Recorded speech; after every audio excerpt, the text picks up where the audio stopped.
Good morning. I am Helene Weinstein, Chair of the New York State Assembly Ways and Means Committee and co-chair of today's hearing. Today we begin the sixth in a series of hearings conducted by the joint fiscal committees of the legislature regarding the governor's proposed budget for fiscal year 2020-2021. The hearings are conducted pursuant to the New York State Constitution and the legislative law. Today, the Assembly Ways and Means Committee and the Senate Finance Committee will hear testimony concerning the governor's budget proposal for higher education. I'll introduce members of the Assembly. Majority and Senator Krueger, Chair of Senate Finance, will introduce members from the Senate. So we have with us our Chair of the Higher Education Committee, Deborah Glick, Assemblyman Pichardo, Assemblyman Epstein, Assemblyman Sturpey, Assemblywoman Fahey. Senator Krueger. Good morning. Thank you, everyone. I'm joined by the Chair of Higher Ed, Toby Stavisky, the Ranker on Higher Ed, John Laval, the Ranker on Finance, Jim Seward, Senator Gounardes, and Senator Anna Kaplan. And I know I saw Senator Lieu, but I think he's disappeared and will come back. Thank you. So, Sorry, Ken Laval. Excuse me, Ken. That's all right. No, I heard you mention nobody will forget, Senator. so before introducing the first witness, a couple of ground rules for all of the hearings that we've gone through at the beginning. We have these countdown clocks, both for the witnesses and for the members to pay attention to. There'll be a green light when your time starts. When there's 1 minute left, the light turns, as the clock goes down to 1 minute, the light turns yellow, and when it's red, it means thank you and goodbye. No. But you can always finish your last sentence, please. Witnesses, particularly those non-governmental witnesses, are reminded that we do have your testimony, which was submitted electronically in advance. It's been circulated to all the members. So we encourage you to not read your testimony, but summarize. A lot of people think they could get through several pages in 5 minutes. We're here to tell you you can't. And if you have your important point at the end of your testimony, you'll never get to it. So make sure to highlight your important parts. And to the members, the timing, chairs of the relevant committee have 10 minutes. They are the only ones allowed a follow-up of 5 minutes after everyone is gone. All other members have 5 minutes. And when we get to the non-governmental witnesses, the members have 3 minutes. And the time is for both questions and answers. So now I'd introduce our ranker, Assemblyman Rod, to introduce his Republican colleagues. Thank you. We're joined this morning by Assemblyman Doug Smith, our ranking member on the Higher Education Committee, and Assemblyman Jake Ashby. So with that, we are anxious to begin our hearing, and the first witness, Christina Johnson, Chancellor, State University of New York. Please. Thank you. Good morning. It's a pleasure to be here, and I'd like to start off by saying that I will keep to the time, and I'd also like to thank you for all your support that you've provided, both the governor and the legislature. I really feel SUNY has tremendous momentum, and so what I'd like to do today is, for the record, I am Christina Johnson, the 13th Chancellor of the State University of New York, and I'd like to personally thank the chairpersons, Krueger, Weinstein, Stavisky, and Glick, members of the Senate and Assembly, and the legislative staff for the opportunity to share with you our perspective on Governor Cuomo's proposed executive budget, progress we've made since last year's hearing, and our plans for the future. I'd also like to acknowledge and thank Chairman of the Board, Dr. Merrill Tisch, and our entire Board of Trustees for their leadership and support, and particularly our student trustee, who's president of the Student Assembly of the 1.4 million students in the State University of New York, and that is Austin Ostro, who is here today as well. My leadership team, who's seated behind me, and of course all the people that keep our system moving forward, the students, the faculty, staff, and our leadership teams across the system. Last fall, I had the pleasure of finalizing visits to every single one of the SUNY institutions, all 64, and really got a chance to see the size, the scope, the breadth, and the diversity of the quality that goes into the 30 community colleges, the 29 state-operated colleges, the 5 statutory, the law school, the medical schools, the hospitals, even the national laboratory. We are involved in all kinds of activities ranging from scholarship, research, to workforce development, carrying out the governor's robust initiative. We deliver 320,000 non-credit bearing courses to our community college students. That's in addition to the couple 100,000 community college students that are enrolled and the couple 100,000 enrolled in our 4-year institutions as well. Now, I'm an engineer by training, so for me it comes down to data. And what I'd like to do is try and put a few words with some of those numbers to show you some of the progress we've made and the impact that we're having on the state of New York. So the first thing is social mobility. Almost a third of our students have TAP or Excelsior scholarship. Think about that. A third of our students, more than half, go tuition free. And that's measured by Social Mobility Index, where 18 out of 29 of our state-operated campuses rank in the top 10% nationally for taking large numbers of low-income students and graduating them into high-paying jobs. In fact, on PayScale's recent index, Maritime College ranked 11th in the entire country, including all the Ivies, for the kind of careers that those students get right out of college, and then again, their salaries at mid-career. So SUNY is certainly a gem in the constellation of the state of New York. SUNY is known for the quality of education we provide and, of course, the sheer size of the largest comprehensive system of higher education in the country. And it is a game changer for SUNY's, for New York's economy. You think about it, almost a third, actually a little more than a third of every college-educated individual in the state of New York has a SUNY degree. This year we received 371,000 applications, and we have roughly 3 million alums. And 3 out of 4 of our alums, within 3 to 5 years of their graduation, are still working and contributing to the state of New York. SUNY hospitals are the heartbeat of the local healthcare in the underserved communities they call home. They're also the economic engines of Brooklyn, Central New York, Long Island, Buffalo, including the Hospital of Buffalo, of course. Each SUNY hospital serves higher percentages of people covered by Medicaid and Medicare than the general population seen at other hospitals. Collectively, they serve 1.2 million individual patients and 2 million visits a year.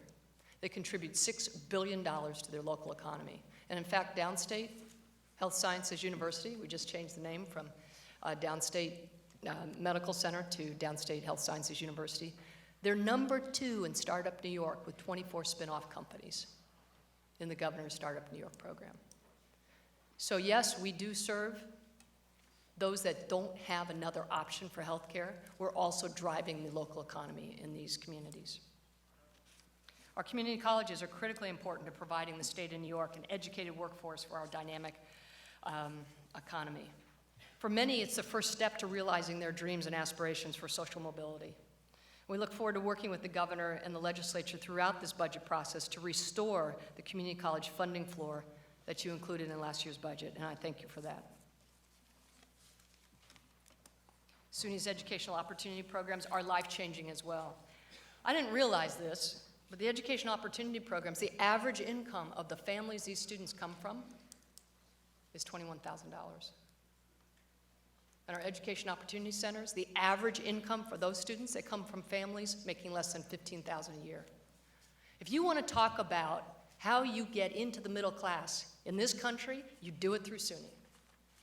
And we're doing it through our EOCs, our EOPs, our community colleges, our tech sector, our comprehensives, and our doctoral institutions.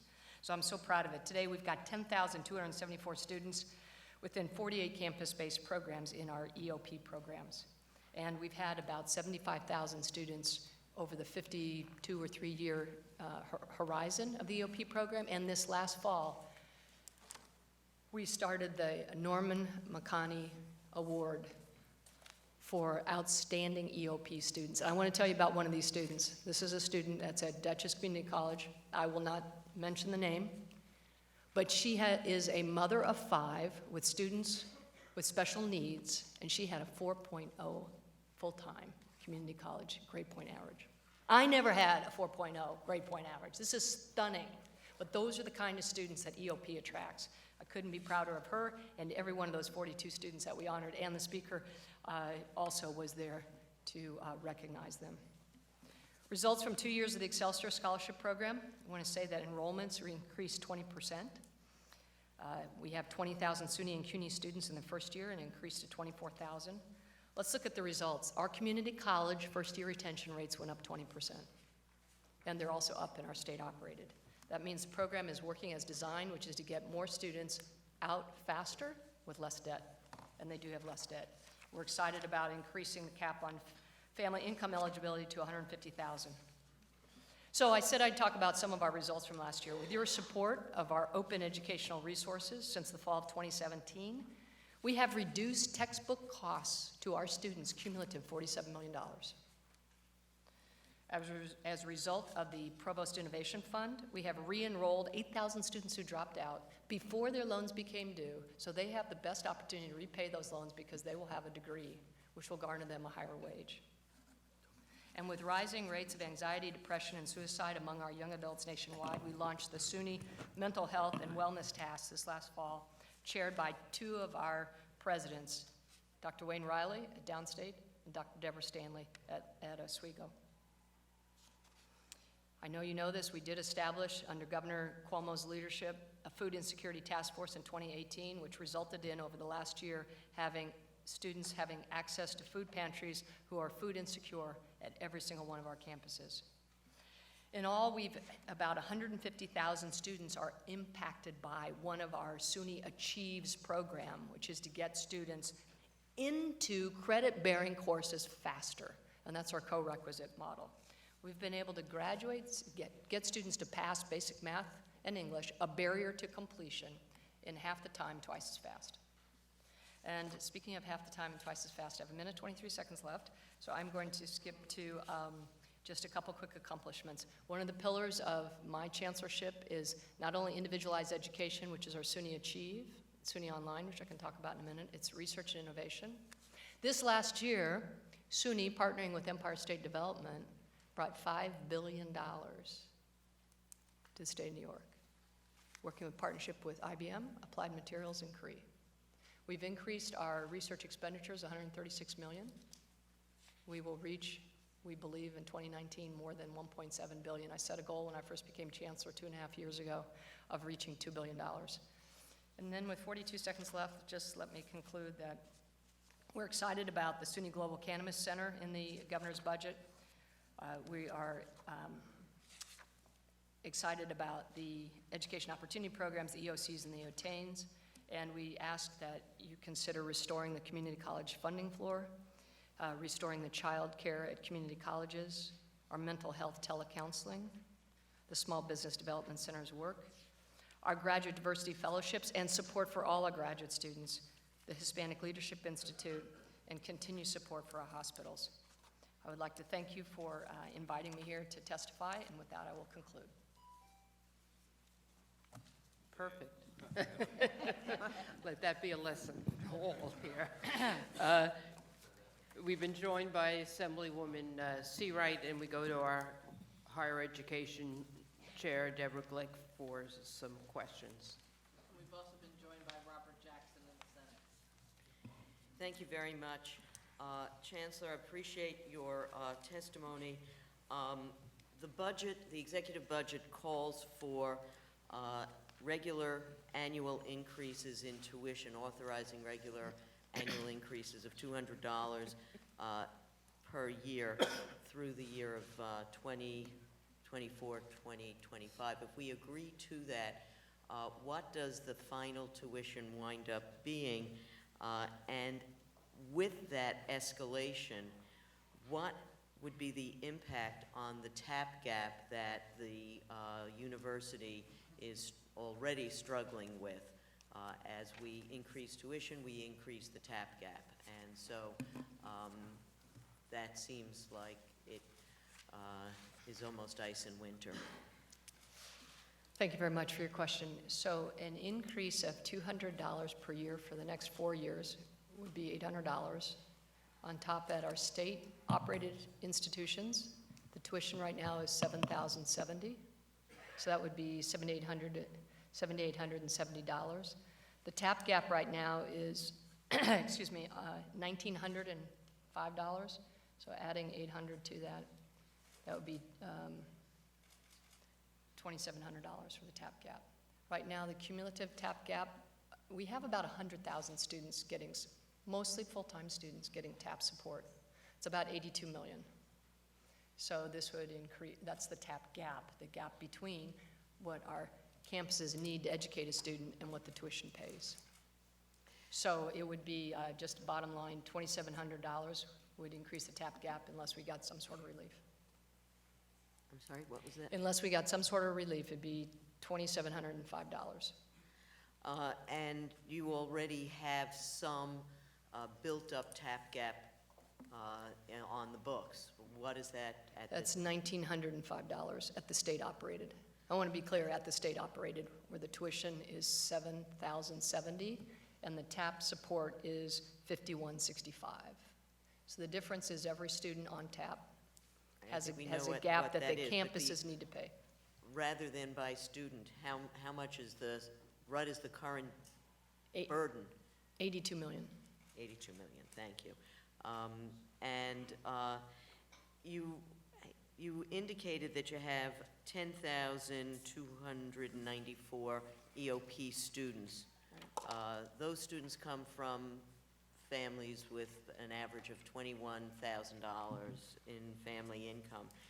How many applications do you get for those spots that you obviously don't have room for? Right. So we get 12,000 applications a year, and we have room for 4,000 students. Okay. Now, the governor is proposing to expand Excelsior, which is viewed as a completion program. I think TAP is viewed as a completion program too, since it's only available for 8 semesters. So from my perspective, it's a completion program, even though you can be viewed as full-time even if you're carrying 12 credits. You wind up on your own if you don't graduate on time.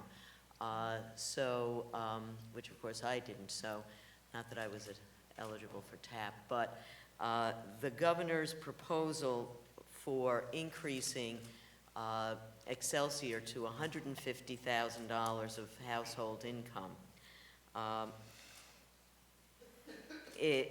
And that tuition would be frozen.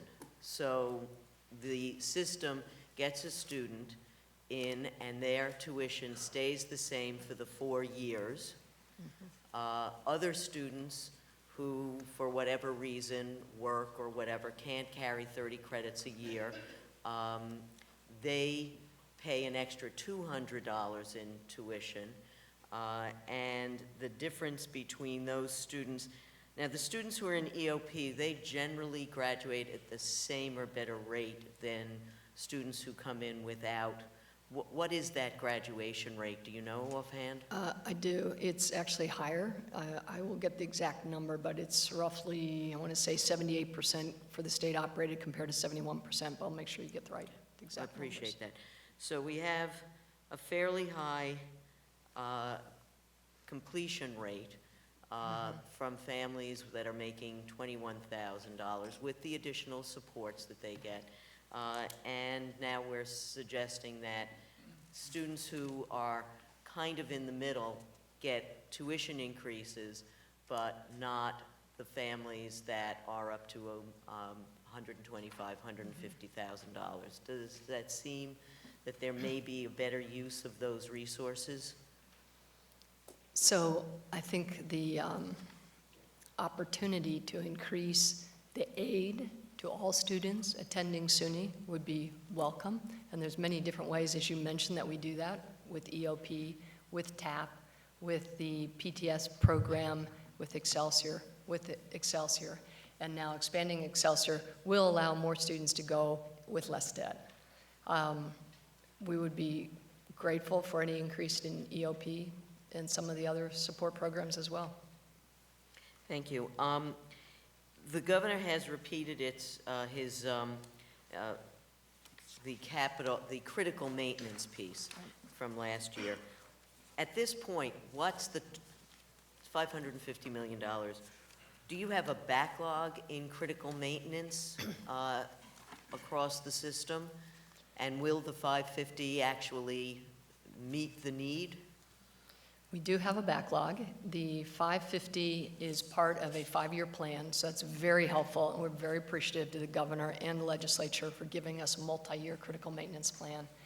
We estimate that we probably, to take care of the backlog in a timely manner for our roughly 850 state-owned and operated buildings that we take care of, we probably need a few hundred million more per year. So we're looking for something in the 750 to 850 range. What we're very excited about is the opportunity to have appropriations for new construction, because several of our campuses are bursting at the seams for the high demand sort of STEAM and STEM programs. So we're very thrilled about the opportunity to have new construction. And speaking of the new Capitol, it seems to be somewhat of a matching program. How do you envision being able to make full use of the dollars that are available if there is in fact a match required? What's been the record for SUNY being able to attract those capital dollars? So there's several different ways that we could come up with the match. So I know you all know this. It's $300 million, $200 million from the state, and $100 million from individual campuses. Now that could be in the form of philanthropy dollars, it can be in the form of reserves, it can be in the form of dollars we believe supplied by some of the auxiliary operations. So as well as savings, we have launched in anticipation of being able to develop those sort of resources through efficiencies. For example, a print initiative, a print conservation. We believe we can take $25 million out of the costs across SUNY of printer and paper and toners from printing, and so we're really going to push this electronic initiative. I believe we'll be as successful as we were with the open education resources, where we are saving our students $47 million. So I think it's a combination of efficiencies, philanthropy, reserves, and other resources from our campuses to come up with that particular match. In view of the fact that 40% of the state buildings are in fact SUNY buildings, how much need is there? So Right. if we're looking at you having to come up with $100 million, and this year 300 million would be available, what is the real need? So I think it's a two-part answer, if I may.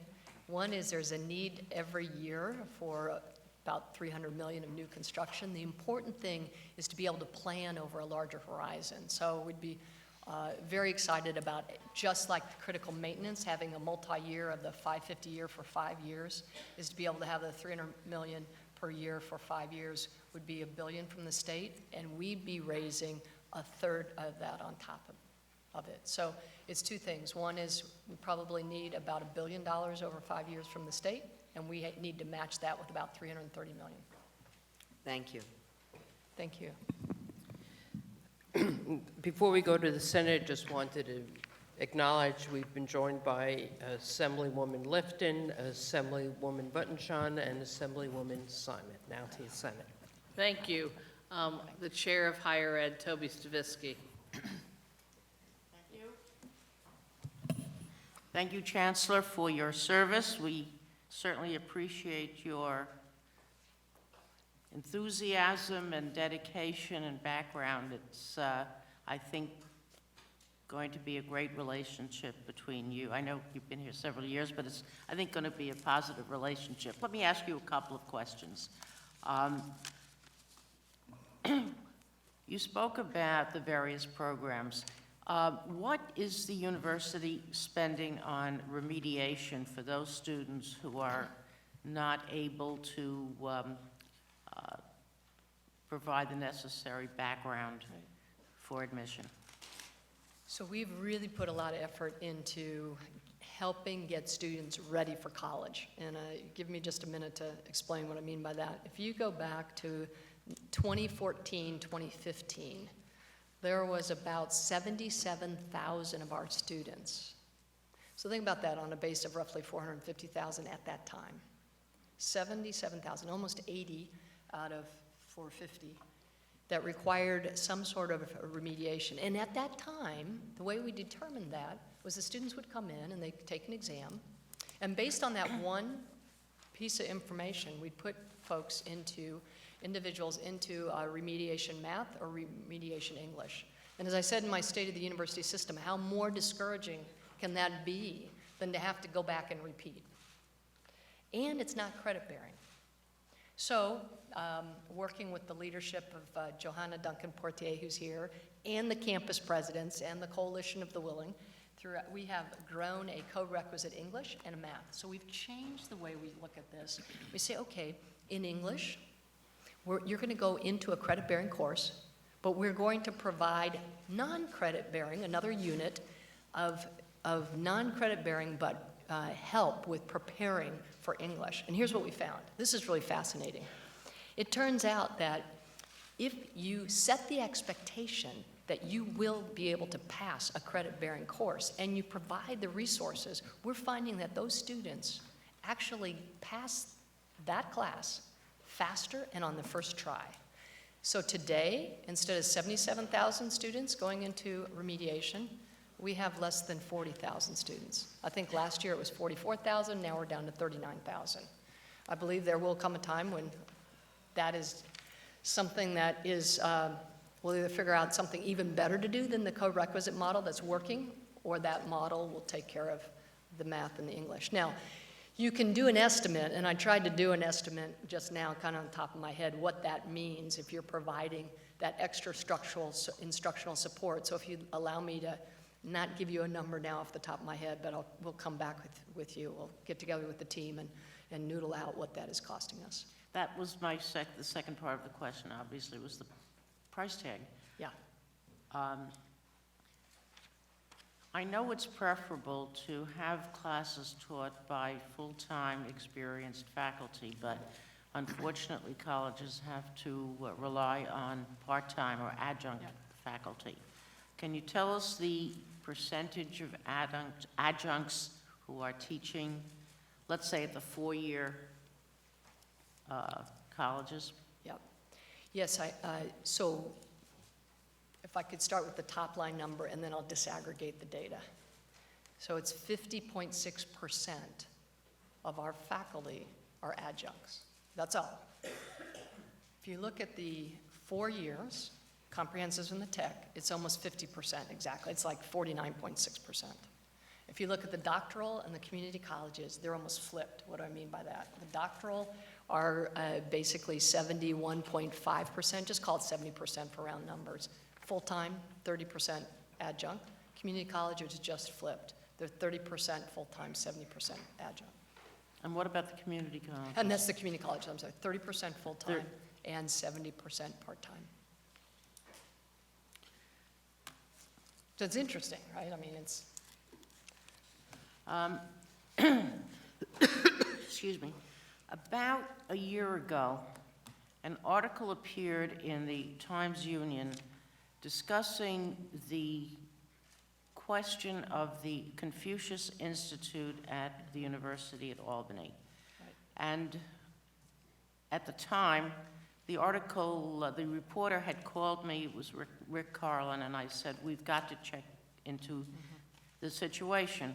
And then Sunday, the Daily News had an op-ed by a SUNY professor outlining the dangers, and I thought it was a fairly balanced article. It presented the arguments both for and against the Confucius Institute. And in fairness, this is a nationwide program by the government of the People's Republic of China. It's been, I happen to support, as you know, international programs. I think they are excellent. But could you explain or respond to some of the questions concerning academic freedom, First Amendment, and all of the other issues that have been raised? Certainly. So this is something that I started looking into when I first became chancellor. And I looked in it for several reasons. I think one of the reasons it's coming up now is the concern, as you mentioned, about academic freedom, transparency, and being open about what's going on where. All very valid and very important. At the same time, I was asked to go to Washington to join in classified briefings, of which I will not obviously divulge any of the briefing, but with senators, and to learn about what their concerns are. And I also made some recommendations in the general area of intellectual property protection. So this is something that we have been thinking about and working on for a couple of years. Turns out we have 6 Confucius Institutes. Some of the information in the article wasn't accurate. We'll correct that. There is no longer a Confucius Institute at SUNY Global, but that is being pending move to Nassau Community College. So there's still 6. We are reviewing each one of the contracts. We want to ensure that if we do continue, which is contemplated at some of them, that we'll be transparent. You'll know what is being funded by when, and the faculty members have control over the content in the curriculum, which is one of the main issues, and it's really an issue as a chancellor of a state university of New York. You want to make sure your faculty owns the curriculum, owns the content in their classroom. And that's federal law, that's SUNY policy, and that's the way those particular contracts will read.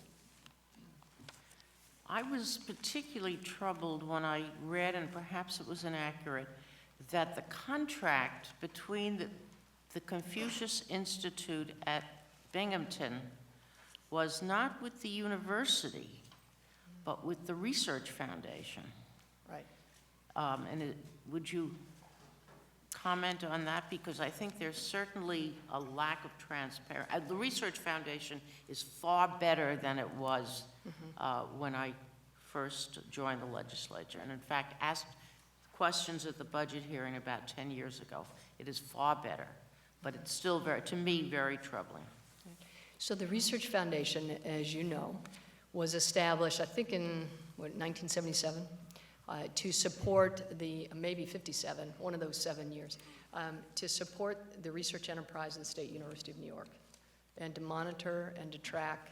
And we have put in place in the last few years a very strong board, of which SUNY has representation, and they monitor and manage all of our research contracts.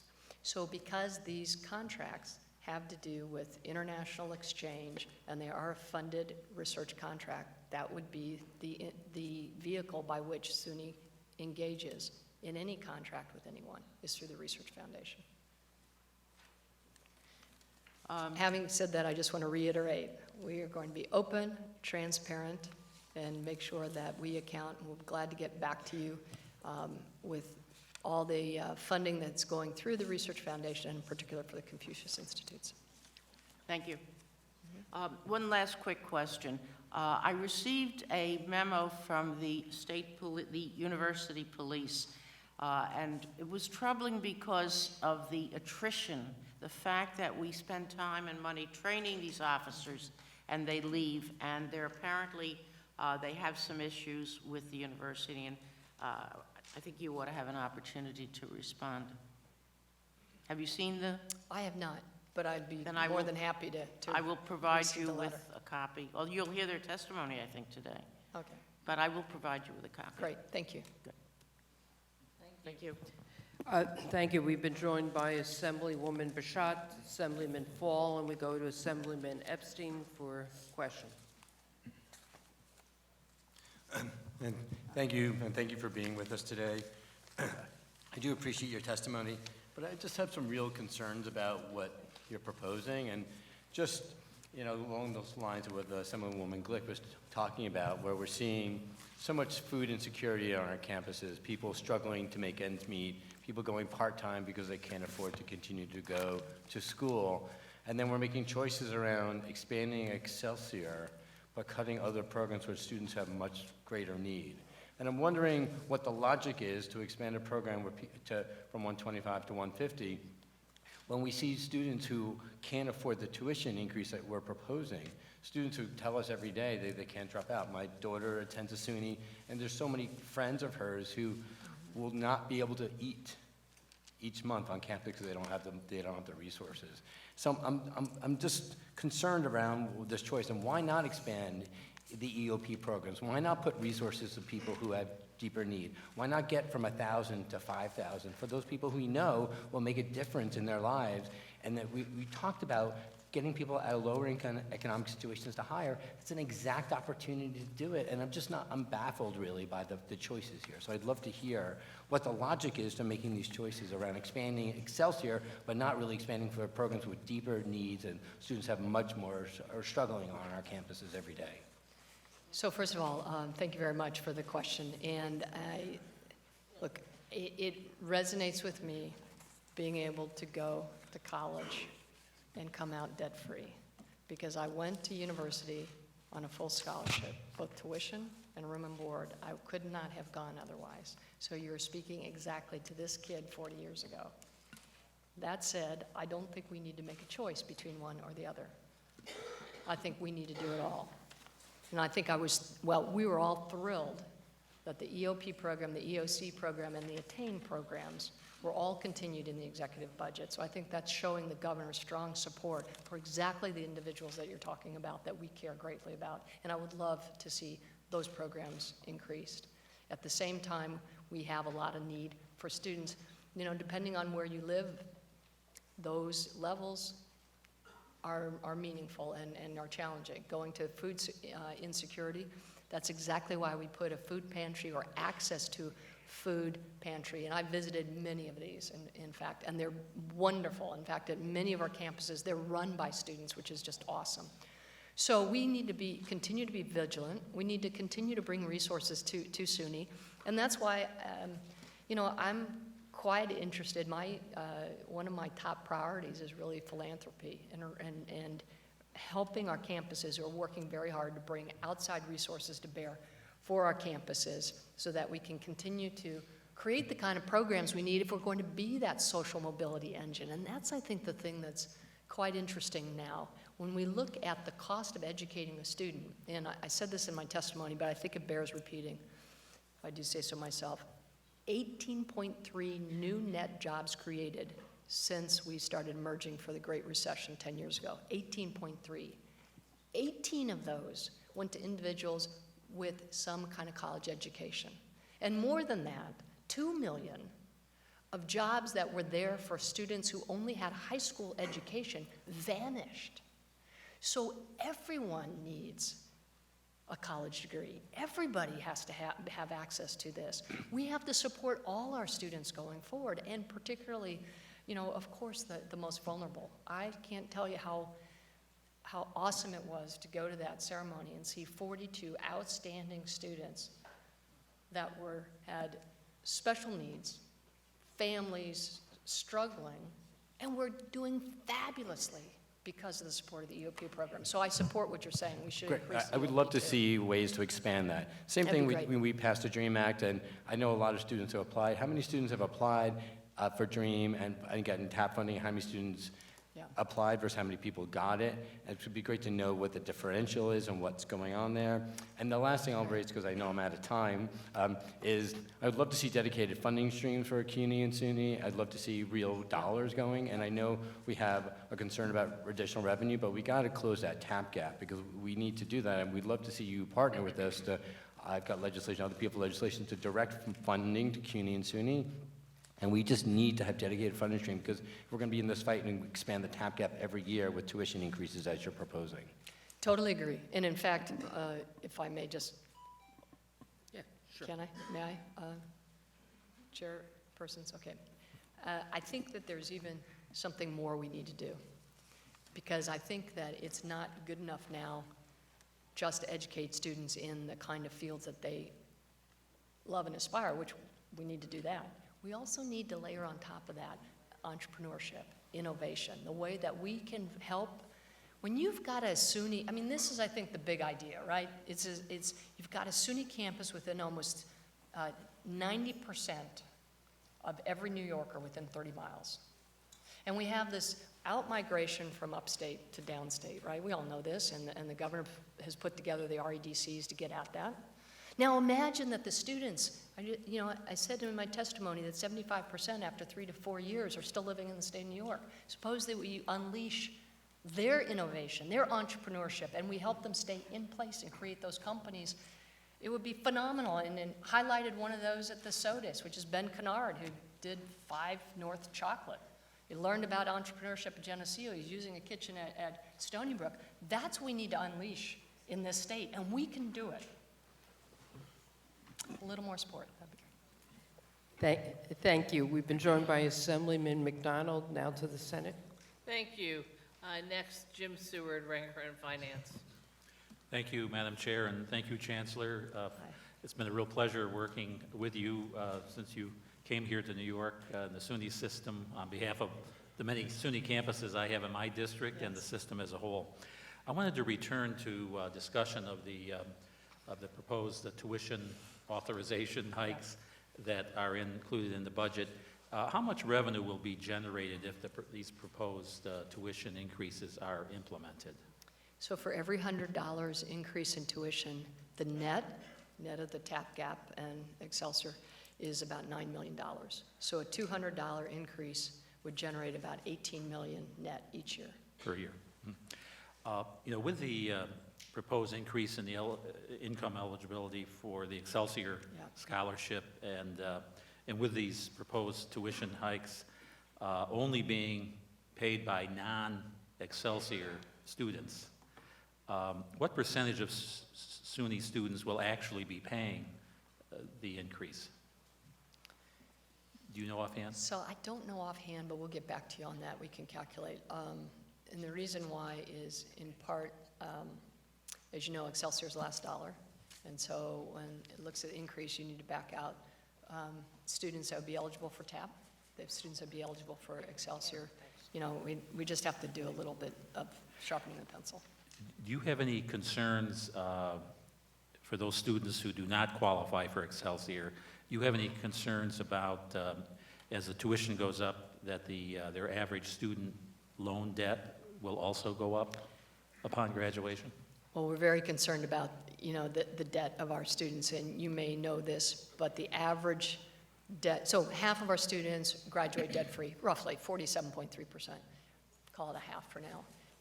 The other students on average will have upwards of about $27K in debt when they graduate, like on average.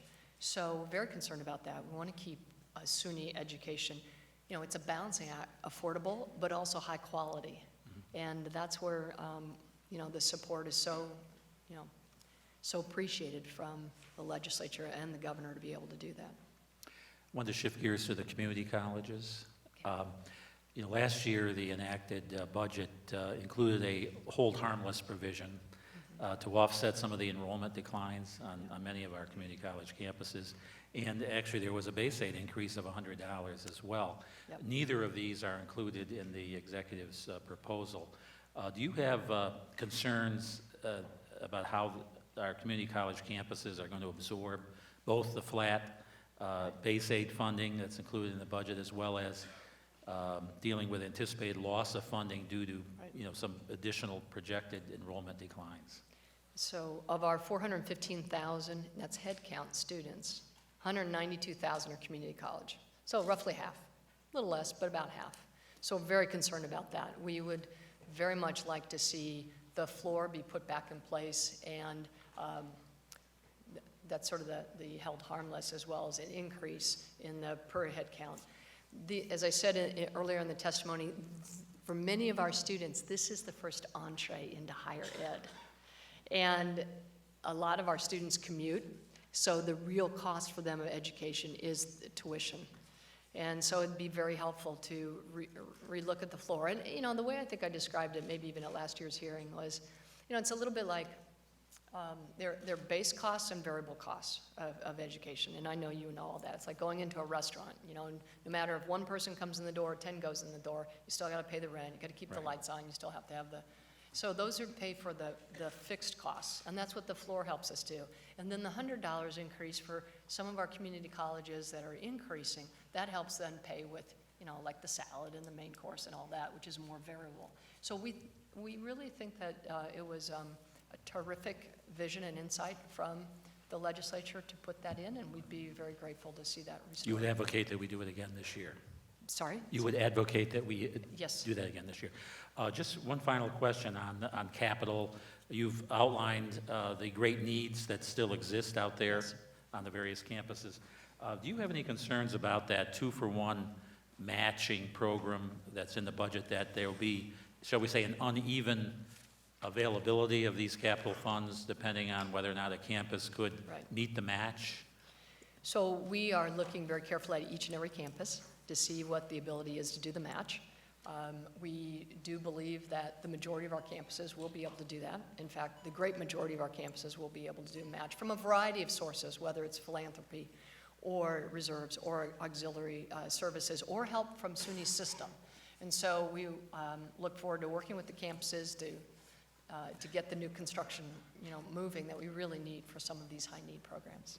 Thank you. Thank you, Assembly. We've been joined by Assemblywoman Hyndman, and we go to Assemblywoman Lifton. And we've been joined by Senator Rachel May.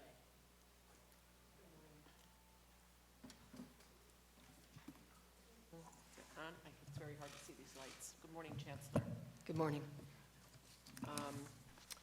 Yeah, I want to just second the concerns about the child care centers on campus, small business development centers, the veterinary college at Cornell, all very important investments for the state and critical for people attending both 2- and 4-year colleges. I was glad to hear Senator Stavitsky talk about the full-time versus adjunct faculty faculty issue. As the daughter of a SUNY professor and Can you leader, talk more into or pull the mic a little closer? and a leader in SUNY for many years, secretary of the State Faculty Senate many years ago, he would not be happy if I didn't ask further about that. Sure. You know, we did the tuition increases over how many years? We did the rational tuition policy increases over 4 years, and I think we were sure that that was going to work to improve the education for students. That was going to go towards improving the quality of students' education. I have to assume you would agree that having full-time faculty and having good numbers there would be an important piece of that. And I know this is, I'm not laying it this at your doorstep, I lay it very much at the state government's doorstep in terms of support for SUNY. But, and we're talking about another tuition increase. Mm-hmm. Is it just holding even? Is it talking about progress? And, you know, 50% adjunct faculty is not a great number. I was told 8 years ago, 6 years ago, 5 years ago that we were working on it, we were improving it, and these don't look like improved numbers to me at all. Do you have goals on that? Do you have a plan, given, you know, if that tuition increase comes through here? Is some of that going to go towards truly, not just wishful thinking, but truly looking at the issue of full-time versus adjunct faculty? Well, first of all, thank you very much for the question.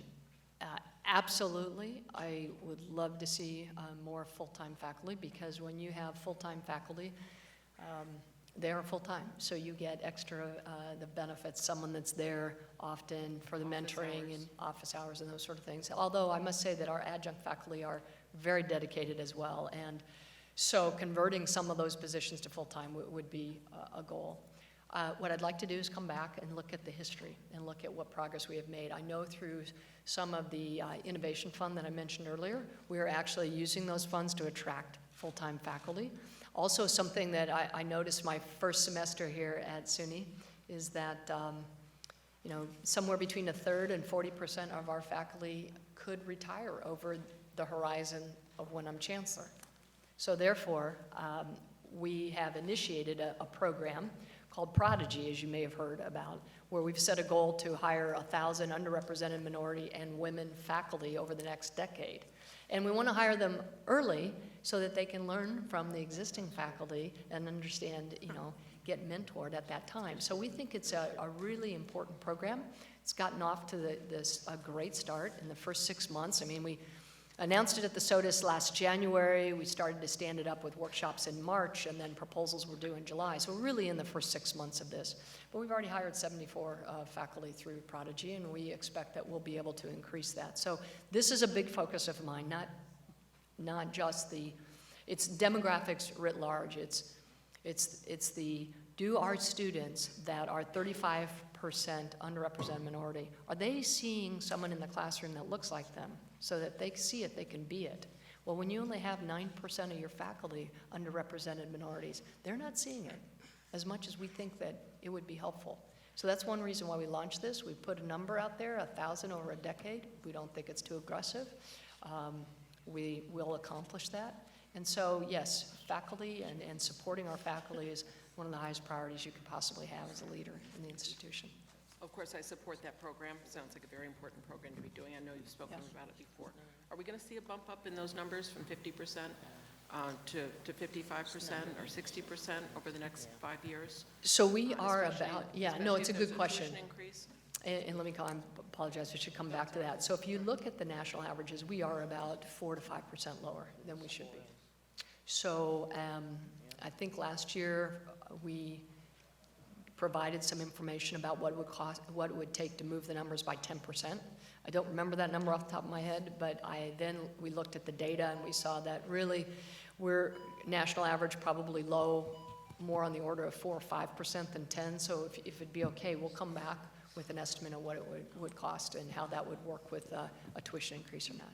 Thank you, Chancellor. Thank you to the Senate now.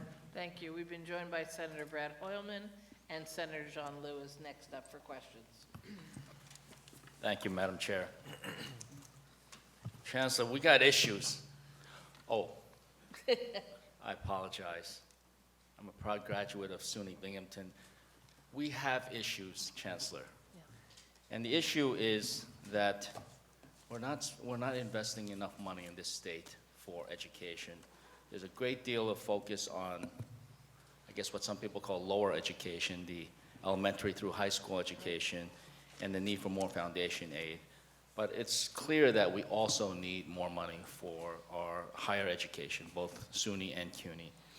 I have some questions because, it's been difficult to get some very clear numbers out there. So perhaps you would have them off the top of your head, and if not, then you can ask your staff to follow up with me. But basically, what's the total operating budget of SUNY, the whole system? The whole system, I think it's around 3.5 billion?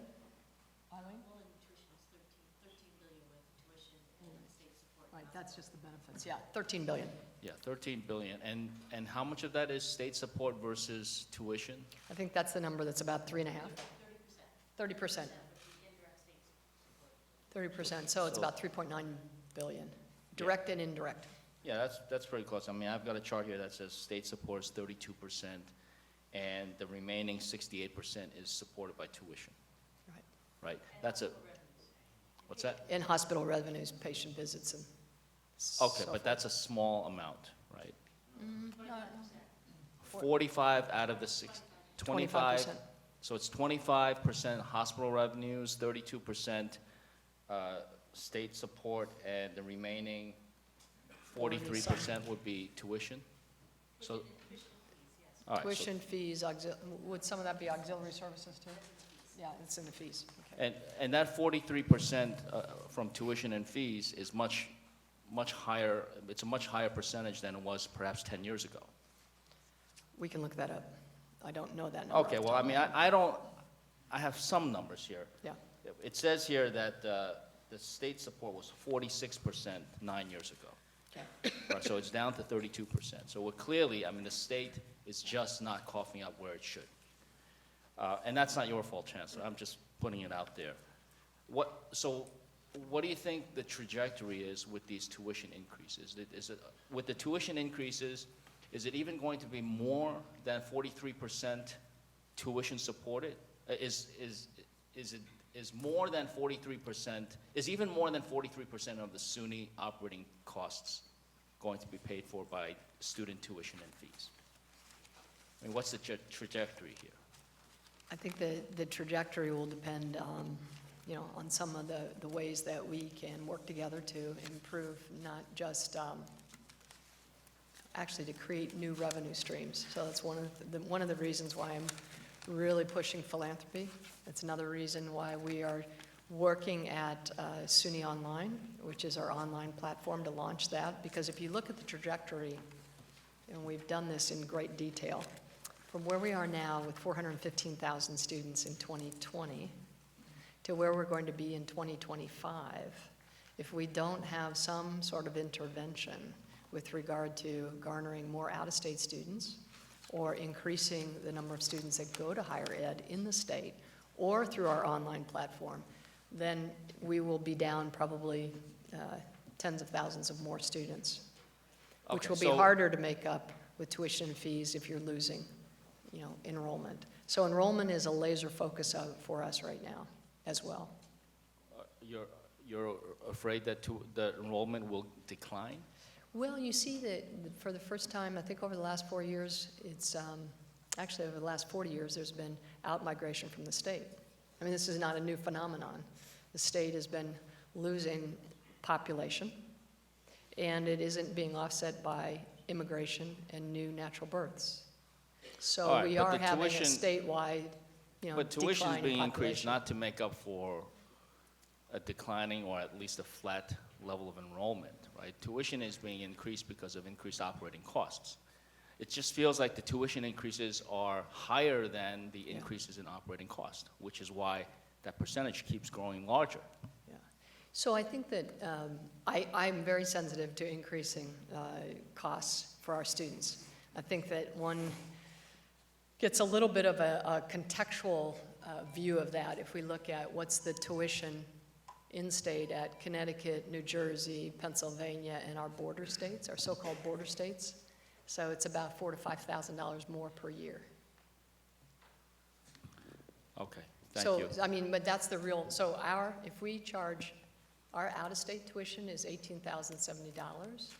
The in-state tuition of our border state is about $12,000, which is about $5,000 more than our in-state and about $5,000 less than our out-of-state. But regardless of whether they come from in-state or out-of-state, you said 75% of the graduates do stay in New York. That's right.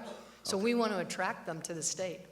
And SUNY can be that engine that attracts students to the state because of outstanding institutions like your alma mater. And attract corporations and employers. Thank you, Madam Chair. Thank you. Assembly.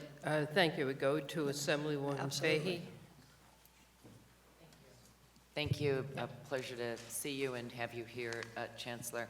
A few things, not to repeat some of the questions, but I just, one of the first questions and comments was on the TAP gap, and I just want to reiterate those concerns. I share the concerns that we really need to address that and hear it all the time, not just from the students, but also from the universities. So want to reiterate that. Also love the continue graduation rates and good feedback on the EOP program. So I just wish it was there for everybody that applied. So I want to also share and those comments and support for the EOP programs. It's I have to wonder why we're not doing a little more there. Finally, your comment on the credit-bearing courses is just, that's really good news. It's, for years, we had heard about the remedial courses. We were losing students being saddled with remedial courses and then not making it or giving up on their. Couple of questions. The community college, the cut, can you explain the cut and can you please address the chargeback issue? There's a reduction of $22 million on the community colleges. Is that all due to enrollment? And do we know how that will affect Hudson Valley here? So the $22 million, you're saying without having the floor or an increase of $100 per student, that'll be a net of about $22 million. That's Yeah. what's in the books. So, well, we're hoping that the floor will get reinstituted. And we'd also like to have an increase in the headcount. So we'll have to do some good work and advocacy to see if we can put back the floor. I don't know how it will specifically impact Hudson Valley. Some of that will depend on enrollment. Some of that will depend on, but we can certainly get you that information. Okay, and I'd love the Yeah. update on the chargeback issue, which becomes yes. it's an annual issue I bring up Right. between Rensselaer County and Albany County, and would appreciate the feedback on that, because Albany County gets hit, and Right. yet we have more students there at Hudson Valley, a terrific community college. If I could, can I just say one thing on the chargeback? Sure. So we have put together a working group studying the chargeback, seeing how we might be able to be helpful there, and we can come back to you with where that is. That's one thing that I promised we would do last year at the hearing. Okay, and we've had working groups before on that, so I really am anxious to see the update. Childcare, that's been mentioned, the cut, serious concern. Childcare is Yeah. just a crisis throughout the state, Yes, and I was absolutely. very concerned to see that even we would cut that. I know that's been mentioned before, so I want to get that in. Sustainability along with capital funding. I know since you've been here, sustainability and energy efficiency of the SUNY buildings, which I understand are 40% of the state-owned buildings in the state. I know you keep mentioning it. I'm pleased that the governor has proposed a $200 million increase. Tell me how much that is in comparison to what the needs would be. As you know, I've talked before about expanding on the bond, the Environmental Bond Act, so that we can address SUNY and CUNY needs. But what do you need to get at this sustainability issue that I know you've championed since you've been here? So we proposed, we have $550 for critical maintenance. And last year, we proposed an additional $200 a year in order, when the best time to do, and I know you all know this, but energy efficiency and upgrade is when you're doing critical maintenance. So if you're going to replace the roof anyway, then that's when you want to put in the insulation, because you're going to increase, the better insulation, because you're going to be having to replace it. So it's just more efficient to do it at that time. So additional funding in order to address the energy efficiency through critical maintenance would be great. The match also allows us to get at the need for new construction. So we have between, I'll just say a couple billion, I'll get back to you, over a period of time, like 5 years, of new construction on the drawing board. So it's new engineering buildings, at Stony Brook and at Albany and Buffalo and Binghamton. There are new buildings at the university centers. There's new buildings at Purchase, and then there's the renovation, which is more like a new building of the natural sciences at Old Westbury. We have tremendous needs in the STEM area, and it's on the order of billions over a period of time. And it's that surety of knowing those funding will be there year after year, so that we can plan it, design it, construct it, and move in. And that whole process can take 4 to 5 years. So having that support there is just very important. Okay, Chancellor, I really would love to hear more on this. I'm almost out of time. I'd be remiss if I didn't mention our own parochial need here in that engineering building at UAlbany, but I'd love to hear what the overall number is to Okay. get at this retrofitting and energy efficiency for the SUNY buildings, because again, I think we need to go beyond what is proposed. And we'll get back to you on that in detail. Thank you. Okay, thank you, Madam Chair. Senator Robert Jackson.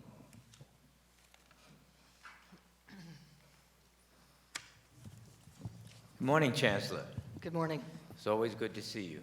Good to see you too. And I'm surprised you don't have other staff up there with you, but it appears as though you're so knowledgeable about the fact that the statistics that you're putting out. And I clearly believe you're a highly qualified professional doing the best job that you can.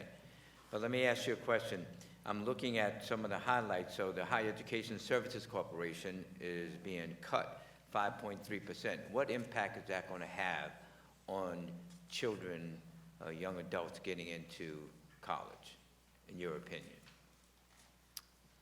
So HASCET, obviously, and I saw Guillermo here, supports all of our Excelsior and supports many other programs, such as STEM programs, and they're very important to the success of both SUNY and CUNY. But it will have an impact, though. Yes, it will. Yes, sir. Anytime what are they cutting, 64 what? I don't know the exact number, $64 million, but I think. yeah. out of an $18 billion budget, but Yeah. clearly it's going to have an impact when you're Right. cutting that much money out. I mean, I'm looking at the SUNY overall is an increase of 6.5%. Is that correct? That's what it says here. Am I right or wrong? SUNY overall would be 1.9%. We had requested in our budget from base aid. I'm sure that it's more than that because of the benefits and the cost there. So with respect to that, knowing this budget is, a lot of talk was about tuition. Yes. So, and there is a proposal on the table to continue the $200 per year for the next 5 years. Would you be in favor of freezing it where it is now and with no increase and let the state of New York pick up, as you said, it's $18 million per year? That's what, is that right? Tap. 18 million, that's net, yeah. Net. That's taking into account the TAP gap.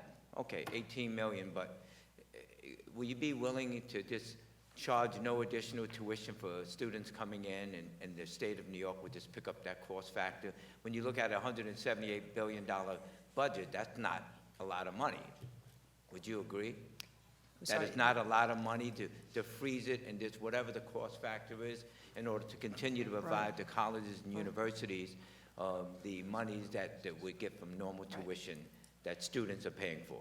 We certainly would love to work with you on exploring the ability to make SUNY even more affordable to our students, as well as get the support we need for the ongoing operations, including the well-deserved and long overdue pay raises to our faculty and staff, our operations, and also putting in place the floor for the community colleges. So we would look forward to having a conversation. And talking about the operations and talking about staff, what is the situation with your unionized staff? I think it's most of the staff at the SUNY is represented by UUP, is that correct? That's correct, yes. Okay.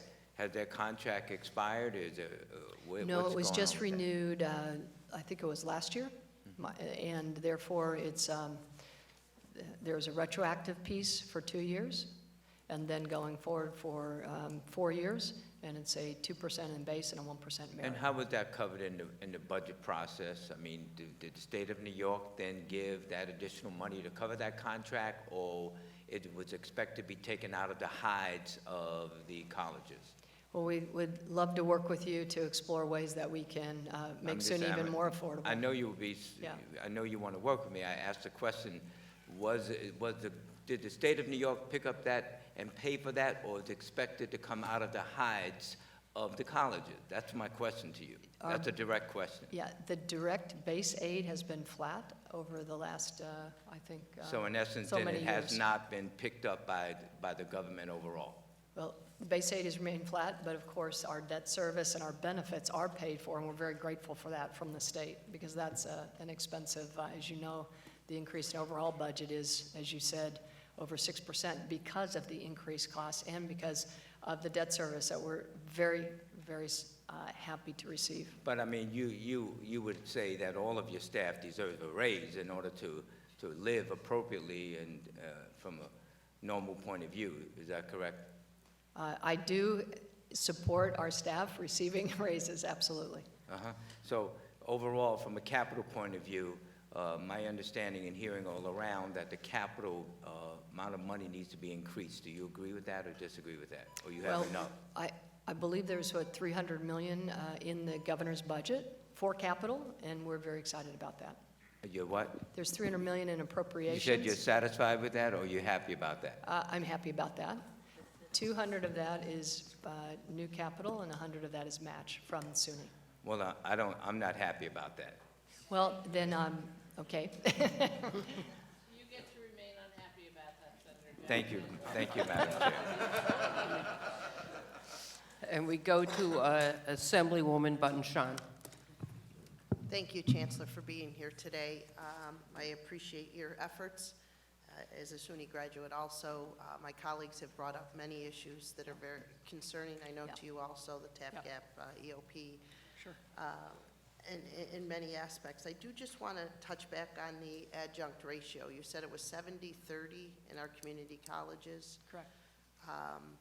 Is that something that we're looking at to change? And my rationale, obviously, is many of these students, this is their first time coming into a higher educational setting and the need for those faculty that are experienced and working full-time. So, adjuncts, there's many different ways that an adjunct works with us at SUNY. Some of the adjuncts are what you might call professors of the practice. As you said, they are full-time or they're part-time in the workforce or retired, and they have such a wealth of experience. We definitely, we love all our adjuncts, and those are a particular set of experiences that we relish. I think the opportunity to capture newly minted PhDs or masters in the community college who want to make a career out of teaching with SUNY by converting those adjunct positions to full-time would be really terrific. So I think that's something that we really need to look at. I think without a funding floor or or the increase in the individual state support for the students, it'd be difficult to do that. I guess, so the question is, are you looking to change those numbers, or you're just going to continue to remain at 70-30 and feel, I guess as my colleague stated, satisfied or happy? Yeah, well, I'd like to increase the full-time faculty, absolutely. And then a question regarding mental health, obviously facing so many of our institutions. You have created a task force. Right. Is this a new task force, or is it a task force that's been in place? And when do you anticipate hearing recommendations from this task force? Certainly. So this is a task force that I put in place in the fall. Okay. It's had already 2 meetings, and I've attended one of them.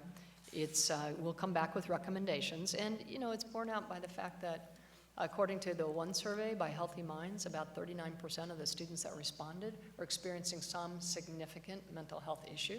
Well, that's a high percentage. I mean, you have to ask, well, how many base, and what was the survey response, and I get all that, but it's still a significant number. And this is, part of the challenge is that we know that our students, to be successful, need all kinds of support. They need academic support, they need food security support, mental health in some cases support.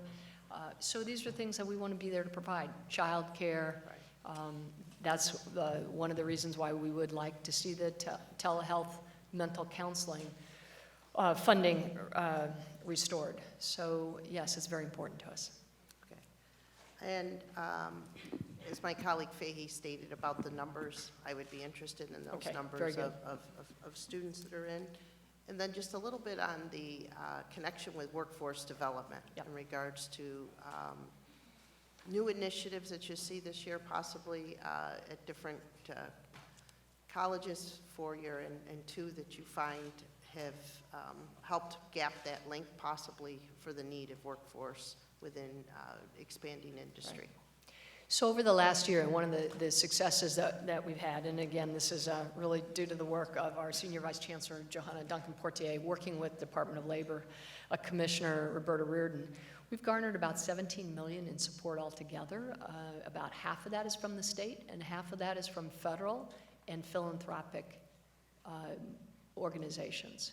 So these are programs where we're increasing the number of apprenticeships, the number of companies. We now have, I think, over 300 companies that we're working with in order to give that internship, that apprenticeship. Because what we found is if a student in business, IT, or the performing arts gets an internship, their starting salary is $26,000 more with IT, it's $9,000 more in business, and it's $13,000, if I remember that right, for the performing arts. That's phenomenal. It's a very large percentage of their starting salary. So it's part of my commitment to individualized learning and education is those applied learning experiences, which is really the hallmark of what SUNY is known for. Thank you. Thank you. Thank you, Senate. Thank you. Senator Gounardes. Good morning, thank you. I want to just start off by echoing some of the comments that were made earlier about the TAP gap funding and how maybe we should look to redirect more funds to closing that gap instead of expanding Excelsior. And to Senator Liu's point about the drop in public support for SUNY, nationwide since the Great Recession, funding for public education at the higher education level has dropped by $9 billion, and we clearly have not met that restored the funding to that level across the country, and clearly here in New York as well, and that's very, very concerning. And so I think we absolutely need to be looking to see other ways to increase support for both SUNY and CUNY and public funding for that, because to keep pushing the burden onto student shoulders is just not tenable. But I do want to kind of revisit the question about mental health that's been talked about a little bit. What's the ratio we have of mental health counselors to students right now across the system? I'll have to get back to you on that. It's going to be different at different campuses, and of course, it's going to vary depending on the size of the campus, so I think that we want to normalize it by the number of students. I think that's one of the reasons why we were pretty excited about and we are pretty excited about the telemedicine mental health program that we had in place, because we had 10 campuses involved with that, and that was being staffed by psychiatrists at Upstate Medical University. It was very effective, but it got oversubscribed pretty quickly, so we were hoping to expand that program, and that's why we're asking to restore some of the funding, or all the funding for the telecounseling program. That's the $500,000 that was proposed to be cut? Yes. Okay. I think nationwide, the average is one counselor for every 1,200 students. Okay. And I think that where we are in New York, I think it's significantly higher than that, according to what numbers I've seen. It was like 2,000 or some cases. System-wide, that's a very, very big discrepancy, and I think we need to do a lot more to address that, because as you point out, there are a large number of students who need that type of support service. I want to transition a little bit. Do you have a sense of how many, or what percentage of our graduates from SUNY end up entering the public service workforce or civil workforce? I don't off the System-wide? top of my head, but I'll get you we have those numbers. We can get them for you. And what is SUNY doing to create pathways for its graduates into the public sector, if anything? Do we have programs that currently exist? Are we doing things to recruit students to put them onto these pathways? Can you speak to that a bit? Sure. I know that obviously University of Albany has a pretty big pipeline through to the legislature, and we meet a lot of the alums when we go through, and make our visits. So I know that that's one program for sure. We do meet other students, obviously, from some of our other SUNY campuses. But let me get you an inventory, and I'll come back to you on that. Both of those questions. One is the number of mental health counselors per student, and also what our programs do with regard to public service. Both very important. And do you have any data as to how many students who have graduated with debt are enrolled in the public service loan forgiveness program? I don't, but we'll come Is back that to you on data that you think that you might be able to collect in the future? Or Certainly find a we'll- way to get some type of measure of that from your graduates? Yeah. Let me come back to you. I think that would be a good thing to collect. Because it's very concerning, with what's happening with this program, and it's obviously a federal program, that only 3% of students who were enrolled and eligible have been granted forgiveness. And so if we have a large number of our own graduates who are not, who are being screwed by the system, we should know that and find ways to help address that. Absolutely. Thank you. All Great the questions points. I have for you. Thank you. Thank you. Assembly. We go to Assemblyman Smith. Thank you, and thank you, Chancellor. Our students are so lucky to have you with your great background and your passion for this new job. So the campuses must make up the TAP gap somehow. If the state were to step in and close the TAP gap, I assume that would leave more money to spend on education. What are some of the things that could be done, or what are your thoughts on that? Right. So, and it's a good point. So with 82 million, and that would be distributed throughout all the campuses. So, locally, if you divide it by 64, you'd come up with the number but again, it's going to be based on the number of students. So some of the things that you would use it for if you were at a university center, those funds. So let me just step back for a minute. Where that money comes from is from tuition and fees, right? And some probably philanthropy. So if those dollars were relieved, right, as you said, they could go back into the academic mission. So you could do things like more full-time faculty. You could renovate classrooms and have them be more in line with sort of the high-tech classrooms that many of their peer institutions are seeing. You could look at the operations that could maintain some of the new facilities that we desperately need to build for these high-demand courses. You could do curricular development. We looked at, and I can get you these numbers, we have something like 3,000 labs and classrooms throughout SUNY, and many of them need to be renovated. They need to be wired, they need to be high-tech, there need to be smart boards, they need access to the internet, and that we've done an estimate of what that would cost. So that's just to mention a few. Okay, great. Also, yes. we, you know, one of the things that I'm personally invested in and personally passionate about is increasing the support at our comprehensives for their master programs, at our colleges of technologies, and at our community colleges, student scholarships and fellowships. Great.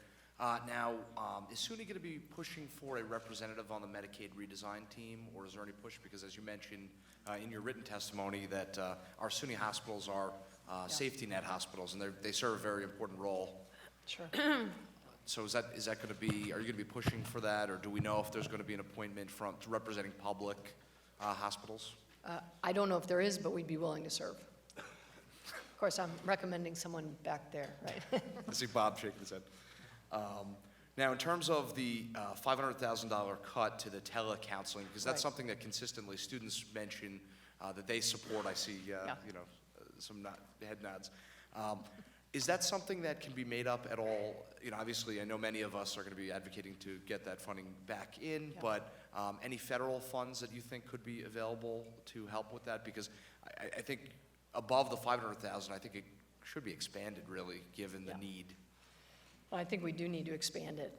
We can look for those kinds of programs. I'm not aware of any, but we certainly are. In fact, one of the things that SUNY System does is that we focus on trying to garner external support, both from foundations and philanthropy sources and the federal government, to leverage our scope, size, scale, and breadth in order to bring those resources to the state, do pilots, expand those pilots, and then be a leader for the rest of the country. So certainly that's within what we value and what we focus on.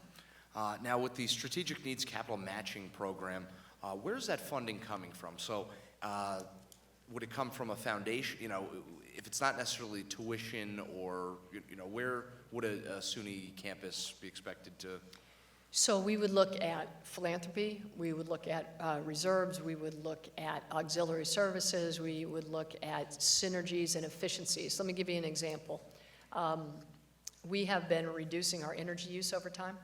In fact, one of the things that I'm very proud of, and I just want to share all this, is that in 1990, the greenhouse gas emissions from our SUNY campuses were 1 million metric tons.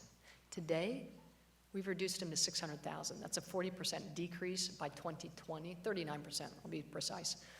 Ahead of the state energy plan, that was in 2015, which called for the 40% reduction by 2030. We're on track we're right now probably 60% of our electricity is from renewable sources. We've made a goal that by SUNY at 75, be 100% from renewable sources. So some of those will create savings. Some of those initiatives where we are conserving and not wasting. So it's an entire sustainability program that we're going after, not printing paper, saving $25 million with not printers and toners and paper. You know, that's just one aspect of the kind of savings that we're trying to provide. So, you know, there are many resources that we're going to be pulling and trying to get very conservative so we can afford the new facilities that we need. Thank you. Thank you. Thank you. Senator Rachel May. Thank you. Good morning, Commissioner. Nice to see you again. Good morning. Good to see you too. So, I may sound like a broken record from last year, but because I represent 4 SUNY campuses and 5 independent colleges, I'm always concerned about policies that are pitting them against each other. Right. Because they're all important employers in my district. They all serve students in different and unique ways. And so the Excelsior expansion is one that concerns me. I know concerns a lot of the independent colleges, and especially when the TAP gap is increasing. It just seems like maybe we're putting our resources in the wrong place. So I'm wondering, there's been a pretty steep decline in the number of students taking advantage of TAP over the last 6 or 7 years.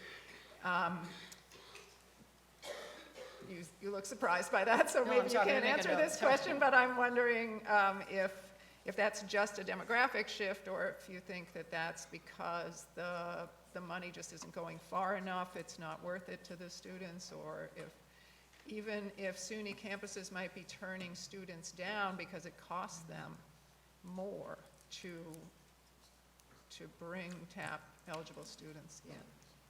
No, well taken on the question, so thank you very much. We have 60,000 students at our state-operated campuses that receive TAP, Tuition Assistance Program, and about 40,000 at our community colleges.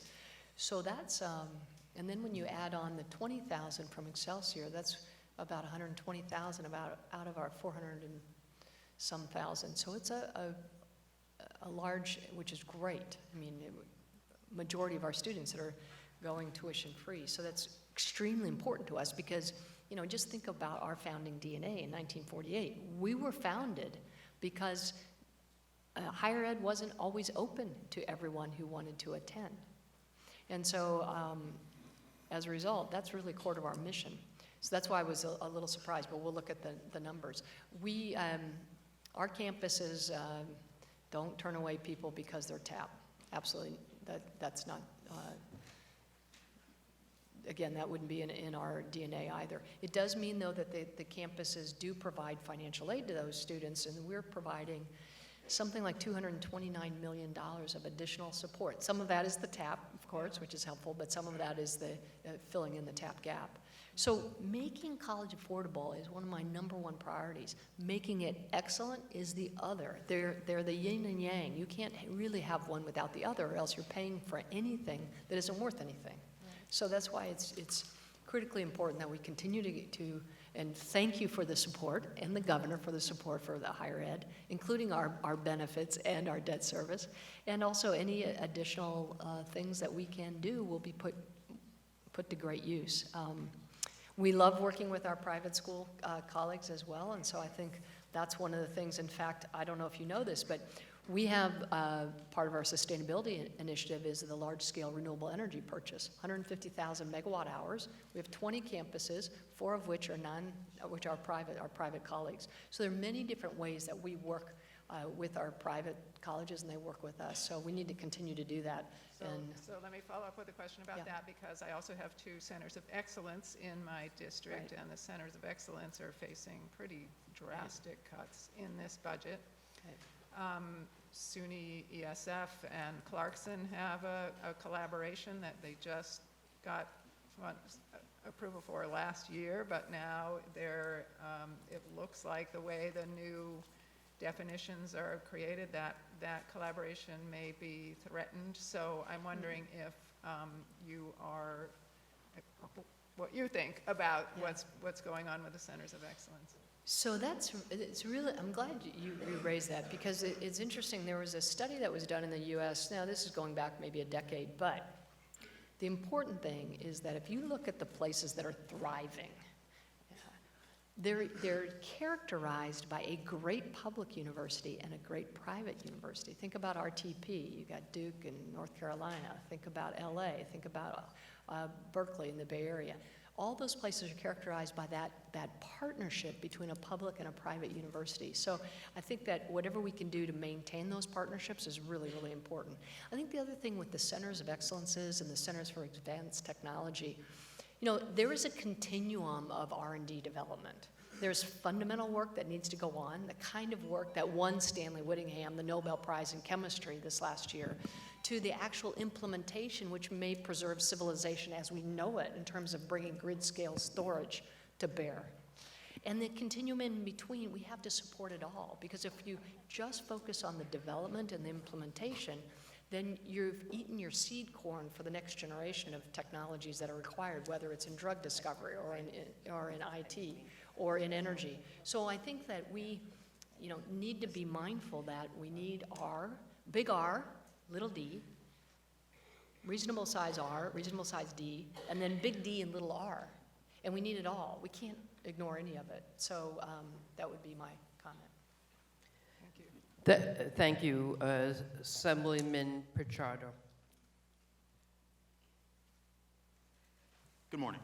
Morning, how are you? Hi, how's it going, Chancellor? Appreciate your time. To my colleagues, to the respective chairs, thank you for convening this hearing. So I want to add my voice to many of my colleagues who've mentioned the issue of the tap gap. Just to sort of use a football analogy, we just had the Super Bowl this Sunday. It's like putting up 2 brand new goalposts, but there's a giant crater in the middle of the field, and we're asking our students to play around the crater. So we need to fill that gap, we need to fill that hole, and we need to figure out a better investment than upping the ante with the Excelsior Scholarship. I think we need to take care of those high needs first and then move forward. But the thrust of my question, I just want to make sure that this has been mentioning, Madam Chancellor. So there's a $600,000 decrease in the Graduate Diversity Fellowship. There is a $200,000 elimination of the SUNY Hispanic Leadership Institute. There's another $200,000 elimination of the SUNY Institute for Leadership and Diversity and Inclusion. And right now, I know that you have made strides yourself to create a much more diverse faculty and leadership within the SUNY system. So I don't understand, if we're moving in a better direction, why does the executive see that it's necessary to cut these programs when we need more support? Well, thank you for the question.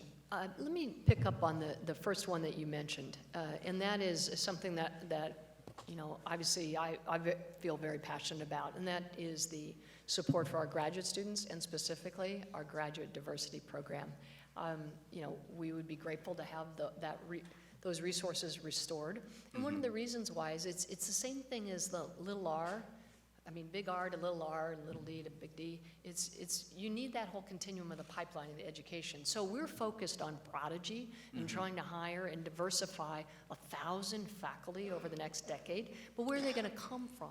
They're going to come from our graduate ranks. So I'm so proud of our comprehensive colleges because they got together as a sector and proposed a program by which they would support, working together with us, we would support postdocs and near terminal degree ready graduate students of color and women in STEM that then could become the Prodigy faculty of tomorrow. And that's the beautiful thing about taking a 10-year view of this. Our high school students today that we're recruiting to our SUNY schools are the Prodigy faculty of 2030. So having these programs where we can support the graduate students is really, really critical. And, you know, I was a graduate student. I didn't have other means of support. You know, frankly, in the Bay Area, my stipend was less than the rent I had to pay. So I had, you know, that made it difficult. I had to borrow money. It was a challenging time. So I, again, very sensitive. I see these students. I want to increase their stipends. I want to raise money, philanthropic resources. One of the things that I talked about in my State of the University system and that I'm very passionate about, again, is going back to entrepreneurship. How are we going to attract those students to stay and create the companies here? A lot of times it's the postdocs and the graduate students of our faculty members that want to be close to their mentor, and they start their company close to their university. Sure. And so that's the kind of opportunity, if we can give the kind of, attract the best and the brightest graduate students here, as well as keep our rising seniors thinking about going on to graduate school. It's that whole continuum that we have to be concerned about. So that's just one piece of the puzzle that you mentioned, and that is supporting our graduate students, and particularly the graduate diversity program. I cannot emphasize this enough, that we need to make sure that we continue to support and fund these programs to support the ability for SUNY to continue to diversify. So I know that my colleagues here on both sides of the aisle in the legislature that will continue to support those programs, but more importantly, well, you're welcome. I just wanted to ask and mention this about the FTE issue. I had a meeting with your equivalents at CUNY, and they mentioned that there is a lack of enrollment on the community college side. So if we maintain flat, it's an effective cut. How exactly are we going to be dealing with the lack of enrollment if the FTE number stays flat at this point? Right. So I'm glad you mentioned that, because there's many sides to the enrollment story. One thing just to note is that we report head count. We're going to start reporting also FTE. At our state operated, our FTE has been flat, if not slightly up. It's our community colleges that in FTE are down, also in head count, right? So what we're going to do about that? First of all, we know the demographics of the state of New York has been declining in the 18 to 24-year-old, but we also know that the demographics of the 24 to 44-year-old is increasing. And so that's with our real push behind SUNY Online. So right now, there are 40,000 students in the state of New York that are going outside the state of New York for their online education. Well, that's crazy, especially when we have such outstanding systems like CUNY, like SUNY, and our privates. We got to capture that here because we want to keep those students here thriving, and we also want to serve them. They are ours. So we're going to put a lot of effort into online, and what we found out already in a little pilot that we ran is that the majority of those online students are in that demographic of the 24 to 44-year-old. So that's one of our strategies. The second strategy is to be really communicate more of the value of a higher education degree. We know over the lifetime of someone who has a degree versus someone who doesn't, it's about $1 million. How many people really know that? How many 18 to 22-year-olds or 24 to 44-year-olds really appreciate that? So we have to do a better job. We've started a program, which I give a lot of credit to our CFO, Eileen McLaughlin, who's behind me, which is financial literacy. Teaching our students how not only to manage money, but what their loans mean and how that they can pay them back and manage that. So a lot of this is putting in place the kind of services that will help our students be successful. And that's really what we're passionate about. Thank you, Senator. Senator Ken Lavelle.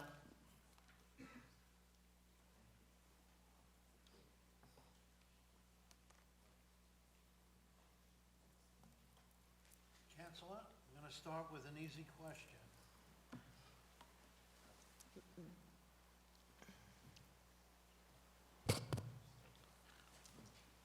This is your what time before this committee?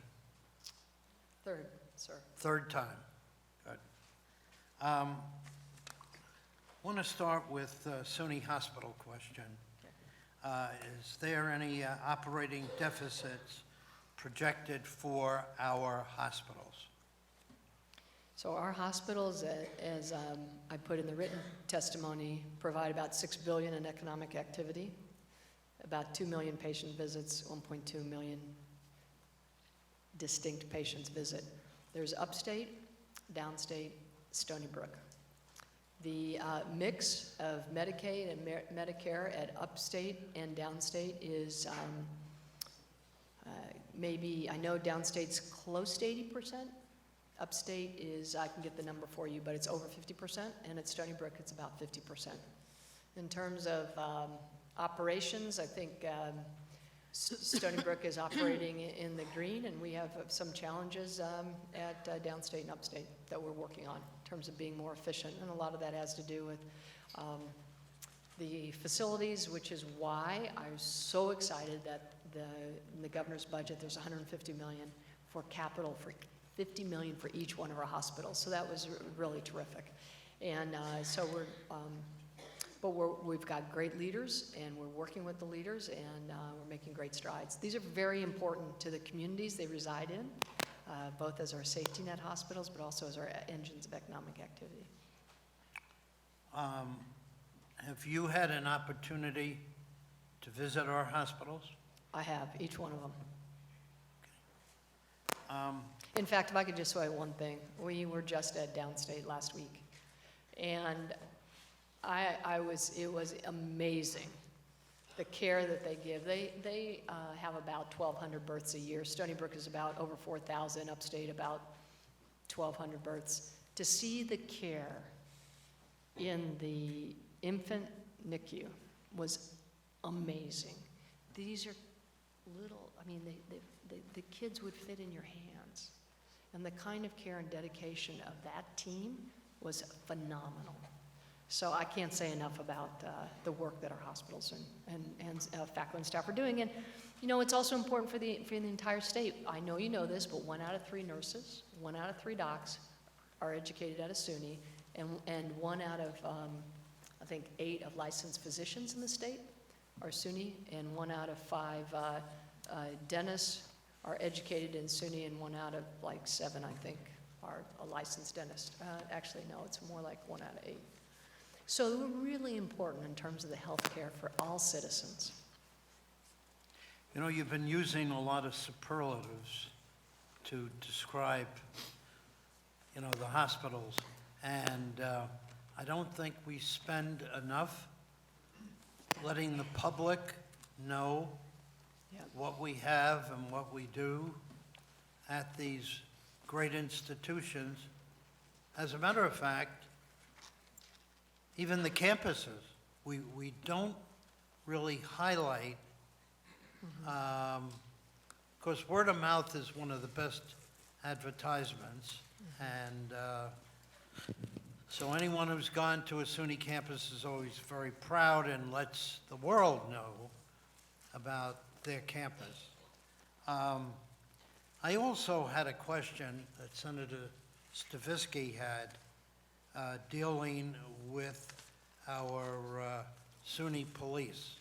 So I just wanted to mention that because it's important that we continue to attract and maintain people who keep our students safe. Going on to safety, suicides, number of suicides in 2018, 2019. I can get you that number. I don't have that off the top of my head. Unfortunately, more than one. I'm sorry, I couldn't hear. I said unfortunately more than one. Even one would be too many. You know, I've always, and to this day, feel mental health services are critically important. What are we doing to maintain and expand our mental health services?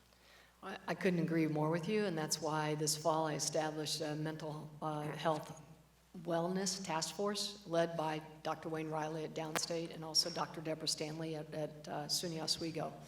So they've been meeting often, and I'll have a set of recommendations in the spring. That's the first thing. Second thing is that we set up the telecounseling mental health network with 10 campuses involved. That was very well received and supported by our students, so we're hoping that the funding will be restored with that.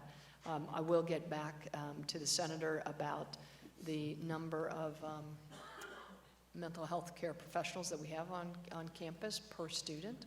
So we'll come back to you with that. Thank you. And that will inform what are the resources that we truly need to meet the needs. Thank you. Assembly. Some time ago, we were joined by Assemblywoman Griffin, and we go to Assemblywoman Bashad for some questions. Hello, Chancellor. Thank you for being here. As you know, I'm a proud alum of Buffalo State College and SUNY Buffalo. Give it up to Buffalo. I had a few questions. First, I want to say that I'm really happy to see that some of the programs have been maintained, like CSTEP, HEOP, SEEK. These are programs that we've been fighting every year that's been threatened to be decreased, so I'm happy that they're maintaining their budget. I do have some concerns with the child care centers being cut significantly, 813,000. Certainly would like to know the driving force of that. I do have some questions around TAP. You know, is TAP really having an enrollment problem? It seems as if TAP is being decreased by over 10%. And has there been a corresponding fall in the numbers of low-income students to warrant this? If anything, we should be increasing the services for the number of low-income students and their opportunities. Can you give specifics on TAP enrollments? Is TAP making itself aware to the population it's supposed to be working with? And all of this cut, again, is addressing widening the TAP gap. I thought there was a commitment to narrow the gap. In addition to that, what percentage of the TAP funds are falling are going to Dreamers? And let's stop here. Okay. Well, thank you very much, and it's good to see you again as well. I'll have to get back to you on some of the specifics on TAP. What I can tell you is that I know we have 100,000 students that are getting TAP. The majority of those are full-time. They're split about 60-40 between state-operated and community college. I don't have the year-on-year number, so I will get back to you on that. We do have a TAP gap of about 82 million, and as tuition went up this year, that widened the gap. I think last year it was 60-some million, but the increase in tuition created another gap. So we would like to, start to narrow that gap, so that would be certainly something we would be supportive of. The other questions? Yeah, so is the percentage of the TAP funds, are they going to Dreamers? Oh, so I don't have numbers on the Dreamers. We don't keep that data. So maybe I can find out if it's available, but we tend not to track DACA students. With the enrollment increasing, why is the total of 176 FTE staying the same? Why is that consistent and not increasing as well? Right. So our enrollment in the state ops has been pretty flat on an FTE basis. I mean, it's slightly up. It's really at the community college has been a decline, both in headcount and FTE. So that may be one of the reasons there's a change in the TAP students. I'll have to look at it, and I'll definitely get back to you. Okay. I know you were very highly impressed with the progress made in diversity leadership and the target of increasing diversity in now faculty and adjunct professors on the campus. However, I did have some concerns with all of these programs being cut, these diversity programs being cut. And, let's be honest, it's really a small, tiny amount. So why are we targeting these diversity programs that are servicing our students? Yeah, I think what I was really thrilled to see in the governor's budget was the support for EOP and EOC and Attain. So I thought that was just really excellent. And then the decrease in the Graduate Diversity Fellowship is on a base of 6.6 million, so it was a decrease of 600,000, and we would like to ask to restore that, because I think it's important, again, for that education pipeline to make sure that all along the way that we increase our diversity. Okay. Speaking of diversity, I also saw that about $1.4 billion being allocated to SUNY Capital programs. What's the percentage of these capital programs going to be MWBE certified or be dedicated to MWBE vendors? So MWBE, we actually exceed the governor's goal of 30%. So we will continue to keep our record, really strong in that regard. I think last year, I'll get you the exact numbers, but it was over 30% went to MWBE over contractors. 30%? Yeah, yes. Okay. Thank you, Senate. Thank you. I think I'm the closer, and then it will be Toby Stavisky second round. So we talked about the fact that the number of students getting TAP is actually going down in SUNY. We talked about the fact that you, like many of us, are a big fan of the HEOP, EOP, other programs that are serving exceptionally low-income students with family incomes of $15,000 to $21,000, and how valuable a college degree is for exactly this population. So you have fewer poor students coming to you.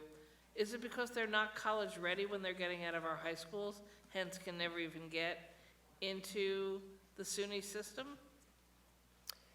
So if I understand the question, are the students that are graduating from our high schools college ready? Is that the question? Yeah. Certainly what we see is that there are a number of students that need additional support to be college ready. The good news, and again, this is something that we've discovered in our pilots and very pleased with, is that if you set an expectation for success, students will meet it. You have to provide the resources and the support, and we do that through the co-requisite English and math programs that are being pioneered not just at our community colleges, although the majority at our community colleges, but also at our colleges of technologies, as well as our comprehensive and university centers. So I think that we have an umbrella program for student success called SUNY Achieve. And that includes things like co-requisite math and English. So it's not remediation, but it's augmentation.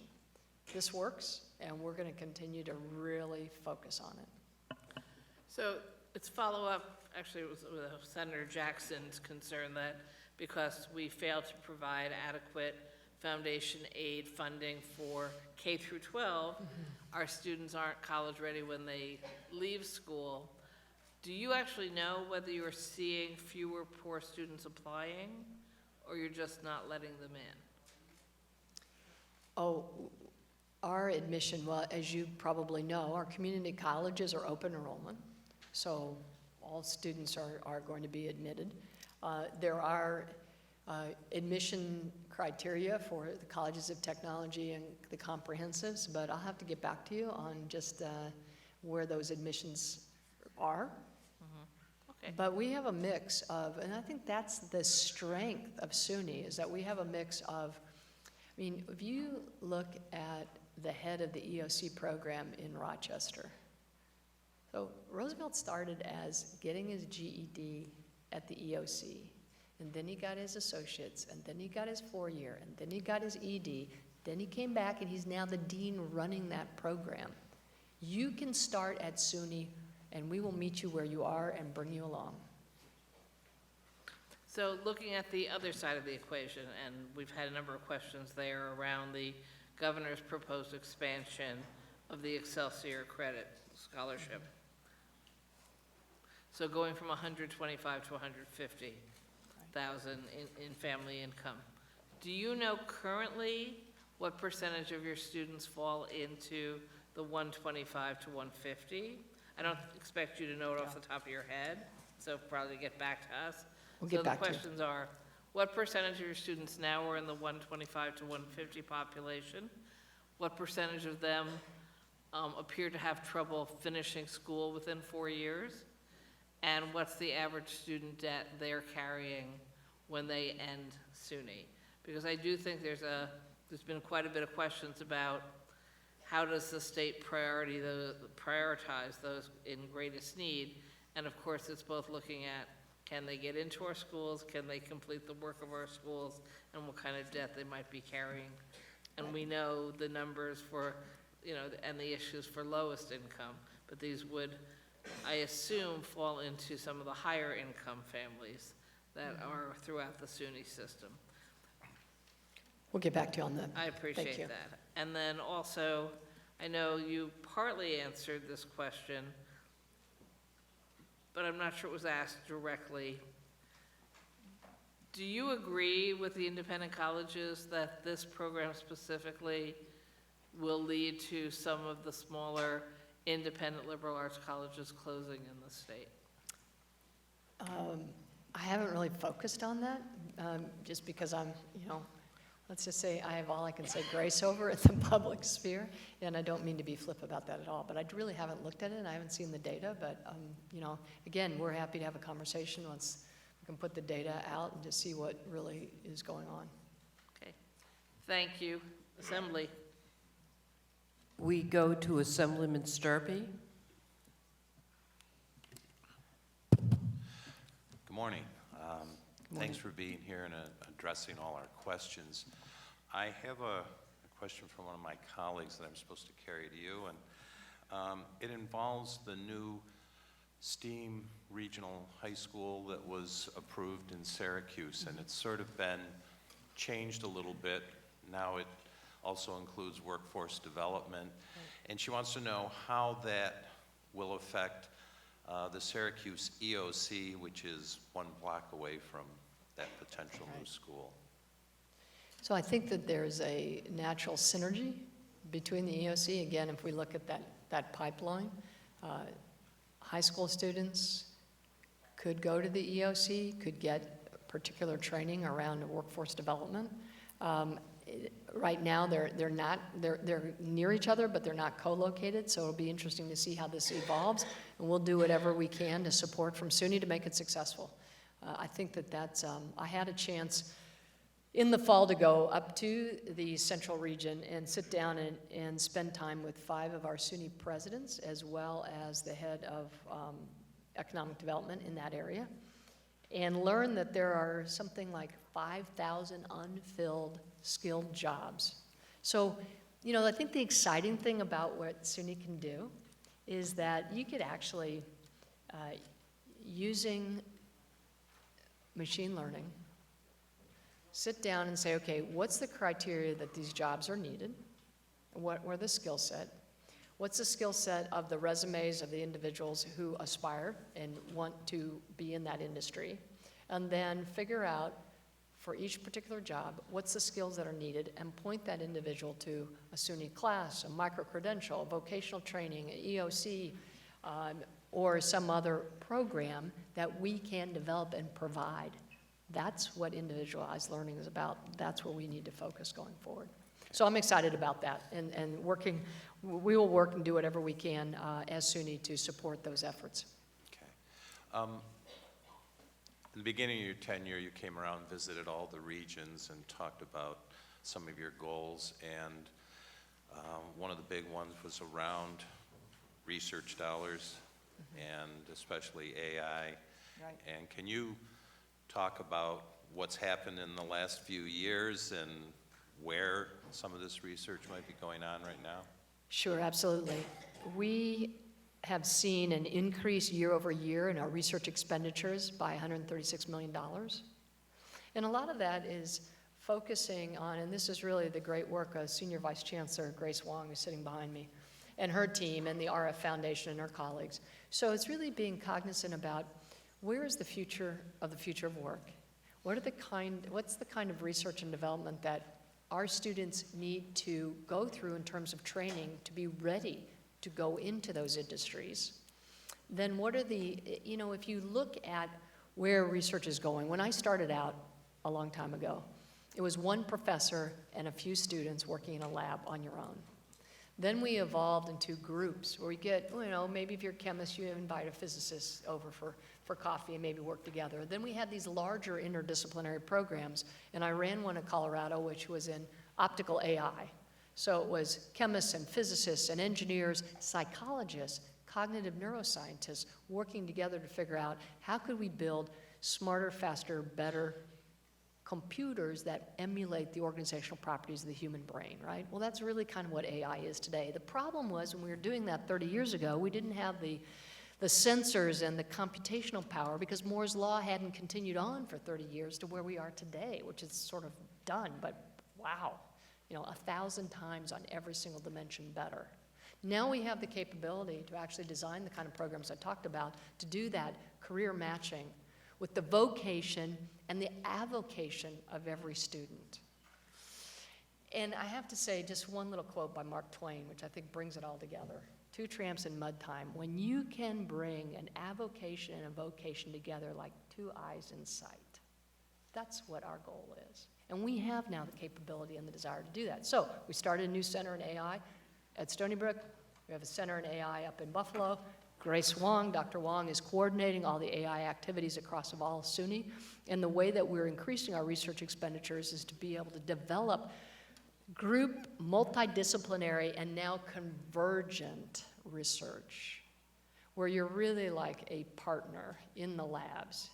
You get rid of the ego and you work together for the greater purpose. That's why we're being successful, in my opinion. We'll do $1.7 billion in research expenditures this year. I want to get to $2 billion.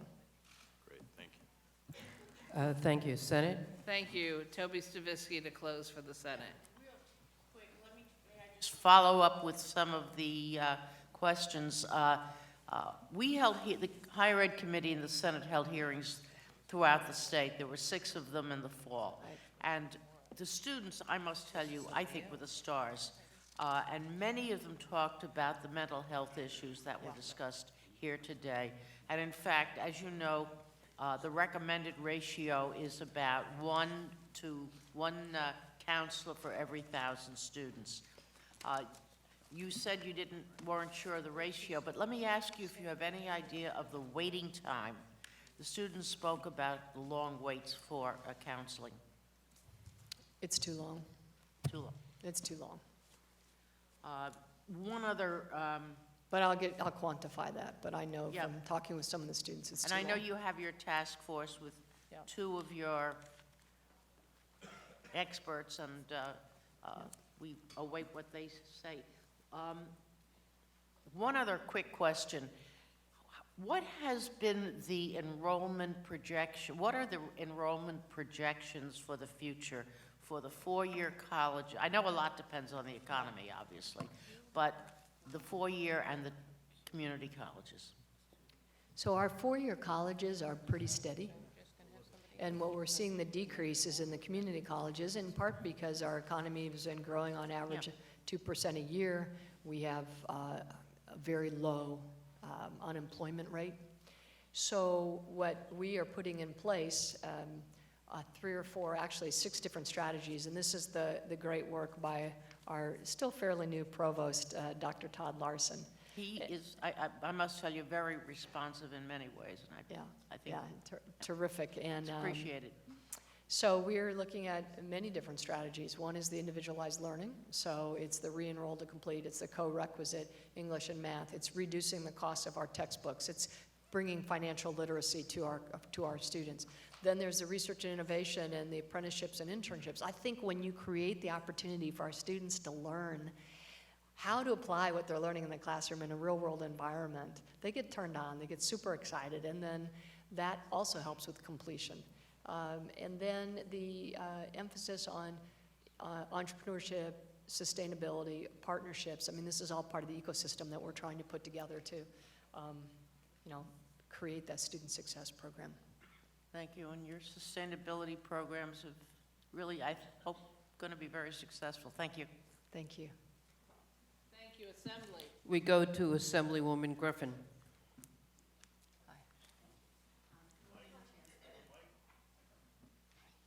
Good morning, Chancellor. Good morning. As a SUNY graduate, I am grateful for the success and continued growth of SUNY. But I do have a couple of questions. I was wondering, are there statistics available to show geographic usage of the Excelsior Scholarship Program? I'm sure there are. I don't know them off the top of my head. I'd be very interested if we could get a breakdown by Assembly and Senate district. Because I think it's important to know, like in my district, a lot of people can't use it, aren't using it, find there's challenges with it, so it would be important to have those numbers to see the success. Are a lot of people using it would mean a lot, especially that we're expanding it at this point. My other question is, I understand that community colleges are experiencing massive reduction in enrollment directly related to these Excelsior scholarships. And as a result, they are experiencing various decreases in their funding. So what is being done to address this impact, and how is this underusage impacting taxpayers? So as I mentioned earlier in the testimony, we have about 24,000 students between SUNY and CUNY, right, that are attending on Excelsior. It's not clear that there's massive decreases in the community college due to Excelsior.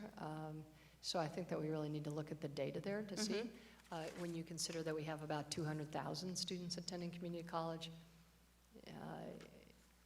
I'm not sure that the decreases that we're seeing would be attributed to that. I think more what I would say in our community college is if you plot the decrease in population over the last year, the slope went a little sharper.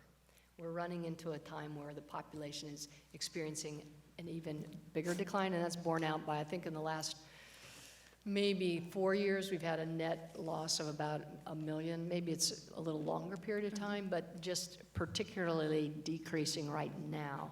So what we're doing is we're putting in place a number of different programs in order to recapture those students, like the one I mentioned, Re-enroll to Complete, which returned 8,000 students who had dropped out. And we got them back before their federal loans came due so that they now can complete their degree and then garner the type of salary that will help them repay. So we're putting together I would say we have put together a multi-pronged strategic approach to the enrollment, which I think will really help our community colleges. When we think about the success of Excelsior, and we'll get the breakout, if you think about that the majority of the students going to community colleges that are on Excelsior are retained at 20% higher than non-Excelsior, it's working.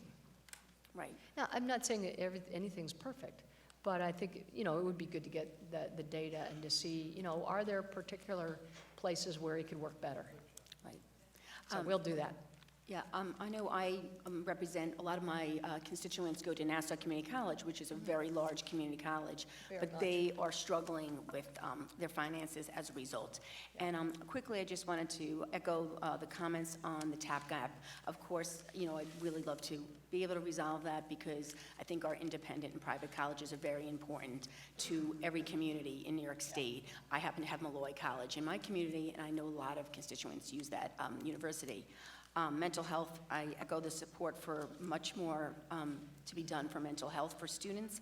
And then also the university police officers. I know there's a little bit of a challenge with the attrition rate with the university police officers. And I wondered, have you met with the New York State PBA to see what can be done about that attrition rate? Well, they haven't contacted me, but I would be delighted to meet and to talk about it, but I wasn't aware of any large attrition rate, so. Oh, okay. Yeah, they reported to me that it was a 30% attrition rate, and so that's a concern to them. Yeah. Is that from one particular campus or overall? That seems high. I believe that's from all. Oh, 30%. Okay, well, we'll look at it. Okay, thank you so much. By the way, Nassau Community College, you have a great new president there, so we're really excited about. Yes, yeah, that is really great. He seems like he'll be fantastic for the position. Thank you so much. You bet. Thank you. Since the Senate doesn't have any more questioners, we go to Alicia Heineman. Thank you, Chair Weinstein. Thank you, Chancellor. Thank you to your team. I know you don't do this alone. So I'm in agreement with my colleagues. I fully support TAP Gap. And I have my comments on Excelsior, which most of my colleagues said. I wanted to talk about OER because you mentioned it in your report. You said over 59 campuses are utilizing it, and it's been a savings of about, or reduced textbook costs of $47 million. Do you have a breakdown per campus? We can get that for you. Okay. So from the research that we found, a lot of the required textbooks that are in or available at OER are from professors that are teaching in SUNY. Are you aware of that? And a lot of the books that they also using are also recommended by some of their colleagues. Right. So I can certainly look at that. It's not unusual to have a professor write a textbook, especially when they're a leader in their particular field, and then have the students use it. But, I know. Yeah, but I'll look into it. Is there a way you can ensure that more resources or more textbooks that are not by college professors are available in OER? So generally, the textbooks that are written for college are written by college professors, but there are other materials that are available that that's, I think, one of the things we're trying to put in place with OER that has saved our students $47 million over 3 years, is having equivalent materials, maybe materials that are prepared. You know, as a former professor myself, I know that I did often prepare my own materials and then provide them to the class, and that's what we see our professors doing as well. There are some times when, you know, a particular textbook is sort of the, you know, the standard of that particular course. Sometimes it's developed by someone at the particular college, sometimes it's at another university. So our goal is to keep costs of textbooks low, independent of who, you know, wrote them or provided them for our students. And I think that we're making a lot of great headway there, so we'll continue to be vigilant. I'm glad New York State is using it because as a parent of a child who's in college, once everything's paid, the tuition and the housing, then come the textbooks, and I'm always looking for, she's always looking for ways to cut down the cost. With telehealth, is that occurring now, or is that something that you're looking at doing? It is occurring now, and it started a couple years ago. We are, I believe, in our second year, and we've expanded it to 10 campuses, and it's being run by psychiatrists from our upstate medical university, where students at these 10 campuses can call and make an appointment and then get help. How do you know if that's successful? And how many campuses does SUNY have, and you're only using it at 10 right now? So there's 10, and we're, hoping with, to restore the funding so that we can look at expanding. So we would love to expand that opportunity for all of our students. Okay, thank you. Thank you. So we go now to Assemblywoman Simon.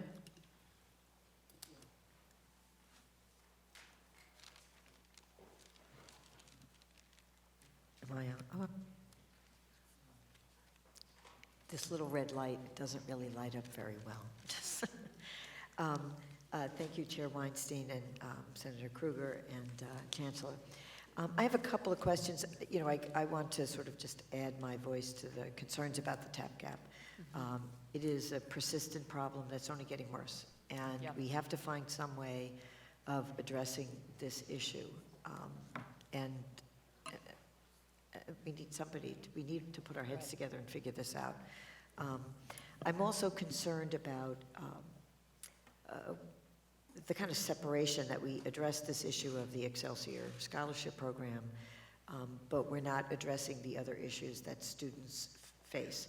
So, for example, the problem with books, transportation, food insecurity. It's nice that we have food pantries on campus, but we really shouldn't have to have food pantries on campus. We shouldn't be putting our students in a position where they are food insecure because their tuition is going up. And I think that it's an issue that I think is a big problem in higher education. It's a big problem in New York State. And it seems to me that the way we're addressing the increase in tuition and not addressing these other issues that go hand in hand with trying to make our schools more accessible to people who need that education, so we can move them forward. We're kind of just dancing around this. And so I'm curious what, if anything, the SUNY is doing to look differently at this situation and come up with a way that perhaps through varying policies, we can start tackling this issue on the ground in the way that students are experiencing it. Yeah. Well, absolutely, and we look forward to working with you during the next few months in the legislative session to see about coming up with ways to address this. I think one of the things that we're doing internally is looking at efficiencies at scale. I know I already said it once, maybe I said it twice, but there are ways that we believe through the print initiative that our CFO is leading, that we can take some costs out of SUNY, which then will allow us to put the resources into the academic end and the other resources that we need for our students. And that's not an insignificant amount of money we think we can recapture for the campuses. So I think it's, looking at making sure that we don't waste anything, whether it's food, whether it's water, whether it's energy, whether it's our other resources, so that we're great stewards of the taxpayer dollars. Another question I have is about students with disabilities. Yep. There has not been an increase in the per capita rate that is paid or allocated for students in about 30 years. And clearly, the cost of serving students with disabilities is greater, and we are happy that we have more and more students with disabilities taking part in the education in New York State. But we are really undercutting the ability of our SUNY campuses to provide for their needs so that they can graduate, because we're just not funding that. And so everything is on a shoestring, and I'm curious what your office is doing to help think through a way that we can address that issue. So we do know that we have at least 32,000 students, probably around 32,000 students with disabilities, of which about 22,000 of those are neurodevelopmental. So whether it's ADHD, autism, and other issues. So we are working with those students day in and day out, have them become successful. We have resources on our campuses to provide support. In fact, I think we can get you some numbers, because recently we looked at what are we spending on and allocating to help all of our students be successful, particularly students with disabilities. So I'll get back to you on that. Okay, because it may be staffing. issues as well. There's not enough staff to go around. Yep, it could That's be. a big Yeah. issue in these campuses, as well as technological advances.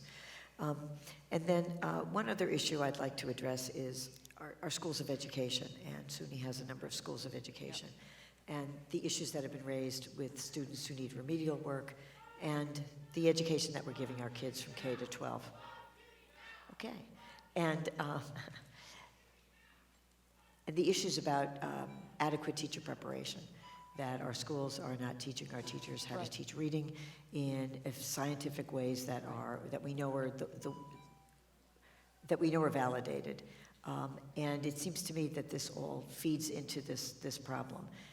And I would like to talk about what it is the SUNY schools are doing in their colleges of education to change that picture. Okay. And I'll come back to you. I know we have 16 or 17 colleges of education, so we'll certainly get you the information. Okay, thank you. Thank you. Appreciate it.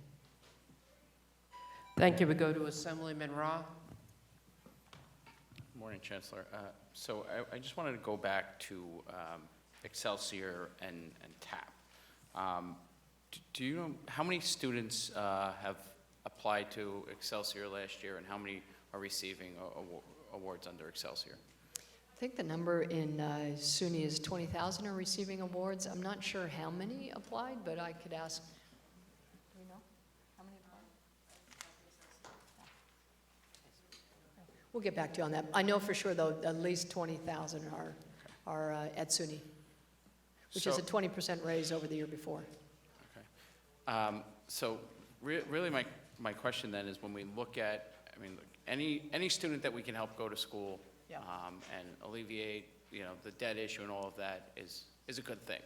But when we look at the students impacted by that program, by Excelsior, versus TAP, which we haven't, modernized in years in terms of income levels and everything, I guess my question is, if we, in an ideal world, we would fund all of these things, but if we are going to put, a set of resources of whatever it is, doesn't it make more sense to put it towards TAP, which gives those students, the opportunity to go to school, pick where they want to go, and it seemingly, to me, impacts a lot more students. So we'll come back to you on the numbers and just look at, how many students would be impacted potentially with this change. We'll definitely get back to you. I don't know those numbers right now. What I will say, and again, I know you all know this, our ability for offering students TAP support coming from families with incomes of less than 80,000 Excelsior, and I know you know this, was provided to hit the next tranche, the 80 to the 125, and now the governor is looking at the 125 to 150. So that is a different segment of the population for sure. I think that with the campuses providing the TAP gap, any relief on that would be very much appreciated and would help the campuses tremendously. So we'll look forward to working with you to see what we can come up with. I think I've heard pretty clearly that's something that would be a good thing for all of us to think about.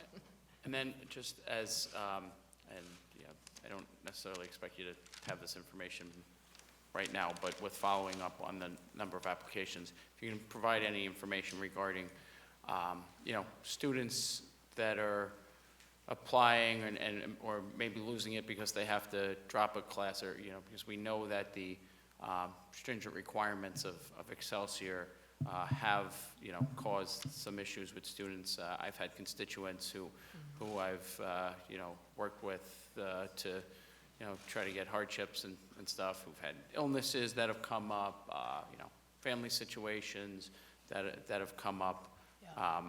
And I think that, that has been a source of frustration for many who otherwise would qualify and get an award that obviously would be a tremendous financial benefit to them and their families, but have, for whatever reason, not been able to meet that requirement. I know we have a little more flexibility than we perhaps had initially with this, but I think that's something we need to look at as we're looking at expansions is making sure that this is available to as many students as possible who, may have something come up through no fault of their own that makes them not eligible for those very stringent requirements.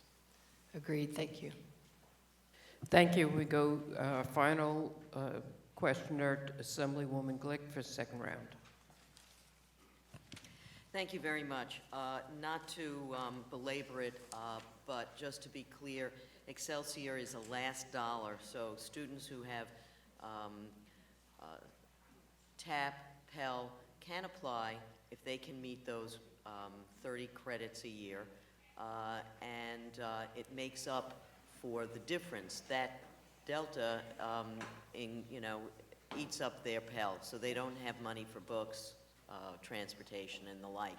So it is clearly intended, as you say, to hit the higher income bracket, and those are kids who perhaps have sufficient support to ensure that they have family support that makes it easier for them. They may not have to have a job in order to go to school.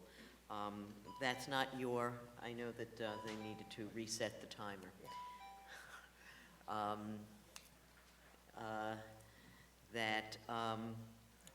So I'll just continue. On the STEM scholarship, we had a bill that got vetoed because we wanted to make a change. If you have a STEM scholarship, it's like Excelsior, but you have to graduate in the top 10% of your class. You don't have that requirement from Excelsior. If you are in that top 10%, you're pursuing STEM. We tried and had vetoed the work requirement for the years after in that specific field because we had students from largely upstate who said they wanted to go home, but they couldn't get a job in that specific field. So it converts to a loan. So what happens is now you're coming from a family that maybe makes $50,000. You worked hard, you got your scholarship, and now you find out that you can't get a job in Malone, so it turns into a loan. And now you have a loan, you don't have the job prospects in your area where you wanted to live, so now you move to Boston, where you can perhaps get a job in the field that you studied. So you're talking about the advisement that helps students make good choices. And it seems to me, clearly there have been some students who've made, they believed our rhetoric that these are the jobs of the future, but the future hasn't arrived in a lot of places. And so now we have lost a kid who graduated in the top 10%, focused on STEM, and somehow we've got other kids who come from families with higher incomes who don't have the same work requirement, and they go home and do flower arrangements with mom, and they stay in the state, but they're not necessarily the kids that we were hoping to support. So what is SUNY going to do to make certain that we don't have any more kids talking to their representative who then talks to me about this problem in terms of matching students with what is actually available should they actually want to return home?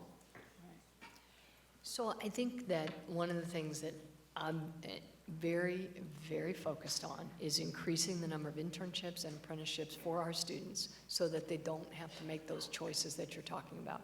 And one of the things is, I always think about Excelsior is one of the tools in the toolbox. TAP's another one, Pell Grants. We need to increase the number of fellowships and scholarships to give a broader set of choices and opportunities for our students, without a doubt. The second thing is I think we're making inroads on using the strength and the quality of our SUNY schools to attract industries that then provide those internships. To give an example, CREE.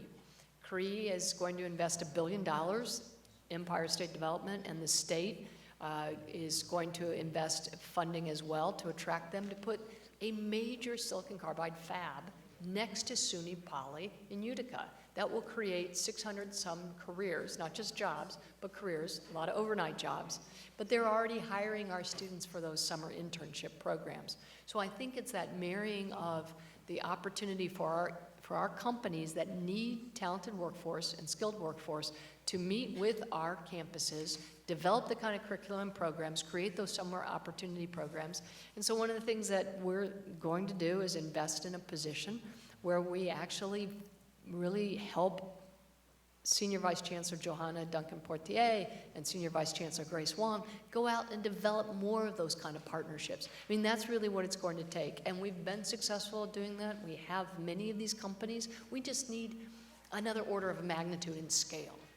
So we need to put some more resources into it, and that's what we're going to do. For the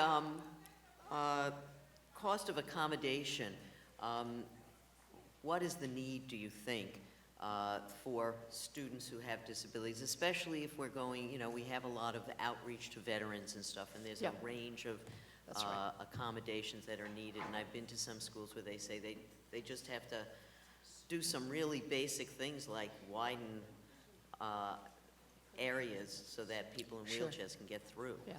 You know, I can come back to you on the number of projects that we're doing throughout SUNY. Yeah. I do know with 32,000 students that are coming to SUNY, which I'm so proud of, that we have this opportunity for all students to be successful here. We can break it down by campus, and we can look at the kind of projects and investment that we're doing to accommodate. That's very helpful. Thank you so much, and thank you for your very responsive answers. Thank you very much. So, Chancellor, thank you so much for being here. We look forward to having some of the follow-up answers that members had asked for, and look forward to continuing to work with you as we go forward. Thank And you I so with much. you.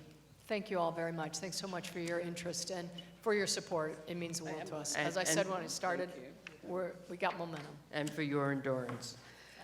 Thank you all.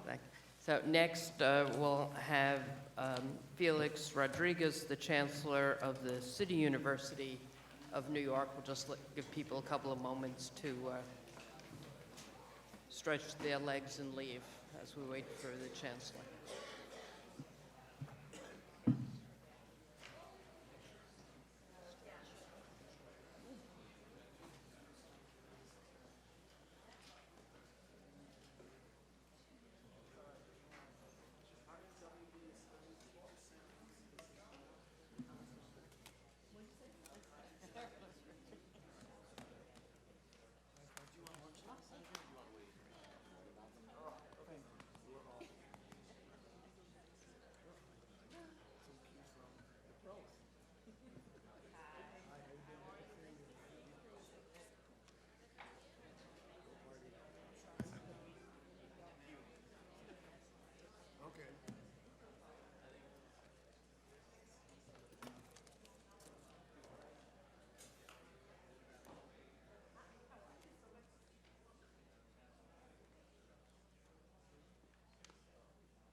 we can settle down, and the people who are leaving, if you could leave because the voices carry.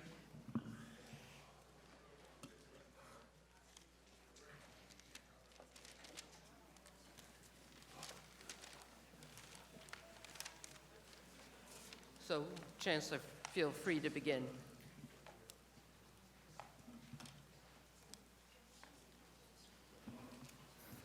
Yes.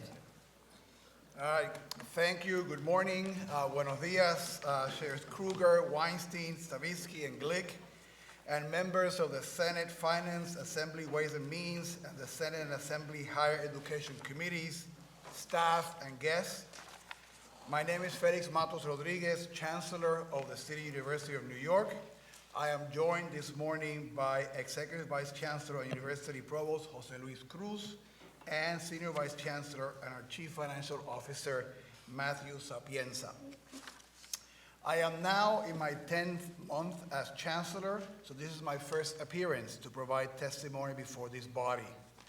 For those of you who do not know me, I am a historian by training and started my CUNY career 20 years ago as a professor at Hunter College and director of its Center for Puerto Rican Studies. I later served for 5 years as the president of Hostos Community College and then 5 years as president of Queens College. After 2 decades in a variety of roles in several CUNY campuses, I am honored to oversee the premier and largest urban public university in the United States, serving 500,000 students, 20,000 faculty, and 25,000 staff at our 11 four-year colleges, 7 community colleges, and 7 graduate and professional schools. On behalf of the entire CUNY community, I want to thank Governor Cuomo, the State Senate, and the State Assembly for your past support, which has enabled CUNY to deliver strong results for our students and the citizens of New York. I am pleased to share with you some of our important recent achievements and to outline our priorities, plans, and goals for the coming fiscal year and beyond. In my first year as Chancellor, I have built an exceptional leadership team of experienced and diverse professionals who mirror the students and the city we serve.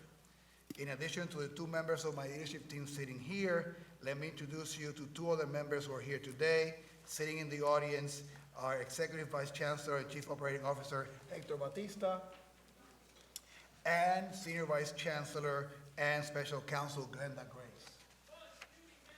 My administration would also have the rare opportunity to shape the future of CUNY leadership for years to come. We have 9 presidential vacancies, and yesterday I named the first of those 9. The Board of Trustees approved a new president for Baruch College, Dr. David Wu, currently the Provost and Executive Vice President at George Mason University.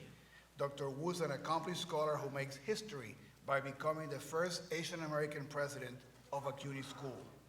I expect to make about a half-dozen presidential appointments this year. At a time of growing inequality, CUNY has become a national leader in promoting upward social and economic mobility. In 2019, 6 CUNY colleges placed in the top 25 nationally on CollegeNet's 2019 Social Mobility Index, with Baruch College ranking #1 for a 5th straight year. CUNY also dominated both the Forbes and the Wall Street Journal's Best Value College rankings. Our history of delivering a high-quality, affordable education and promoting social mobility help explain why freshman enrollment rose 3% this past fall, countering the national trend. It was part of a 17% increase since 2010, a decade in which freshman enrollment for both public and private universities nationwide remained largely flat. Also, in my first year, we made a vital investment in the future with our historic agreement with our largest union, the Professional Staff Congress, which provided well-earned increases to our faculty and, perhaps most notably, reaffirmed the importance of adjunct faculty, not only with substantial pay increases, but with provisions that advance our efforts to further integrate them into the academic and campus life. With these advances, we are blazing a trail for higher education nationwide. We have also started to identify key priority areas that establish a foundation for a bold vision for CUNY over the next 10 years. We will be laying out our ideas in the coming year with input from all our stakeholders, but even before then, we will get a head start with moves that increase our focus on pedagogy and improve the craft of teaching, and others that expand career engagement initiatives so that CUNY students have the same opportunities for internships and career paths that young people from more affluent families have. We are pleased that the governor's executive budget includes an increase of $24.3 million in funding for employee fringe benefits and continues current year funding levels for our critical opportunity programs, SEEK and College Discovery. The budget proposal also continues to include $4 million for open educational resources, which is funding that we have leveraged to significantly reduce the cost of textbooks for our students. Our students save $49 million in textbook costs from 2017 to 2019, which amount to students saving $7 for every $1 invested by the state of New York. We are also grateful that the executive budget proposes to raise the income eligibility cap for the Excelsior Scholarship, and that it will make more community college eligible for Supplemental Nutrition Assisted Program Benefits, or SNAP. The governor's budget moves us closer to a future in which quality higher education is accessible to all low and middle income New Yorkers at no cost, and we thank him for his leadership. For our community colleges, we're very thankful that the legislature has supported base aid increases in recent budget cycles. The university seeks your help in this again. Now I would like to take a few minutes to address tuition. The capacity to adapt and plan ahead is critical to effective leadership, and we welcome the flexibility of the governor's proposal to extend the predictable tuition policy through 2025 gives us. The current proposed tuition increase of $100 per semester will generate $36 million for the senior colleges for the next fiscal year. Students who are in the most need will have any additional out-of-pocket tuition costs significantly defrayed or covered completely by New York State's generous financial aid programs, TAP, Excelsior, SEEK, College Discovery, and the Peralta Dream Act, along with federal Pell Grants. We are proud of our affordability and value that we are able to offer our students. 2 out of 3 CUNY undergraduates do not pay for tuition out of pocket, and 3 of 4 of our graduates leave debt-free. As such, even with the proposed adjustments, CUNY's tuition will remain of high value, even as it will continue to be much lower than any other university systems throughout the country. As I mentioned, CUNY has earned high regard as a national model in promoting social and economic mobility. For it to remain so in a rapidly changing world, the university must maintain our ability to innovate and serve our core mission. With the continued support of the governor and you, I am confident that we can do so. Regarding the university's capital program, we appreciate the governor's executive budget commitment to CUNY's infrastructure needs, including its $284 million investment in critical maintenance for senior colleges and the $64 million in matching funds for community colleges. These will continue to make a significant difference in upgrades and replacements for aging, mission-critical elements of these buildings. We are excited by the opportunities offered by the Governor Cuomo's proposal for a 2-to-1 capital matching program, which offers a unique opportunity for our senior colleges to leverage private funds to generate state support for our new building initiatives. We have always been at the forefront of integrating sustainability and energy efficiency into our campus operation, our curriculum, and our research. That is why CUNY is currently investing over $340 million in dozens of energy performance capital projects on its campuses that will significantly reduce emissions. But we have a challenge for our aged building stock, which includes 300 buildings totaling 29 million square feet. They range in age from 1 year old to over 100 years old, with the average building age exceeding 50 years. That is why, over the past 10 years, CUNY has focused on retro-commissioning, a process to improve the efficiency of its existing buildings, equipment, and systems. Looking into the future, CUNY continues its focus on leveraging its capital funds in the upcoming 5-year capital plan for projects that will reduce CUNY's carbon footprint and energy consumptions. CUNY's capital program and initiatives reflect the university's commitment to sustainable technology and energy efficiency, including CUNY's commitment to develop a plan to meet the Climate Leadership and Community Protection Act goals. CUNY is an unparalleled resource for the state and the city. The increasing investments that our funding partners have made over the past few years have paid undeniable dividends. CUNY is finding new ways to help more students succeed academically, earn their degrees on time, and acquire the skills they need to build successful careers and fulfilling lives. There is also no question about the powerful impact that dynamic CUNY has on all our citizens. Now is the time we need to be an even better and bolder university, and we ask for your continued support in that aspiration. That concludes my testimony, and I'll be very happy to answer your questions. So thank you. We're going to go to Deborah Glick, our higher ed chair.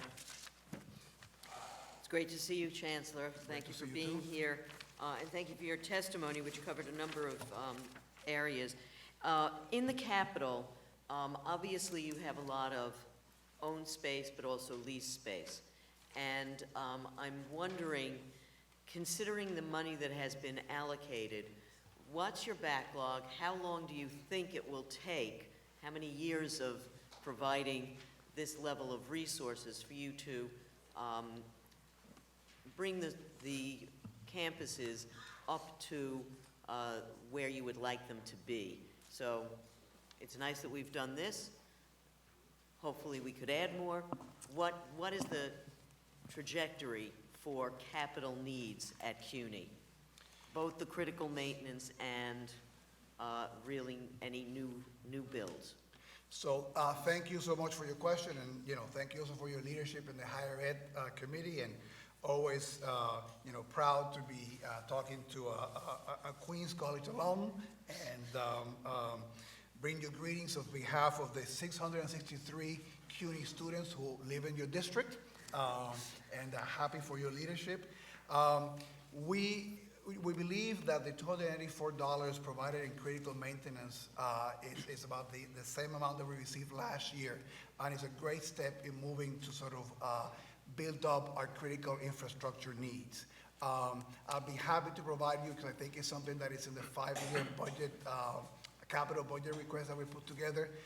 I have the actual number of what that critical maintenance need is, so I can provide that to your office later.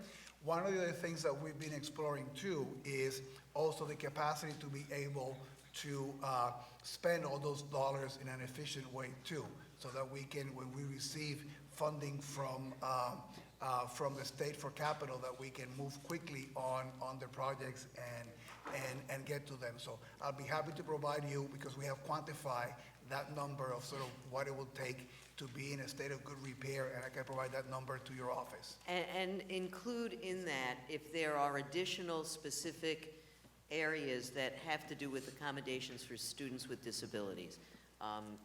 CUNY has been a very open door, but sometimes the door isn't wide enough.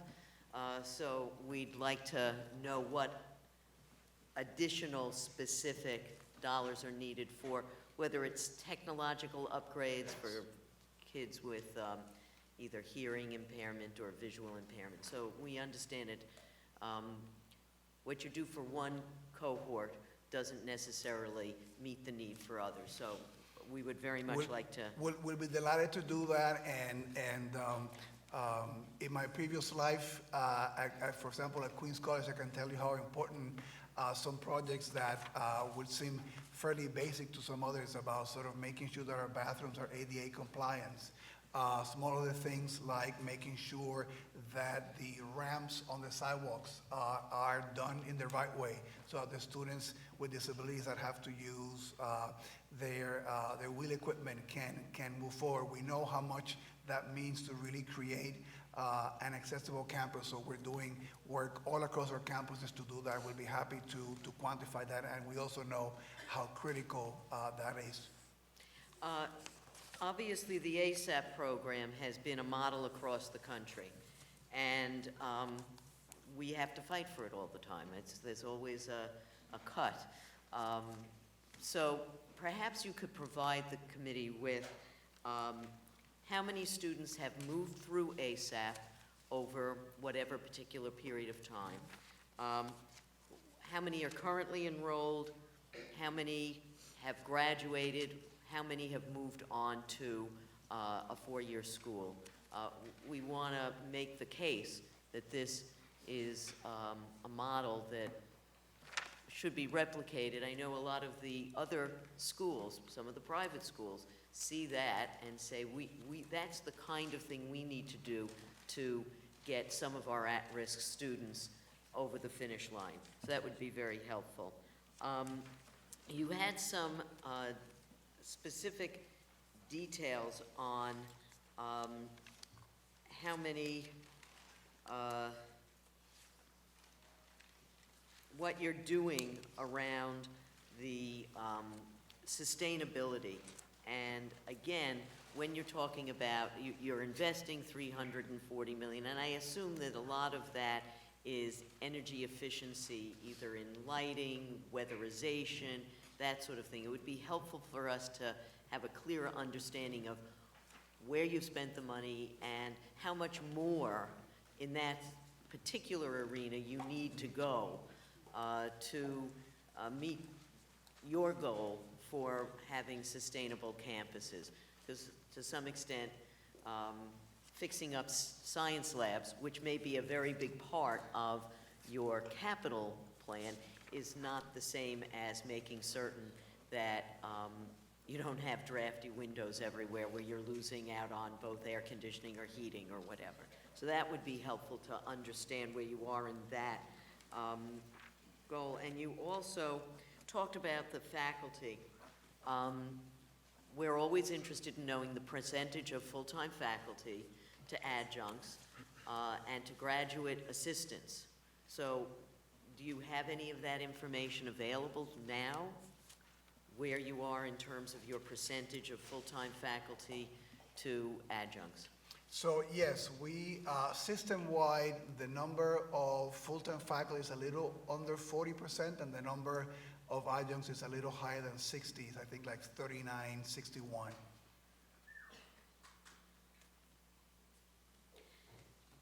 Do you have a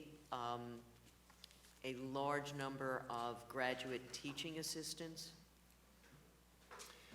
Yes, we do. I mean, I don't have the exact number of those. We can provide that to your office. And again, the issue of the adjuncts that you bring, and actually, on your first question of ASAP, I do have at least some 3 out of 4 of your questions I know the answer. So we have about 25,000 currently students on ASAP. They're about 38% of our entire community college enrollment, so a very robust part of our community colleges are benefiting from ASAP. We have graduated about 58,000 students from ASAP over the duration of the program. The data that you requested on their, graduation and where they're going, that I don't have recorded to memory, so we can clearly provide that. We have been investing and leveraging resources. For example, we have $1 million grant from the Bank of New York Mellon to provide transfer scholarships for ASAP students, sort of continuing the success of those students that have successfully moved through ASAP, and they're able to go to one of our four-year institutions. As you know, ASAP has doubled the graduation rate of students who are comparable from a 3-year graduation rate of 53% for the ASAP student and 25% for comparable students over that. So it's been an incredibly successful program. We are actually providing technical assistance to several states. There are about 7 states that are replicating ASAP-like programs, and CUNY is the technical assistant partner. 3 community colleges in Ohio just got a grant to do that. And we continue to learn from our ASAP program to see what parts of that are things that we can replicate with other student groups. A lot of colleges are facing pretty wholesale retirement age for an awful lot of faculty. Being in New York City, you may have a better record on diversity than perhaps SUNY, which is far-flung. But where are you in terms of a diverse faculty? So there's 2 ways to address that. One is that our numbers compare extremely favorably to universities all over the nation. I mean, we have an extremely diverse faculty, and we can provide the exact numbers and the breakdown by groups. I know I have that in a table here someplace.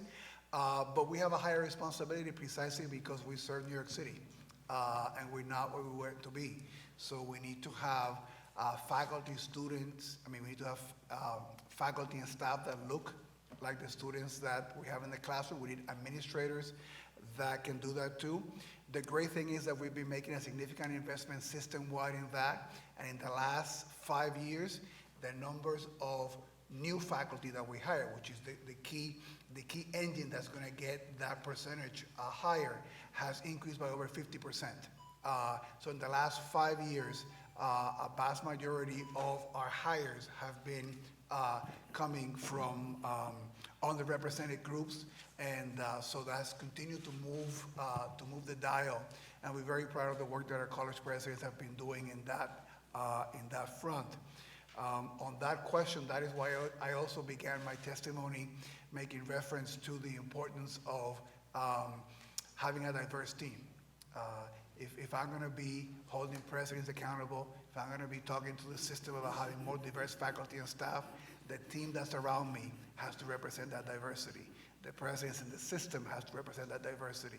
And I'm very proud of the record that we have built so far in getting individuals of great credentials to join the administrative team, and I think that sets the tone for the rest of the system. Thank you. Thank you very much. Thank you. We go to the Senate now. Thank you. Higher Ed Chair Toby Stavisky. Thank you. Welcome back. Great to see you. Good to see you, and thank you for mentioning Queens College.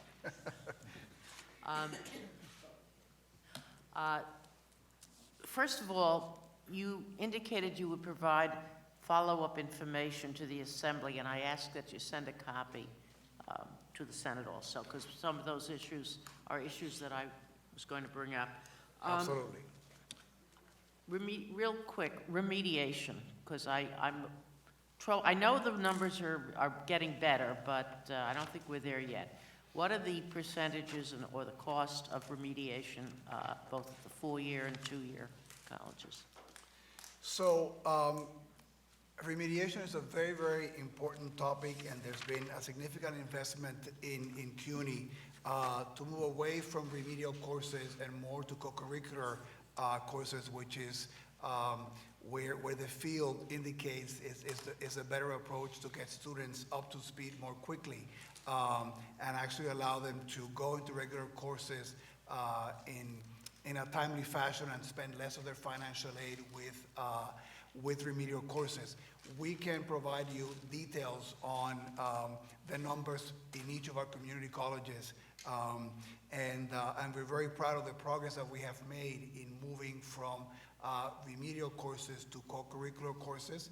We are hoping that in the near future we can be in a place where all of our formerly remedial courses are done in a co-curricular way. So we're talking to our community college presidents, and I have some experience having served as the president at Ostos Community College about how important it is to do that in a timely fashion, so we can provide you those figures. I'm also very proud of our partnerships with the DOE. We just began a pilot program. It's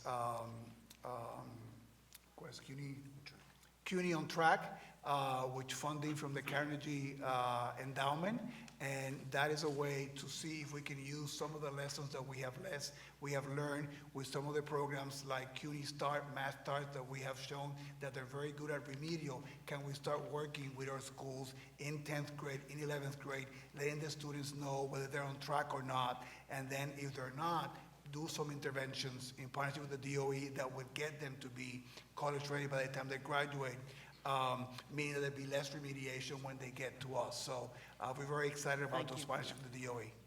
Yes, I've always felt that this should not be a cost on CUNY, but on DOE. You mentioned the governor's $24 or $25 million allocation for the maintenance of effort to fund the contract, et cetera.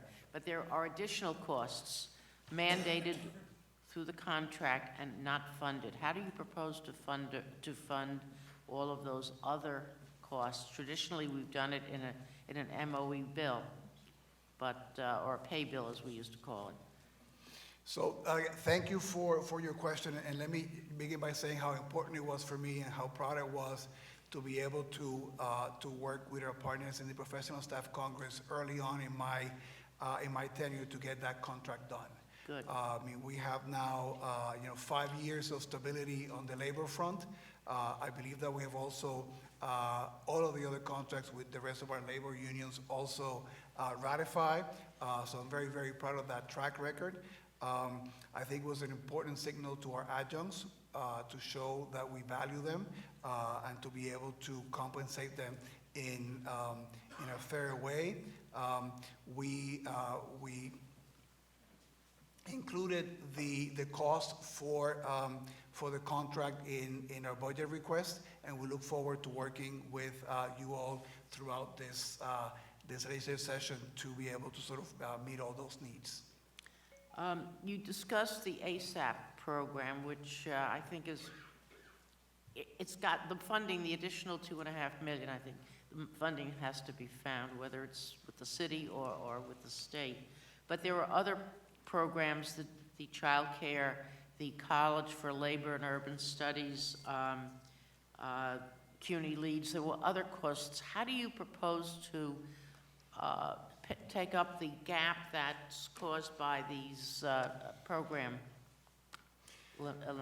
So again, budget cuts? Thank you for that question and bringing those very important issues to bear. On the issue of childcare, as those of you who are in the who are part of the hearing and know me, very dear to my heart as the former Commissioner of Family Service for the Commonwealth of Puerto Rico. I was in charge of certifying child care and day centers in Puerto Rico, and made it my habit then as commissioner and at Ostos in our child care center and at Queens to go read and visit and spend time, because I know how important that is for our students to be able to know that their children are taken care of and that so they can study. I know that now I need to find a place where I can go read, because the chancellor's office doesn't have a daycare. I'll have to visit some of the campus to do that. So we look forward to working with all of you to be able to restore those vital funds. We're also looking into other partnerships so that we can expand the work that we do around the issue of childcare. I am part of an Aspen Institute group that works on 2-generation strategies to combat poverty. So we're looking into some funding to be able to be creative, to work in our centers and also with our students or parents. We touched upon the capital, the $200 million for CUNY, the capital 2-for-1 match, which means that you're going to have to raise the $1 million.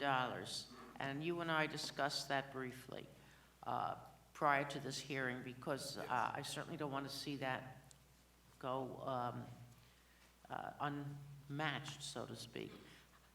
How do you propose to raise, that's a lot of money, for the raising of that $1 million match for the construction? And I must say, I think it's extremely critical, because so many of the buildings at CUNY, they were built 50, 60, 70 years ago, and critical maintenance is not sufficient.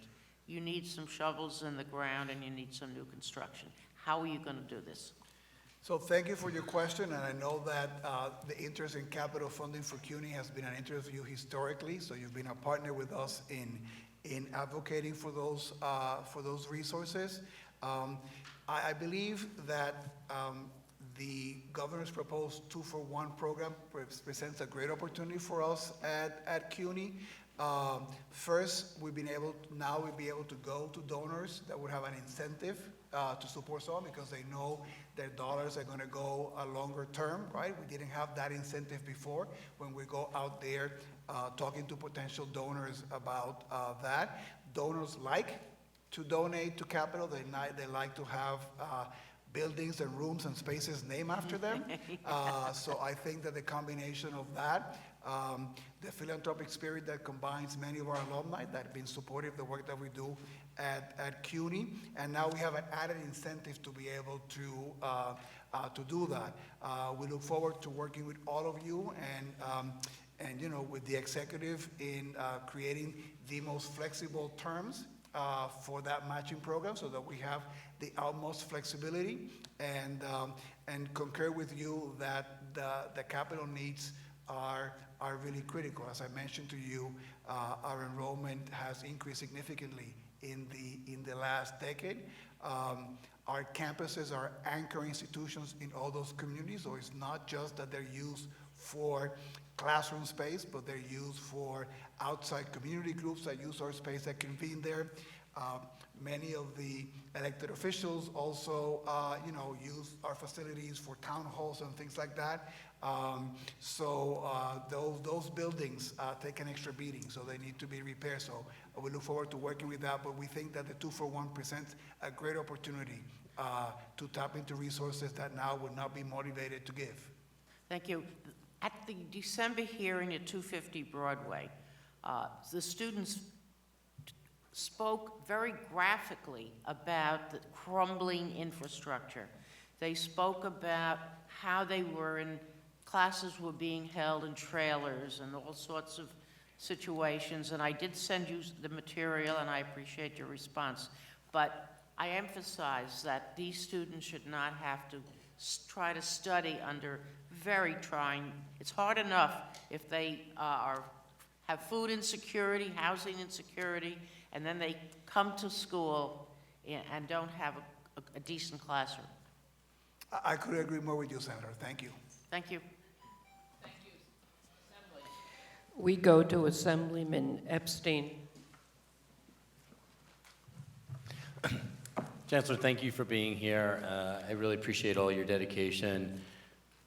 So just, are you happy with the state funding the governor's proposed for CUNY?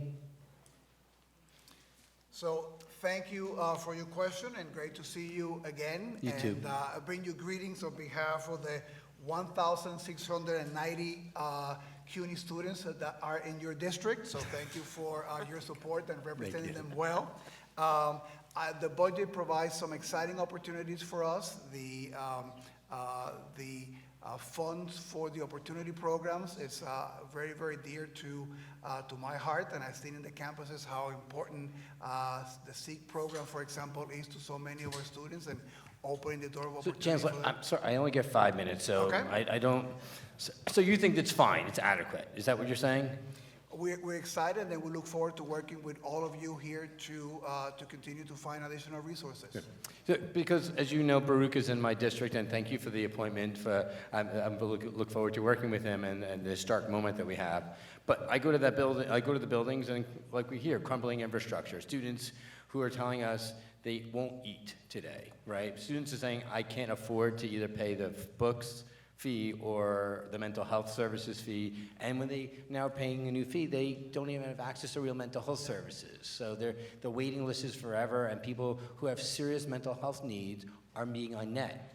So I want to know, really, can we rely on you to come push for real funding, because students really need additional funds to be able to have a high-quality education? So again, thank you for the question and for your commitment. I look forward to introducing you to President Wu at the appropriate time. I think that I'm very proud of that first appointment, and I'm sure he's going to do great things for Baruch and take it to the next level. We have been working very, very hard in making sure that many of those needs that you identify are met throughout the system. If you look at programs that help students with their transportation costs, right? In ASAP, those 25,000 students all get free Metro cards. But I do appreciate that, but the kids outside of ASAP and the kids who, what we hear from, the part-timers, right? I don't want to make it, I appreciate a rosy picture, but it's not what we're hearing from students or from faculty. We're hearing the opposite story. So is there something that we're missing here where the students and the faculty are saying we're struggling and you're providing a real rosy approach to it?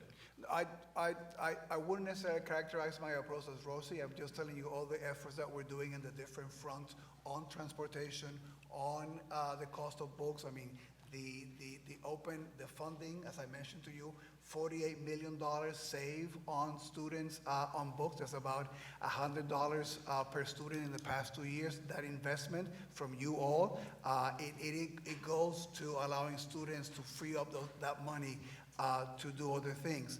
On the food insecurity front, we are fighting that on a number of fronts. We have an initiative, a pilot program that we're doing with the city council that provides 1,000 students with vouchers of $400 per semester to address food insecurity. The work that we've been doing in making food pantries available. We have funding from the Petrie Foundation for the food pantries. We have funding from the Petrie Foundation to explore more ways to support the students.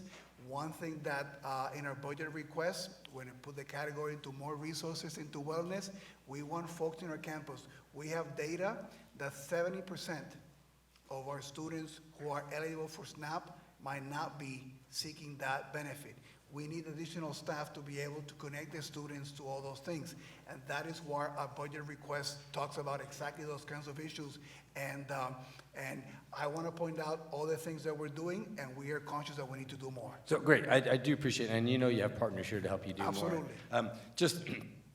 I wonder if there, with additional resources and dedicated funding, I know we hear that a lot with the TAP gap, really closing the TAP gap, helping expand ASAP. Do you think that if we had dedicated funding, you'd be in a position to be able to expand ASAP, provide additional resources for students with books, food insecurity, housing security? We hear story after story of kids who are homeless, who are just trying to go to school, kids who just aren't eating and trying to get to school. These are real stories that I know you know about, and we want to make those stories that the experience of that doesn't happen, so people can actually graduate and not have these insecurities and really become productive members in our society. So we're totally on the same page, and that's why in our budget request, we had an entire category sort of dedicated to precisely providing that kind of support on the issue of the TAP gap, which you address.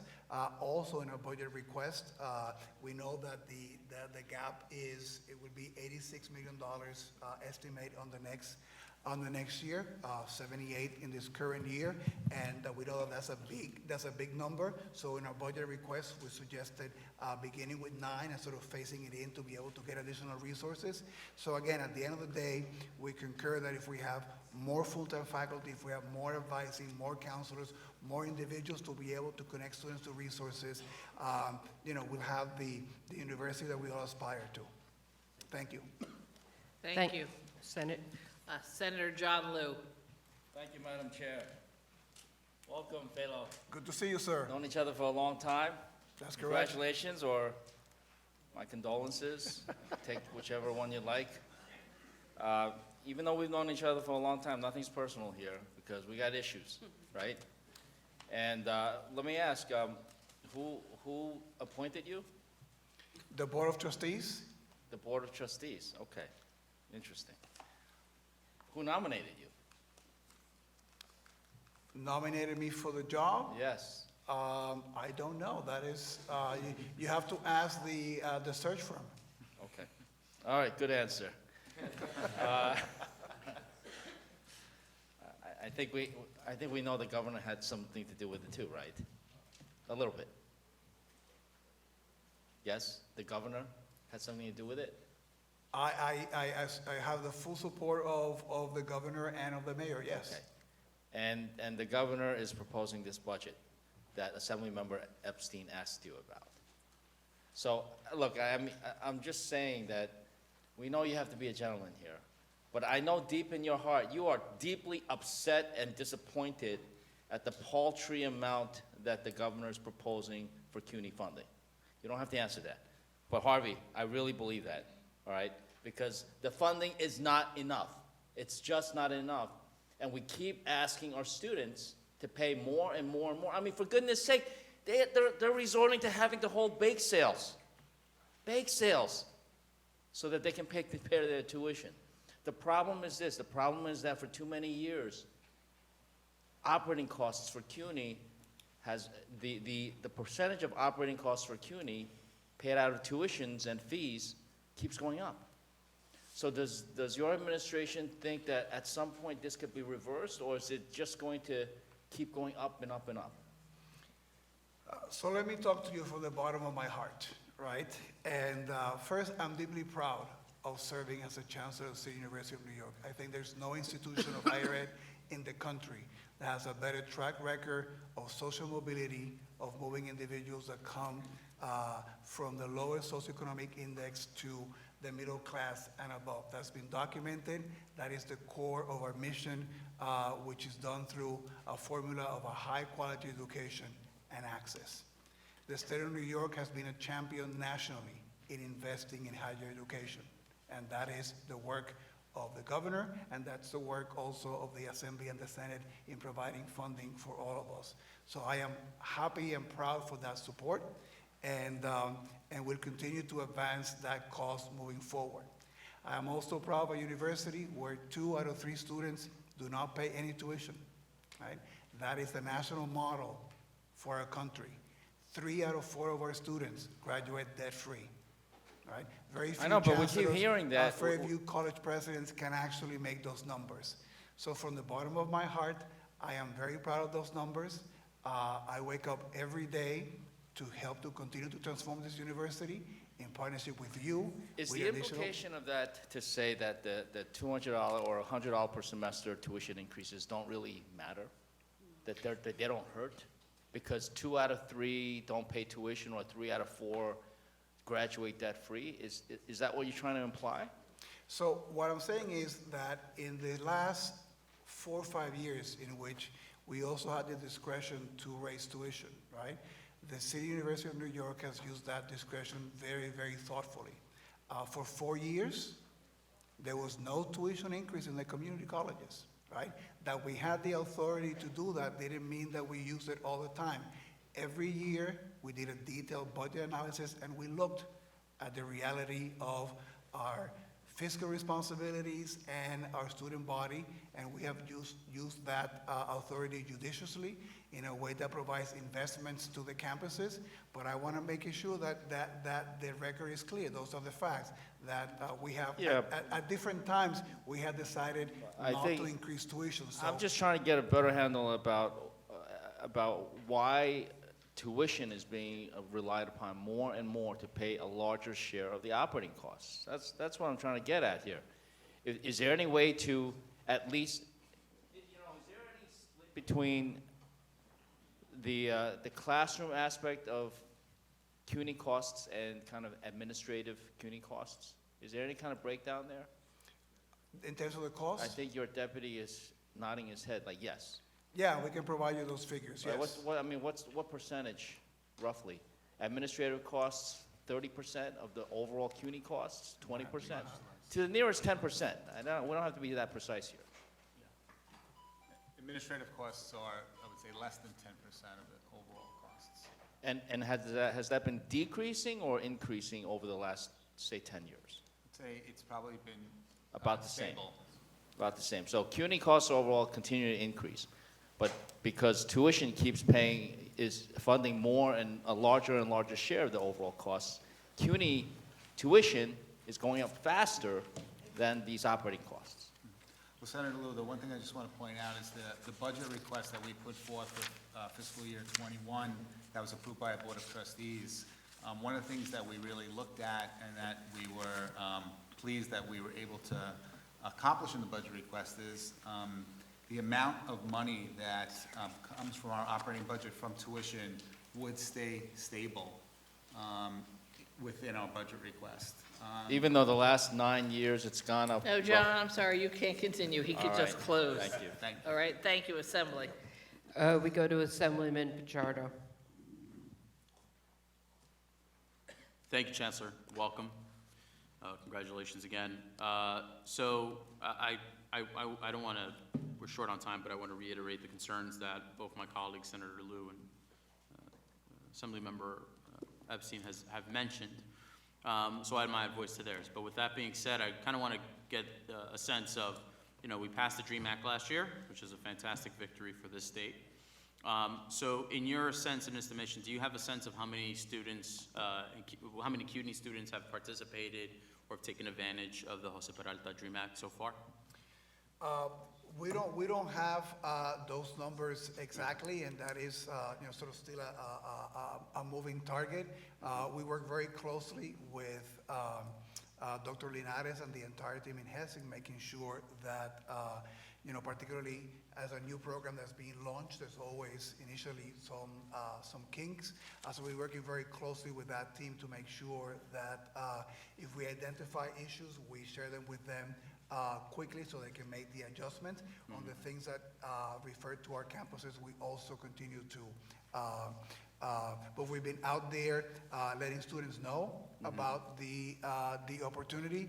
I was particularly concerned about students that might have been at CUNY before and might have left, right, because they didn't have funding, and might assume that because the program is new, it only included new students, right? So we're very aggressive in targeting the communications to both students who will be starting now, to some students that might have, sort of left and come back.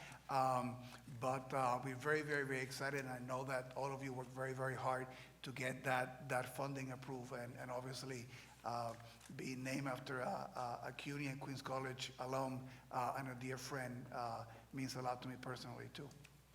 Thank you.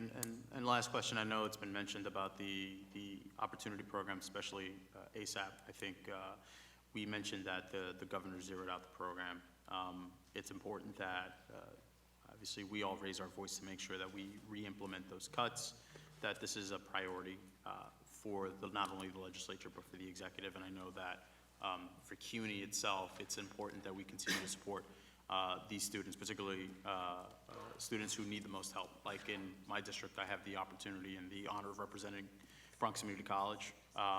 So we need to make sure that stay in the forefront. Also, speaking of Bronx Community College, I've met with Dr. Sekig Negbe many times, and obviously the concerns of the capital needs for the campus. Yeah.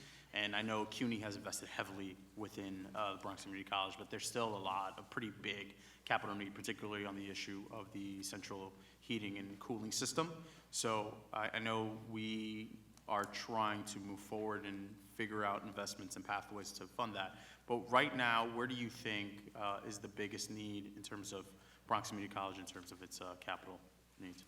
So again, thank you for your support, and again, on behalf of your 4,181 CUNY students in your district, you're really good at this. I bring you greetings, and I know you know that because I know that you are a presence in our campus, and you've been a higher ed supporter and champion. And ASAP is particularly important for Bronx Community College because, as you know, we are trying to use Bronx Community as a flagship of what a college would look like if almost, most of the students could be supported by ASAP, and that experiment continues very, very well in that program under the President Sekenavi and his team. So it's a very, very important for the future of ASAP that what we're doing at BCC continues to go well. BCC is also one of our most beautiful campuses, and the investments in infrastructure, sometimes for the things that nobody sees, like the steam pipelines and the things that are not attractive because you don't get to cut a ribbon when you do HVAC and those things, but they're indispensable to be able to support our students. So we're happy that the current budget provides critical maintenance funding to be able to continue those programs, particularly the matching fund for the community colleges. It's important to put that up front so that we can get the rest of the funding from the city. You and I were there in the ribbon cutting for the renovated ribbon swimming pool, also at BCC. So we continue to invest in Bronx community and our other campuses too. All right. My time is up. Thank you. Thank you. Thank you. Thank you. Before we go to the Senate, I just wanted to acknowledge that Assemblyman Colton, member of the Ways and Means Committee, has been here for some time, and we also were joined by Assemblywoman McMahon. Great. And we've been joined by Senator Jim Gorin, but our next questioner is Senator Robert Jackson. Thank you, Madam Chair. Chancellor, good afternoon. Good afternoon. Great to see you. Good seeing you, and I'm happy that you're the Chancellor of the City of New York universities. And I say to you, I'm looking at some of your staff there, and I know some of them, and I'm looking at the diversity of the people that are sitting there, and that's a very positive sign, in my opinion. But I wanted to touch base with you about the budget.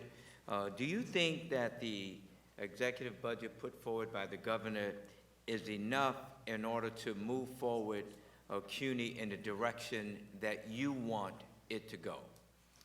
I mean, clearly, we're excited about the funding to be able to advance the agenda that we've laid out as Chancellor. As I mentioned in my testimony, there are some areas like career engagement, which are very, very clear and important to me. I know that Chancellor Johnson in her testimony about SUNY spoke about the importance of internships, and it's something that a passion that we both have.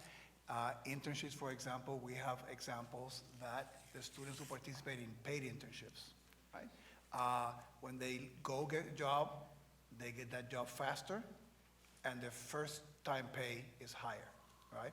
When 50% of the students you serve are students who are the first one in their family to go to college, that opportunity is something that we need to advance. Also, if you think about our price point at the City University of New York, if we have students going out there getting paid between $3,000 and $5,000 for a paid internship, right? If you're in a community college student, that's a year of tuition, right? If your tuition is paid for, that's your money for transportation, for food insecurity. So I'm excited about the chances that this budget allows to make investments in those areas, yes. Thank you. Chancellor, I'm just going to try to ask some quick questions because my time is limited. I would love to have a dialogue with you. Maybe I'll come to your office. Oh, the door is always open, or I'll go to yours. But with respect to, I asked a question, I'm asking you the question. PS, Professional Staff Congress, just negotiated a contract, and you had a lot of adjuncts that were working, and they were paying peanuts, in my opinion, and so they got an increase. In the executive budget, was their contract paid for in the executive budget, or it must come out of the hides of all of the colleges? So again, I am extremely proud of that contract to be able to provide a 71% increase in the salary of the adjuncts. It's national. It's about news. damn time. You know that, right? I agree with you, and also to create some mechanisms to allow them to be more integrated. I mean, now, for example, they're going to be getting paid for their hours, their office hours, and things that we did not include before. But I just asked, is it covered, was that money for the contract put into the executive budget, or it's not? Because if not, then it has to come from somewhere. And so if I'm the president of City College, which is in my district, along with Brian Benjamin, then I'm going to either have to cut staff or cut programs. So my question is, it wasn't covered in an increase in the budget. So how do you expect them to then deal with that if it's not put in the budget? So we put in our budget request, we requested funding to be able to pay for all our mandatory cost increases. We also included a request for the funding to be able to provide for the increase in our regular salary costs too. And I'm very confident that throughout this process, at the end of the journey, with your support, we'll be able to get a budget that allows us to be able to fund all those needs. Well, and I read your statement as far as, and I have CUNY, PSC's testimony. They say from a capital point of view, the needs are like $5 billion, and the labs are so outdated, and it's not really functioning at the level that they're supposed to. Do you agree or disagree with that? So we're happy to have about $284 million in critical capital needs to address needs like the ones that you identified. And I'm sure that our good colleague Barbara Bowen will also identify when she provides her testimony. And we're trying to address all those needs and make sure that the students have the facilities that they need. Sure. We're also working very hard with our campuses to expedite the usage of the funds when we get them, to be able to get to those construction projects and renovations quickly. So we are aware of those needs and look forward to, with your support, addressing them in the future. Thank you. Thank you. Assembly. Assemblywoman Heidemann. Thank you, Madam Chair, and to Chancellor Matos Rodriguez. Congratulations. And, Great to see you. we've come to know each other very well over your trajectory from Puerto Rico to the Bronx to Queens, and now as a chancellor. So one of the things you mentioned is that you have to fill vacancies for 9 CUNY presidents? Well, now 8. Now 8. Yes. How close are you for, I don't have a college in my district, but how close are you to the one that is close to my district in making a decision there? Is one of my questions. The other question is, of the ASAP program that you talked about, you know, it's great. I don't think CUNY should have ever needed a program to make sure students are graduating on time, but apparently we did.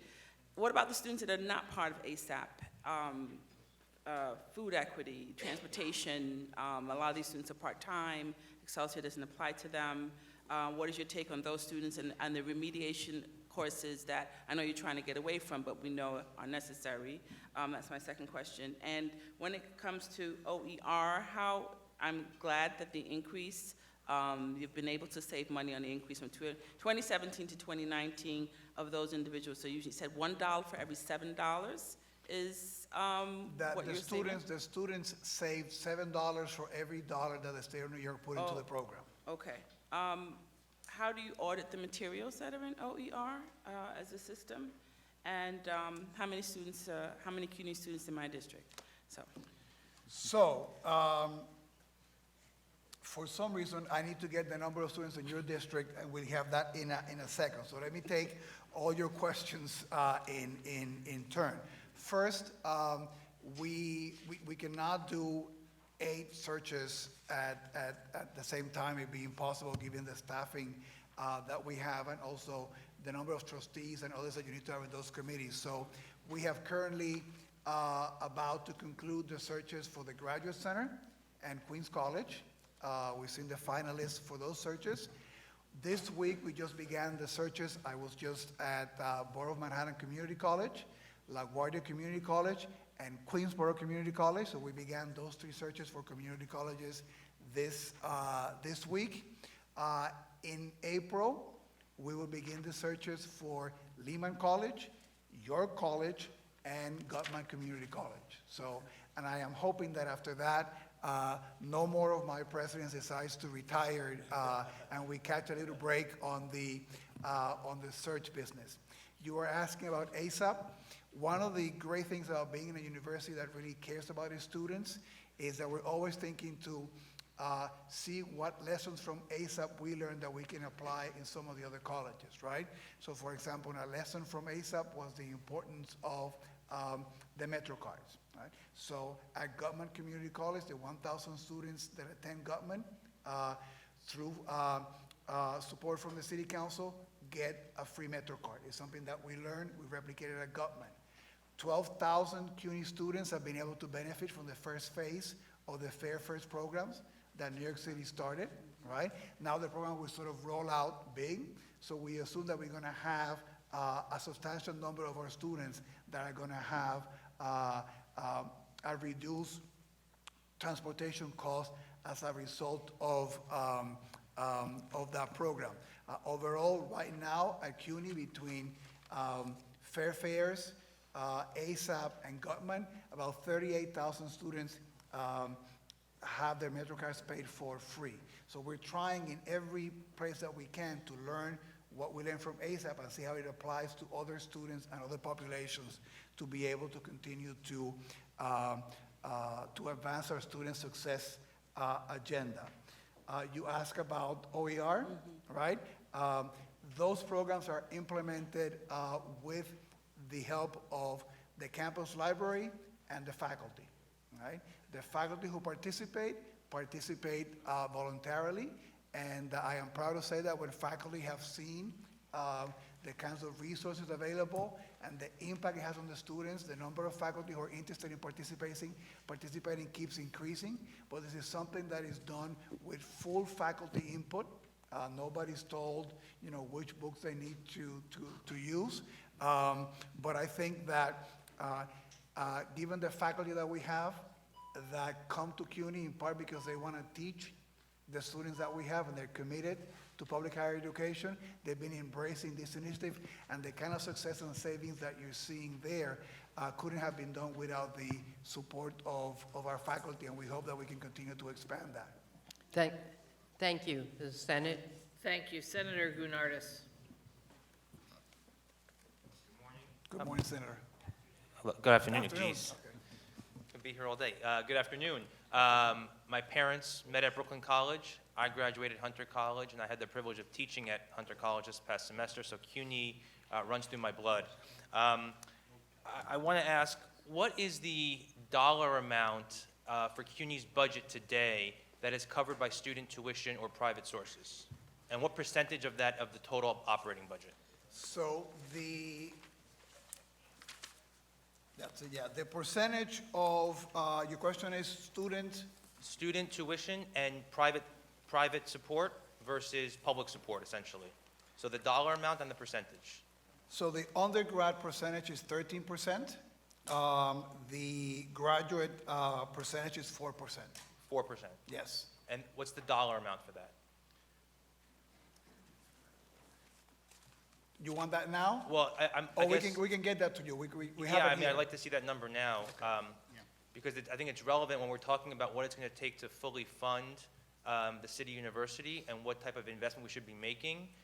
If we're talking about 13 or 4%, that's not a lot that we can't make up through a robust public investment. So I want to know what that dollar amount is and what we should be thinking about in terms of fully funding the operation of the university.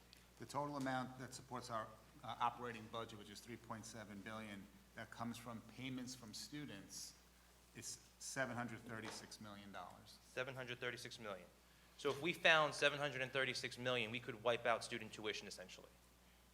Is that a fair assessment, a fair way of thinking about that? 736 million is the amount of money that students pay out. Okay, that's helpful, thank you. I want to come back to the notion of the 3/4 of students graduate debt-free, and that sounds really great, but I guess at what cost is that? If a student has to work 2 or 3 jobs, or has to elongate their education by a year, 2 years, or 3 years, does that, how do we, students shouldn't have to put themselves through the ringer just to graduate on time and debt-free. And the experience we've heard from students is that a lot of them are working 2 jobs. Students that I taught this semester working 2 jobs just to pay their rent and pay their tuition. So when we say 3/4 graduate debt-free, it feels like it's a little disingenuous. And we need to be doing a lot more to make sure that we're fully supporting all of the needs of students and giving them an environment, both in the classroom and outside the classroom, where they can actually survive and thrive. And I don't think we're doing that right now.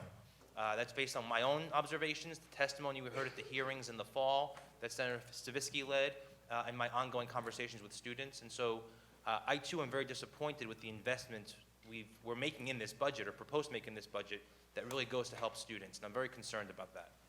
So thank you for your concern, and I've always said since my experience at Queens College and previously at Hunter, where I was in the faculty, that if we had instituted a $5 alumni gift from all couples that met at CUNY. Maybe, some of these fiscal situation would have been addressed because we have so many couples that met at either at the campuses or between campuses. So great to have your story about your parents and also your commitment to CUNY. You've talked about the needs of our students, and that's one of the things that we take very seriously, and it's very dear to my heart, our president's team. That is why on areas like food insecurity, we've gone out there and secured funding for this pilot program with the City Council to be able to provide food vouchers to our students. We're beginning with 1,000 students, and we're going to see how that has an impact on retention and graduation, and hopefully be able to expand it. The investment in lowering the cost of books. If you have to spend less on books, that's more money that you have to be able to spend on other things, and that's, I think, a significant investment. The investment in cutting down the transportation cost, going back to the numbers that I provided Assemblywoman Hyman in her question. So I think just to respond there, if we weren't raising tuition and if we weren't charging students fees for mental health services, if we weren't doing all these things, they could afford transportation, they can afford room and board, they could afford their rent, they can afford to buy themselves a meal. I think we need to shift the paradigm of how we're thinking about funding higher education. All of these programs are great, and we're spending a lot of money on them, but we can do more to make the costs lower for students on the education front, and then find other ways to help them outside of that. I think we need to think very carefully and smartly about how we need to do this in the future, because it's not working, I guess, is my overall point. Thank you. We go now for second round to Assemblywoman Glick. Thank you. You must have sort of an overall view of the capital needs, not year to year, but at some point, I'd like to understand what your long-range projection is, so we can have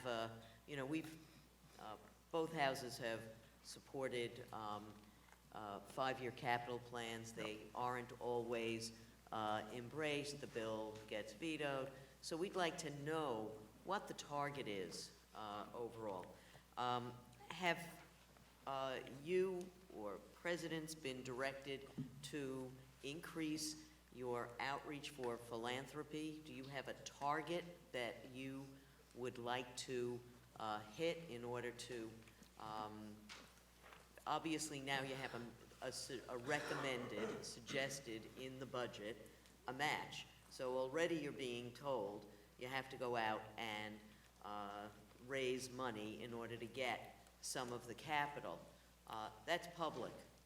I want to understand if there's been this suggestion for some time, or if there's some target that the trustees would like you to hit that even might exceed what is in the governor's budget. You have the ASAP program, it's wonderful. What is the equivalent in the four-year schools? Because clearly you have students who come in, they're doing well, they may have some sort of family crisis, illness, what have you, and they start to struggle. Do you have a mechanism for identifying them, and then do you have a plan or a program in place that replicates ASAP, but for the four-year schools? I think there is something, it's just the name is escaping. ACE. ACE, okay. If we could know a little bit more about how many students are getting supported in ACE, what's the, how successful is it in the 4 years as compared to the ASAP program? So how big is it? How many have graduated? And how many students are being assisted? Here in the Capital Region, there is something called universal access. If you, it's a combination of money that's been funded by some of the corporations and SUNY Albany throws money in, and it, on your ID card, it's in, it's encoded, and you can take a bus for, it's covered. the city has put out a new sort of low-income, half-fare program. How many students are eligible for that? Do they know about it? This is something that you're looking for additional money for One Stop, I assume. Single stop. You say single stop? Single stop. So is this one of those things that students are assisted in? I assume you have to apply for it. Everything has to be applied for, so you have to know about it in order to benefit. It's okay. So is this one of those things that students might be able to access? So let me take your questions in order. You're making reference to the Full Fares program. CUNY was one of the target populations in the initial rollout. In that initial rollout, 12,000 students already signed up for a discount MetroCard. Now the city is going out citywide, and it's based on income eligibility. That's a city program. So we assume that thousands of CUNY students will be able to benefit from that program, and we'll be out there publicizing, working with the city in letting our students know that they need to take advantage of this program because it will be a significant benefit for them.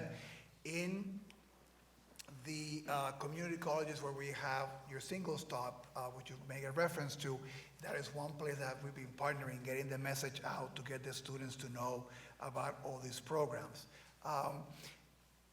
The connection of students to programming, you made the reference that students need to know that they need to apply, they need to know the rules, is one of the reasons why in our budget request, we asked for additional resources to be able to support staff that can connect students to all those opportunities and can serve as liaisons with the city agencies that provide the rulings. I'll send you the information on ACE. ACE is a pilot program. We've done it for 3 years now at John Jay. We just began a cohort at Lehman. We can provide you with the numbers. The initial numbers are very, very promising, modeled after ASAP. We, in the same way that we built ASAP, we want to do that. Test it, research, make sure that we're getting it right. To your question of philanthropy, all the presidents are expected to fundraise, and actually, the ACE version of at Lehman got a philanthropic gift to be able to expand the number of students based on the prestige of ASAP. They said, we want to invest in Lehman, so the president got a gift. Provost Cruz used to be the president at Lehman before I asked him to join us at that, so we can send you more information. It's extremely promising. I've been charging the committees that are looking for presidents, and ability to fundraise is one of the criteria they need to have. It's an important thing, and the governor's 2-to-1 matching program allows us to go to potential funders and have them further incentivized to give because their dollars go an extra mile. Thank you. Thank you. Thank you. We go to the Senate now. Thank you, Senator Ken Laval.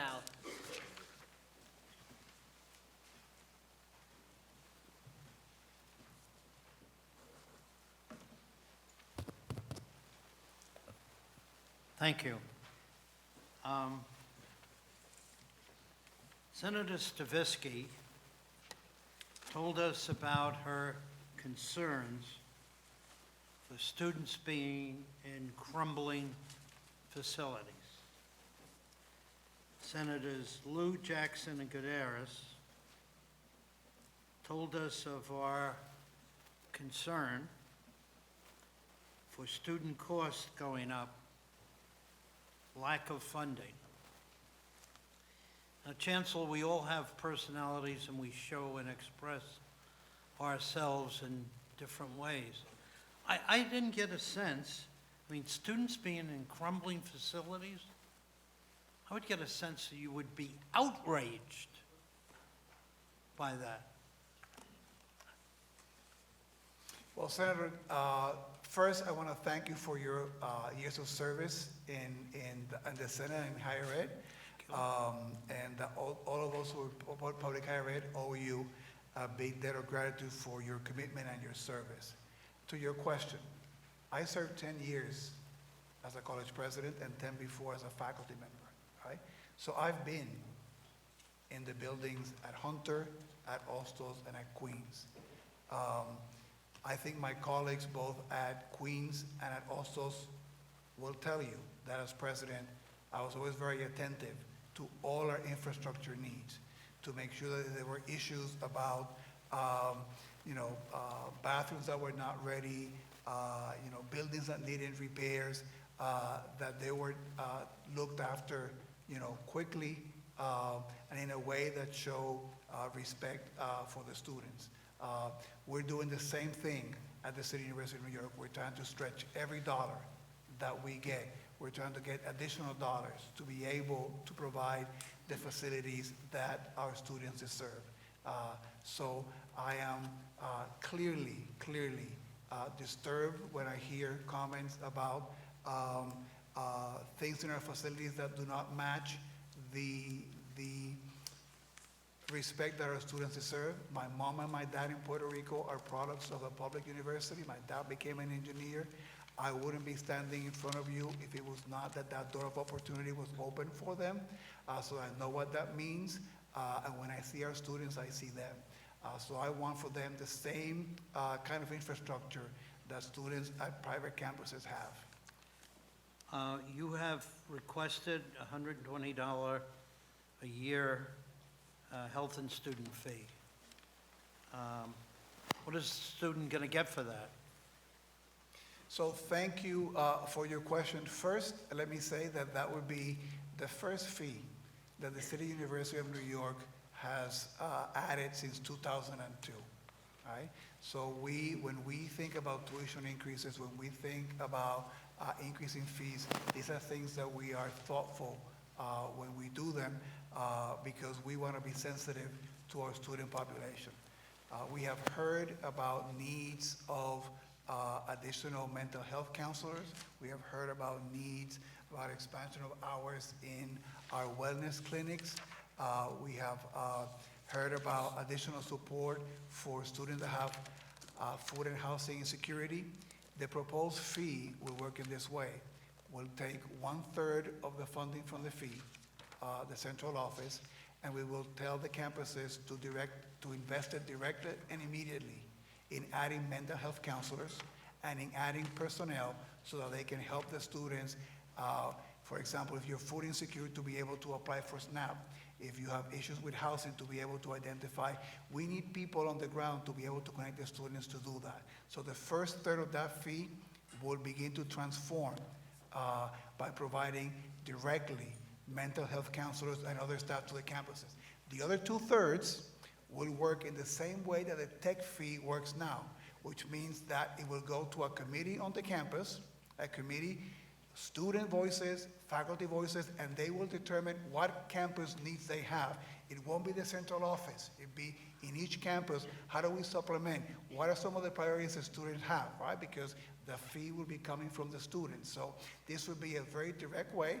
We're also, in our budget request, asking the city and the state for additional funding on the area of wellness, right? So it's a comprehensive way, but the fee will directly go to address some of these things we've been hearing about in a very direct way, with 2/3 of the funding going to the campuses with student input into how the funds get to be spent. I'm glad to hear mental health was highlighted by you. Critical in today's world on our campus. We're in agreement. Thank you. Thank you, Assembly. Oh, Assembly's done. So Senator Jim Seward.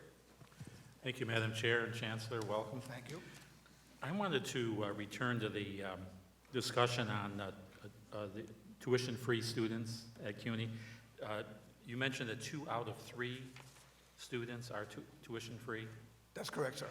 Does that mean that with the tuition increases that we've seen as well as projected for the next 4 years, does that mean that those increases in tuition are falling on to that third student?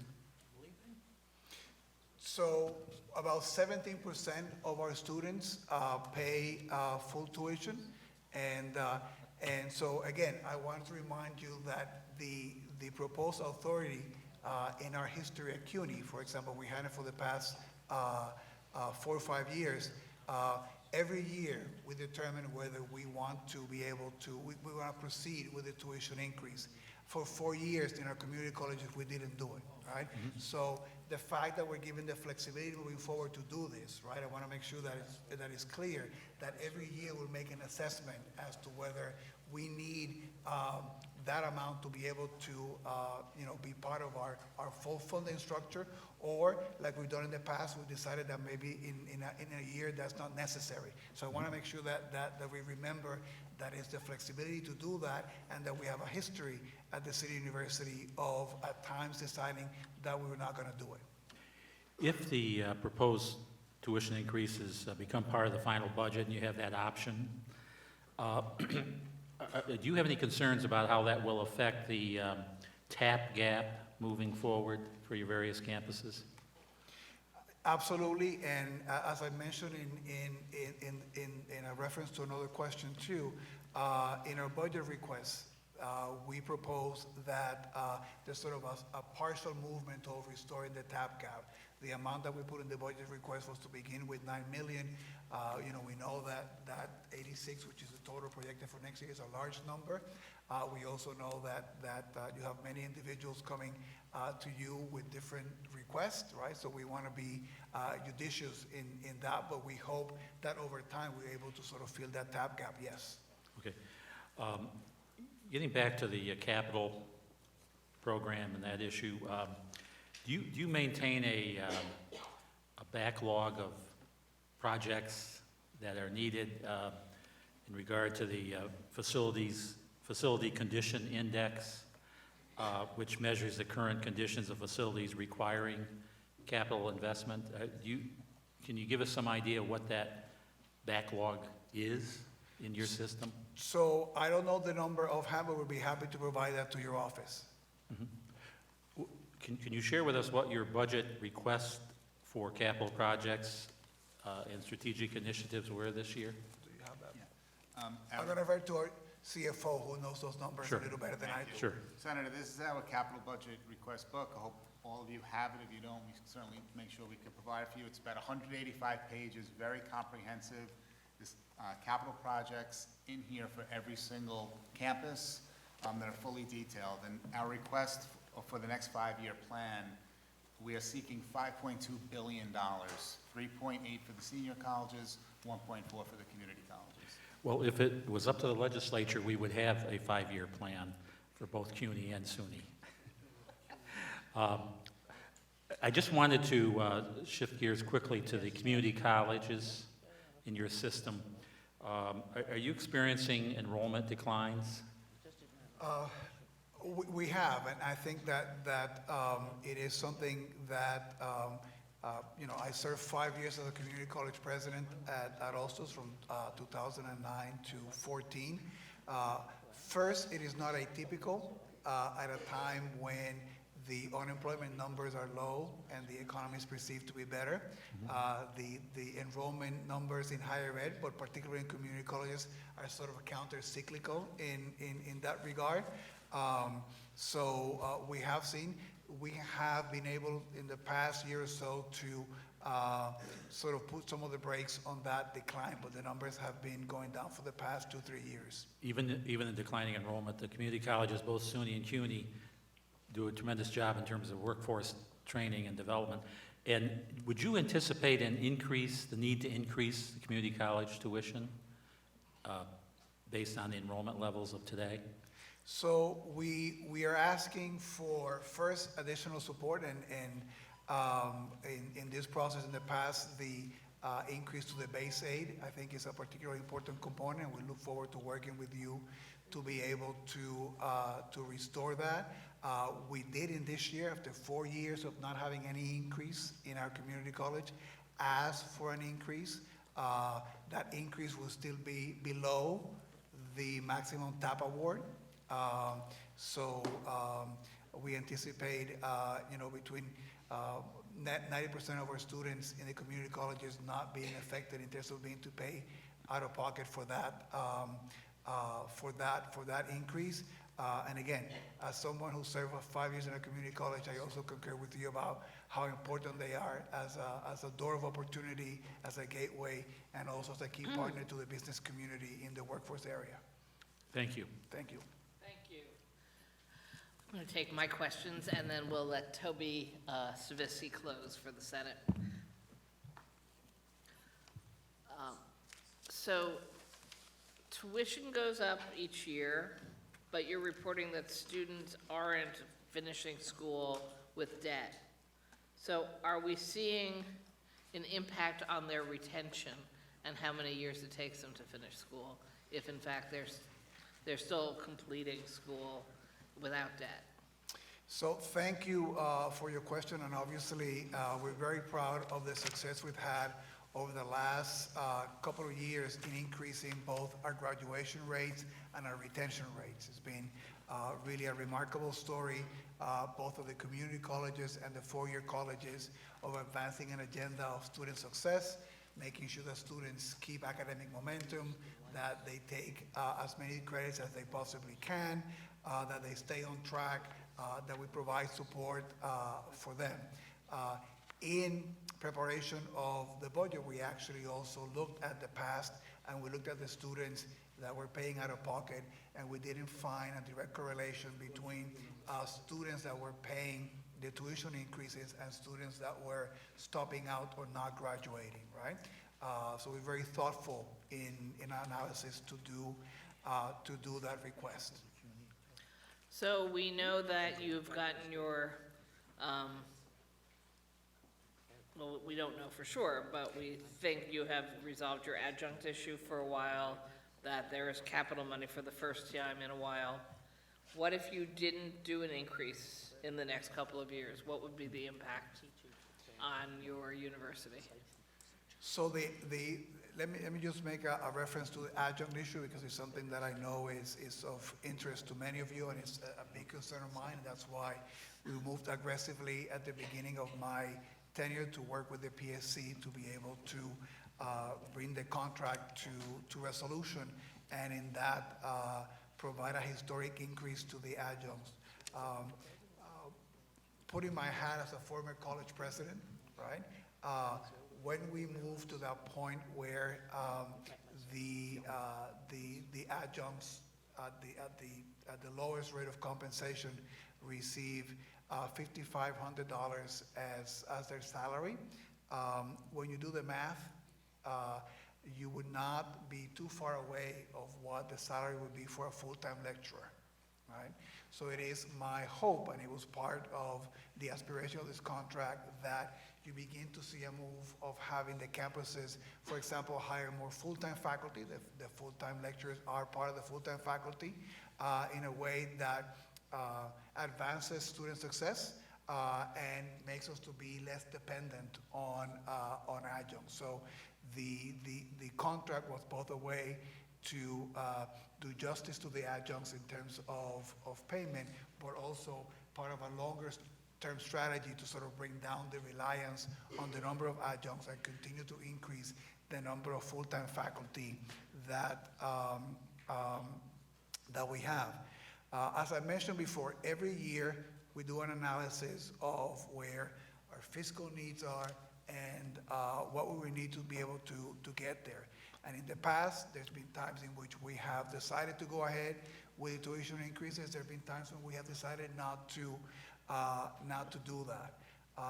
The tuition revenue this year that we get at the senior colleges is $36 million, right? So if you can project that moving forward, there'd be a comparable amount in the outlying years that we have to be able to address, to be able to think about different forms of tuition increases or not. So you don't necessarily have to know this now, but I'm very interested in your getting back to us. You know how many students came in on Excelsior scholarship so far? It wasn't that many. If we jump to 125 to 35 to 150 in 3 years, can you project for us, one, how many additional students that will bring in versus how many students who already were coming and graduating on time will now just get full freight, so to speak, for college. And then I'm assuming that you, CUNY, have to pick up that cost. In the top gap, you mean? So if another 300 students come in with Excelsior at 125 up, they're not been eligible for TAP at all up until now. So they're going to get 100% of TAP. So is that billed against your colleges as opposed to the state comes up with that money separately? So we have now about 4,500 students in CUNY that benefit from the Excelsior program. And our estimate is about another 1,400 when the eligibility moves to the $150,000 in household income. I'll make sure that I get those numbers right. The 400,000 is an estimate based on the number of students currently that their families make that amount. I think it's fair to estimate that there might be another number of students who now are not thinking of CUNY as an option, right? Who might consider CUNY as an option as a result of Excelsior, who are in that bandwidth that now are deciding to go elsewhere. And making a projection on that is really tricky. So the number that we share with you is the number based on the number of students that we do have now that fit that household income data. So I'm from Manhattan, so whenever anybody talks about building anything, we're talking air rights. Are we talking that you can count air rights against the half that you have to come up with to get the matching money from the state? That if you count air rights, Against, so you have this 2-to-1 match assignment for the capital money. So in Manhattan, almost anything that gets built as a public building, a public amenity, has some piece of an air rights deal tied into it. Is the assumption that that's what you are going to be working with, and that the sale of those air rights will count towards the matching funds you have to come up with? that is an interesting proposition. I mean, if you think about it as a private source, right, that would count as a private source because those air rights would come with, whatever developer or company you're dealing with. So we'll definitely suggest that kind of creative thinking and ingenuity, which is, part of the Manhattan real estate sense, is something that is part of the matching program. Okay. And crumbling buildings. The nursing students on 25th Street have been in an untenable situation now for years. Do you have any good news to share with me? We are looking into that. That's something that we discussed, and for the public record, I want to show that the senator is equally committed to those students in the public hearing as she is privately when I went to meet with her in her office. We are also very fortunate as part of the new team that we have in the office, and I think he's in the audience, Alan Liu. Here we go. Our new Senior Vice Chancellor for Facilities and Planning. One of the tasks that he has, and he, City College alum, who decided to come back after being the city manager in DC and running all the public infrastructure programs in DC. So he's been charged to begin to look at situations like that to see if we can expedite solutions to be able to advance the situation for the nursing students at Hunter and some of the other capital needs that we have in Hunter and other parts of the city. So it is one of his first assignments as our new Senior Vice Chancellor for Facilities and Planning. And how many students live in my district? Here we I'm go. feeling a little hurt. No, we have that. 28, Senate District 28. No, I know. It's okay, I wasn't really trying to put you on the spot, maybe a little bit. I want to make sure that 2,129, so I want to make sure that you feel the love too, so it's. Thank you. Toby Stavisky to close. I'm not going to ask that question. Or maybe I will. Since the governor's, really for the past year and a quarter that I've been chair of the Higher Ed Committee, I've been meeting with everybody, all aspects of the education community. And the one theme that I hear, in addition to the underfunding of public higher education, is the TAP gap. And I hear it from the students, but I hear it from the faculty, and I hear it from constituents. How do you propose we deal with the TAP gap?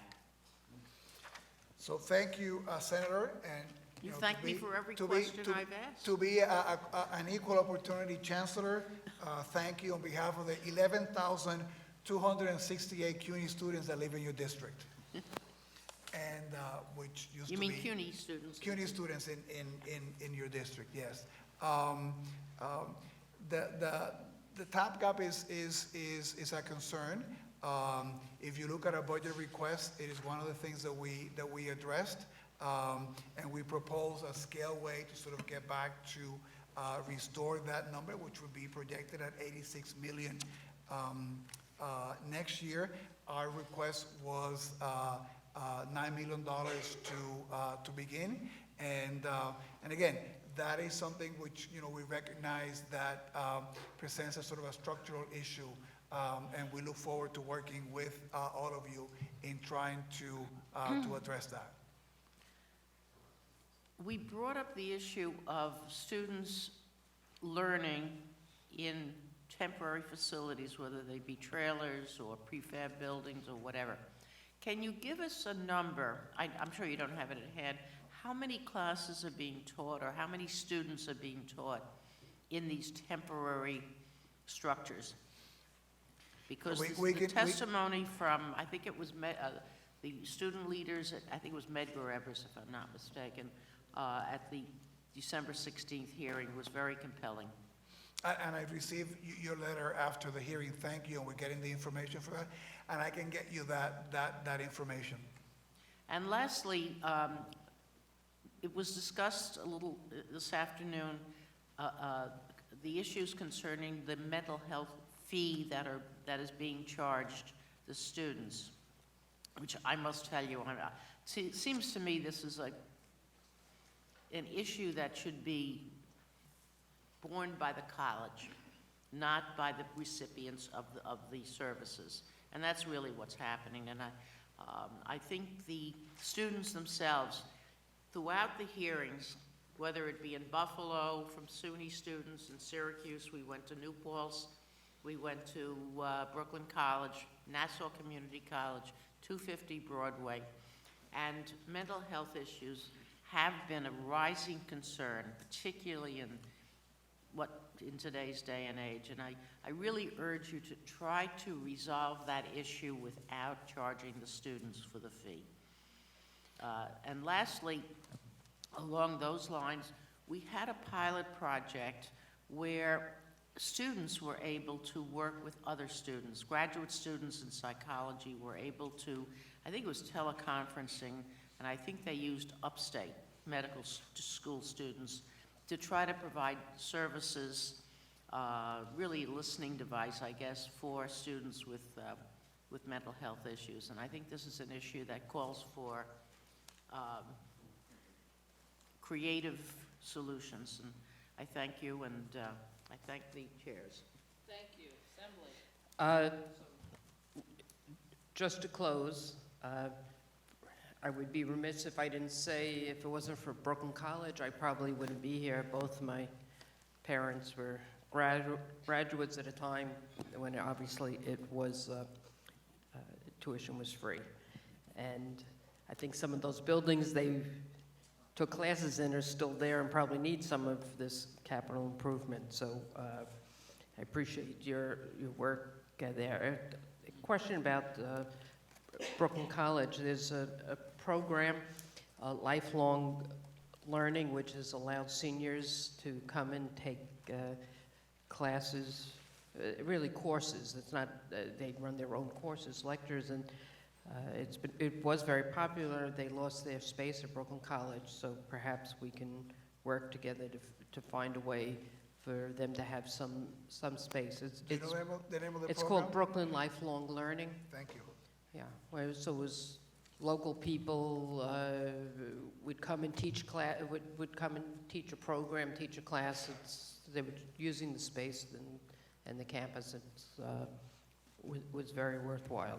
And I know you didn't tell me the numbers of how many students I have, but I know I have some of the highest numbers of CUNY students in Brooklyn. 4,277.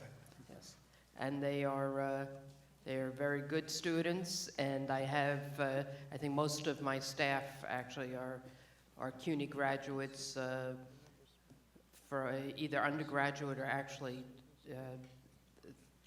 with master's degrees. So I know the kind of quality of learning that goes on over the years at CUNY, and obviously we're committed to make sure that that continues for the next generation of students. Thank you for being... Thank you for your support. I look the information about that program and get back to you, and thank you also for being such a great higher ed ally over the years. Thank you, thank you. So that's it. We're finished with questions, and to the extent that there are any follow-ups, we'll share them with all the members. Next, we have our next witness, as people are leaving, is going to be the New York State Education Department's Interim Commissioner, Shannon Tahoe.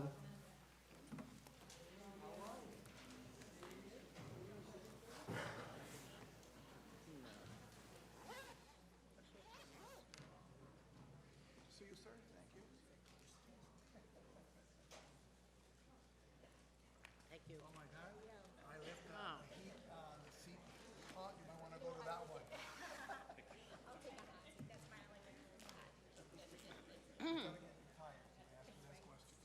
Yeah.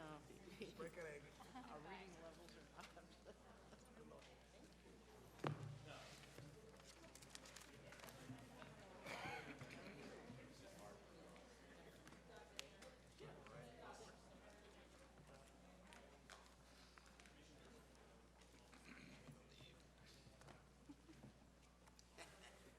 Good. I knew you were. Good luck.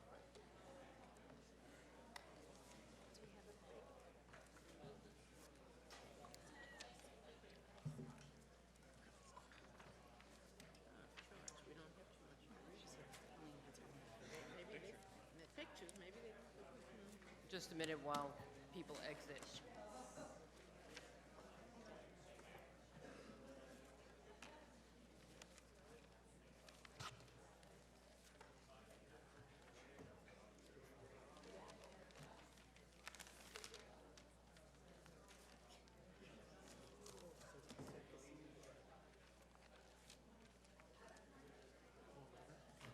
Oh, thank you, thank you.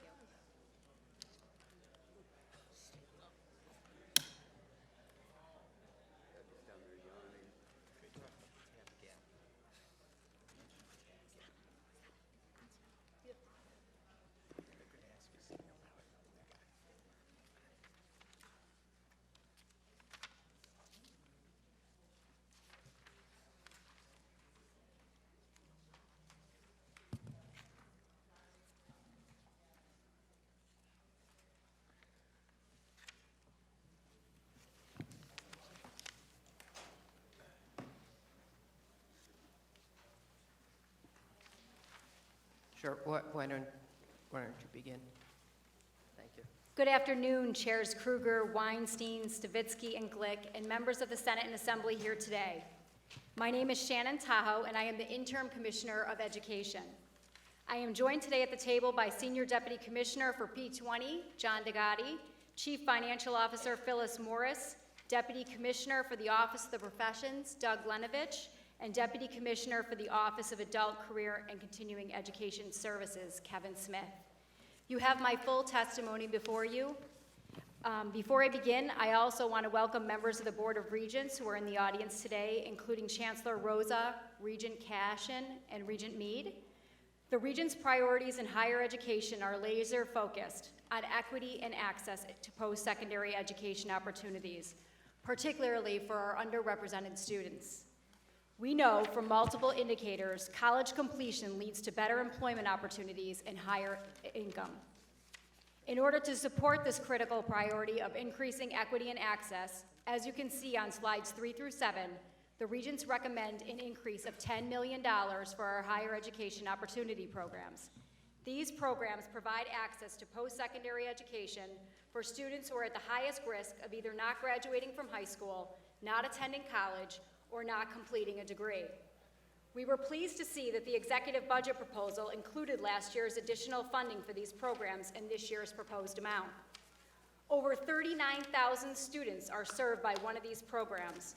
We would reach even more students across the state with these additional recommended investments. Under our C-STEP and STEP programs, for example, we would provide students with opportunities to participate in STEM-based research, internships, or exploratory career opportunities at area facilities. We appreciate the strong support you have demonstrated for our opportunity programs. These programs work, and your support and funding has made a difference. Another Regents priority proposal aimed at increasing equity and access, described on slide 8, is to enhance supports and services for post-secondary success of the over 75,000 individuals with disabilities attending New York State institutions of higher education. The Regents are requesting a $15 million grant program that would be designed to supplement funding for support and accommodations of individuals with disabilities, support summer college preparation programs to assist individuals with disabilities with the transition to college, provide full and part-time college faculty and staff with disability training, and improve the identification process of individuals with disabilities and enhance data collection capabilities. Another priority related to ensuring equity and access in higher education is on page 9, the Reader's Aid Program, which provides funding to institutions of higher education on behalf of students who are blind, deaf, deafblind, or hard of hearing. Thanks to your support, in 2017, the legislature and executive provided an increase in the maximum reimbursement rate per student and allowed for the purchase of assistive technology. Last year, over 200 students from 28 colleges and universities received Reader's Aid funding. Unfortunately, the current annual appropriation for this program is insufficient to meet the needs of the increased number of eligible students, and is why the Regents are requesting a total of $1 million to serve approximately 400 students per year. We need to start this critical conversation of how, as a state, we can better support individuals with disabilities to be successful in college. Continuing with our focus on equity and access, one of the top Regents' priorities is funding programs that support teacher diversity in our classrooms. This means ensuring access to higher education, as well as recruiting, preparing, and supporting students in teacher and leader preparation programs and thereafter. Aligned with the department's December 2019 Educator Diversity Report, on slides 10 and 11, we emphasize the need for our teaching workforce to be as diverse as our student population. Our Teacher Opportunity Core 2 program has been funded by the My Brother's Keeper initiative, and we want to thank all of you again, especially Speaker Hasty. We are asking for $3 million in new funding to establish a separately appropriated Teacher Opportunity Core 2 program to increase the number of certified educators of color who are underrepresented and underserved in the teaching profession. This program also aims to better prepare teachers to address the learning needs of students in high-need districts and to become culturally responsive and sustaining educators. To address teacher diversity needs, the Board of Regents also recommends that $2.5 million in funding be provided to create innovative birth to grade 3 teacher preparation programs and birth to grade 12 teacher leader programs. These programs would better serve as transformational models through collaborations between institutions of higher education, school districts, community-based organizations, and health and mental health systems. This funding would provide opportunities for approximately 240 individuals from New York State historically underrepresented and underserved populations to become teachers and leaders. Finally, in order to eliminate potential barriers and to promote teacher diversity and encourage more candidates to join the teaching profession, the Regents have prioritized on slide 12 $1.2 million in new funding to provide more fee waiver vouchers to assist economically disadvantaged students to pay for their certification exams. As you negotiate this budget, please remember that our workforce and the workforce pipeline are the state's most important investment. A state-of-the-art workforce pipeline does not depend only on traditional college pathways. Ensuring equity and access to other successful pathways for our out-of-school youth and adults is also a priority of the Board of Regents. As you can see on slide 13, the Regents are requesting a $3 million investment in bridge programs to enable out-of-school youth and adults to obtain essential basic skills, a high school equivalency diploma, industry-recognized credentials, and preparation for post-secondary study and careers. The programs would consist of partnerships between an adult education program and colleges or training providers of demonstrated effectiveness. This proposal could pilot up to 10 bridge programs across New York State. Ensuring public health and safety of New Yorkers and enhancing customer service in our Office of Professions are the final priority areas of the Board of Regents that I would like to highlight today. On slides 14 through 18, we provide you with updates on the efforts of the Office of Professions as our work and responsibilities continue to grow in this area. In the last 2 years, the Office of Professions has seen a 10% increase in the number of new licenses issued. Notably, this included approximately 6,000 additional applicants from non-registered programs whose education must be individually reviewed, increasing this workload by 50%. These increased responsibilities and complex reviews, coupled with challenges in hiring, training, and retaining qualified staff to replace positions lost due to retirement, promotion, and previous budget constraints, have made it challenging to timely meet the growing demands placed on this office. I want to bring particular attention to this office's modernization and electronic licensing activities on slides 17 and 18, which when fully implemented will help to improve cycle times in both licensure and discipline. In 2009, the legislature and executive approved a 15% registration fee increase so that we could replace a 30-year-old COBOL-based licensing system and enhance our customer service. We have begun that work and are using these funds to develop user-friendly online applications in nearly 50 professions, implement a more robust call center, and begin the complex work to replace our antiquated mainframe system. We ask for your support in the executive budget proposal to allow us to use $25.4 million in capital spending authority to continue these efforts. Finally, on slide 21, we ask the legislature to pass and the governor to enact the Enhanced Disciplinary Authority Bill to ensure we can protect patients and consumers in a timely manner while still maintaining important due process protections. This bill would provide the department with similar authority already granted to the Department of Health's OPMC to authorize the commissioner or his or her designee to order a temporary suspension of practice privileges when there is an imminent danger to public health or safety, require all licensed professionals to report moral character issues upon application for licensure, and require that all licensed professionals report to SED any record of conviction of a crime in a timely manner. Before I take your questions, we want to thank you all for the opportunity to discuss our priorities and for your support last year. We look forward to working with you again on our shared goals and to this important discussion. Thank you. We go to Deborah Glick. First of all, thank you very much for a very comprehensive presentation. Lots of the questions that one might ask, how many programs, how many students you have in there, as well as the additional requests that you need. Overall, since the opportunity programs, you've asked for additional resources in a number of these areas. And you may not have this immediately, but how many slots are you short in these different areas? You're asking for a certain amount of money so you can add, I don't know if it's students or programs, so. Sure. So we have 4 higher education opportunity programs. First is our Liberty Partnerships program. We're requesting a $2 million increase to provide projects with the opportunity to serve an additional 1,300 students. Okay, I see. For that Liberty Partnerships. I see that's down in the, thank you. Yes. The student ed programs, some years ago, linked to the measuring teachers by student test scores, one of the things that got slipped in was the the requirement that in order to get into a master's program, in order to be a teacher, you needed a 3.0.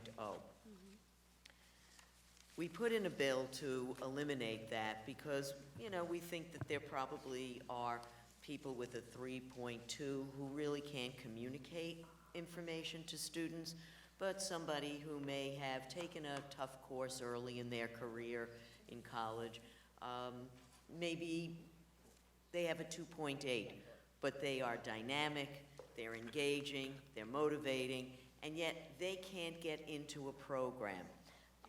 Do you have any thoughts about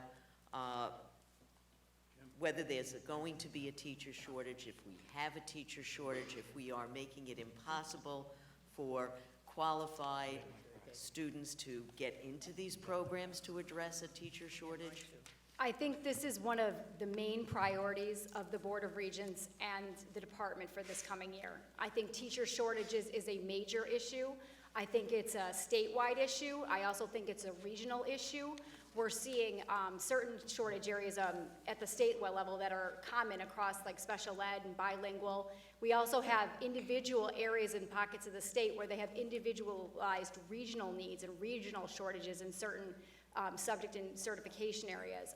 One of the things we're working on internally is talking to our higher education partners about ways in which they can communicate directly with school districts in their regional areas to say, where are your demands or where are your needs? Let us support you in these areas and try to work on creating teacher education pipelines for the shortages that exist in those regionalized areas. This is something the department is very committed to. We're also engaging in a work group across the state, and the ECB is about to put out recommendations on the teacher shortage issue. We're looking at those recommendations and creating a statewide work group with all of our stakeholders to come up with solutions on specific statewide issues, as well as how to resolve those regional issues that are appearing throughout the state. I think that there was some desire not to erode standards. I think the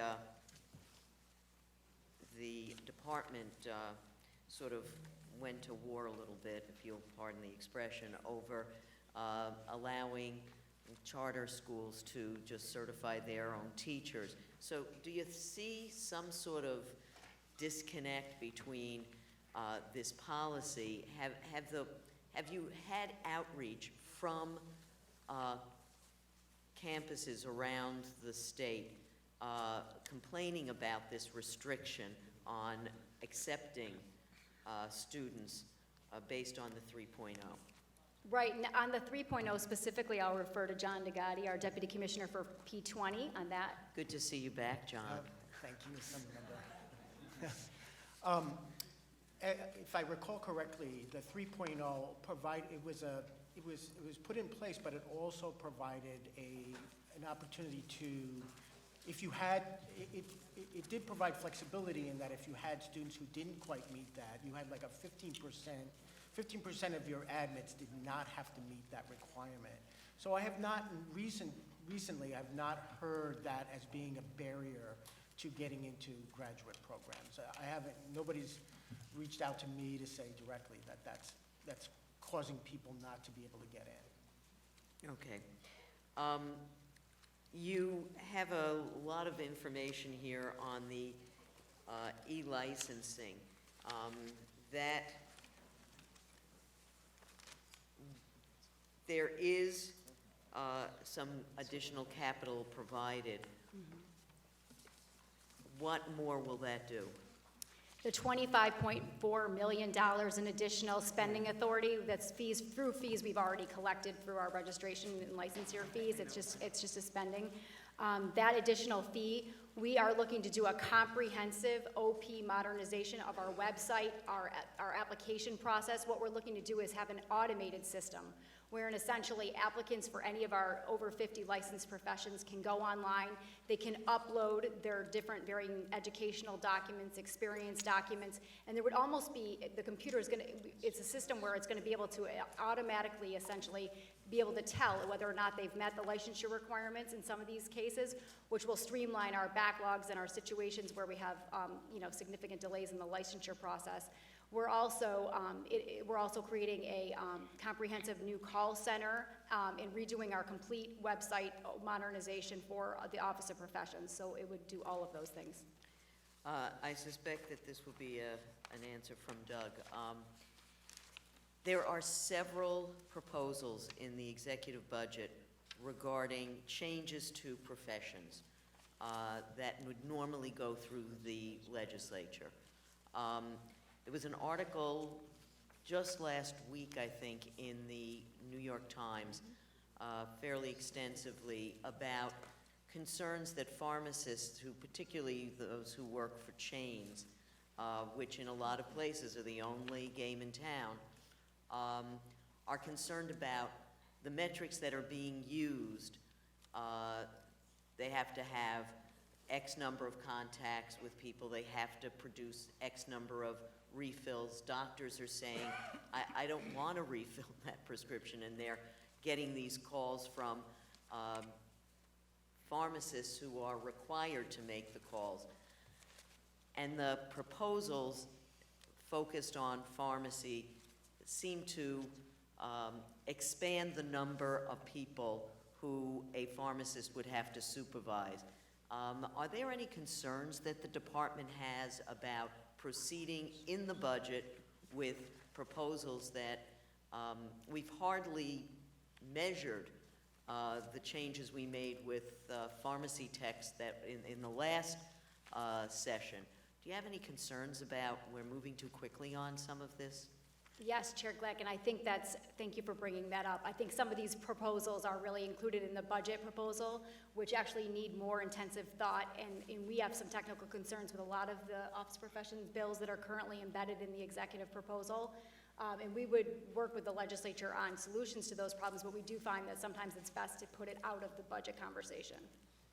So you would recommend that the legislature sort of say, let's have this conversation post-budget and vet these. Have you had any opportunity to review what we've already done in terms of pharmacy techs?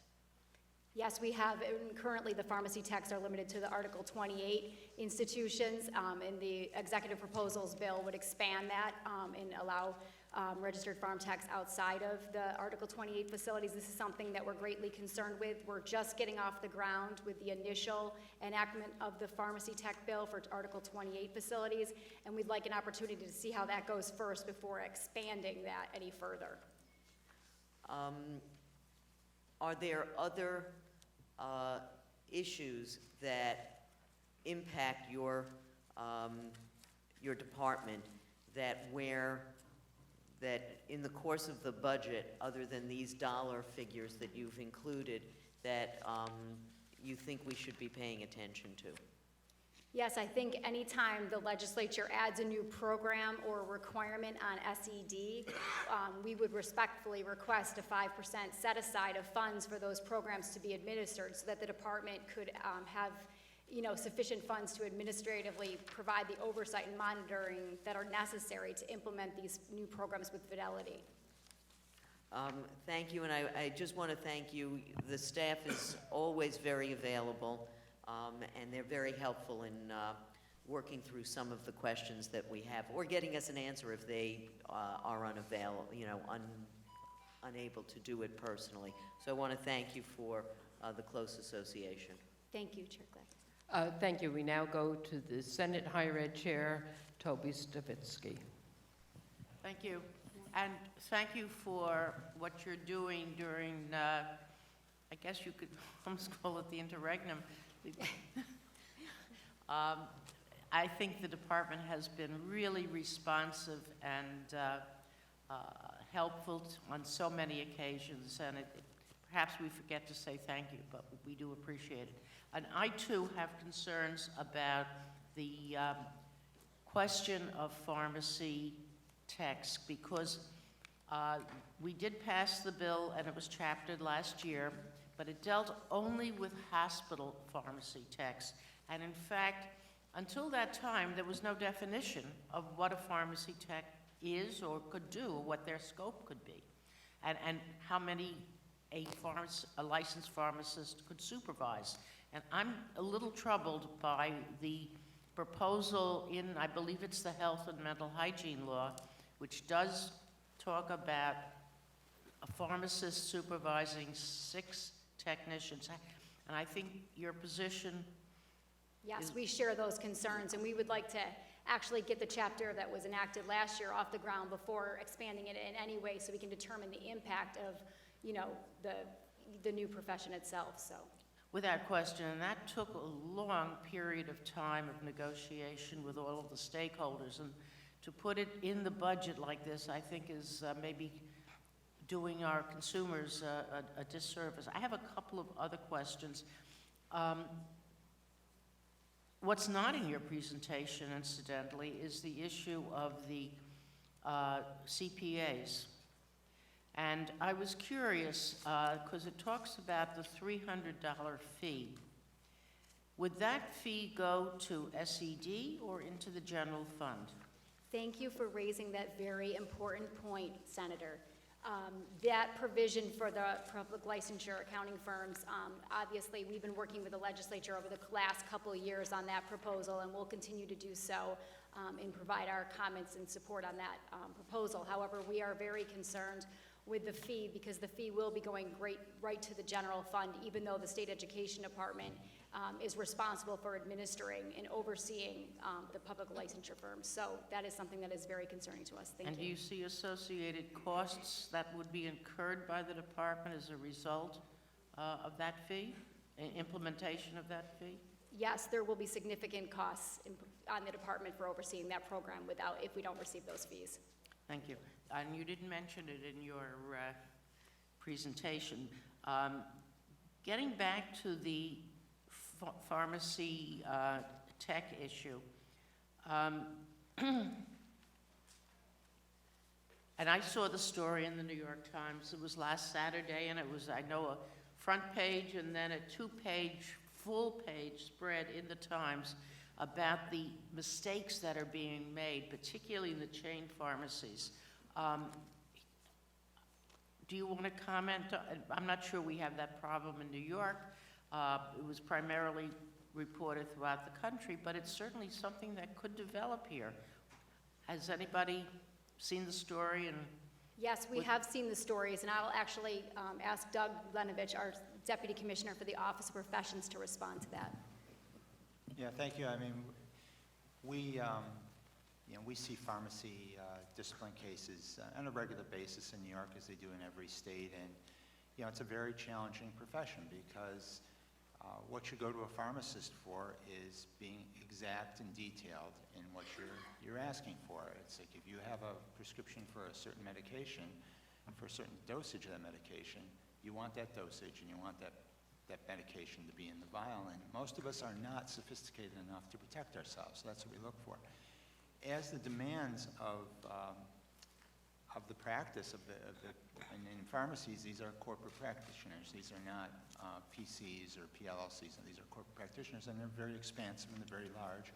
And to be competitive in our society, this is a profession that really, really sustains huge demands on their professional time. And we see these regularly in our disciplinary system, and I don't know that it's different in New York, but it's something we've been concerned about for a long time. And I think that the proposals before you are something you've got to look at in terms of those constraints are being put on our licensees. And I assume on a totally different issue, but I'm sure you remember discussions during budget hearings of the processing time for some of these applications. I assume that the time has increased dramatically. Am I correct? The time it takes SCT to process.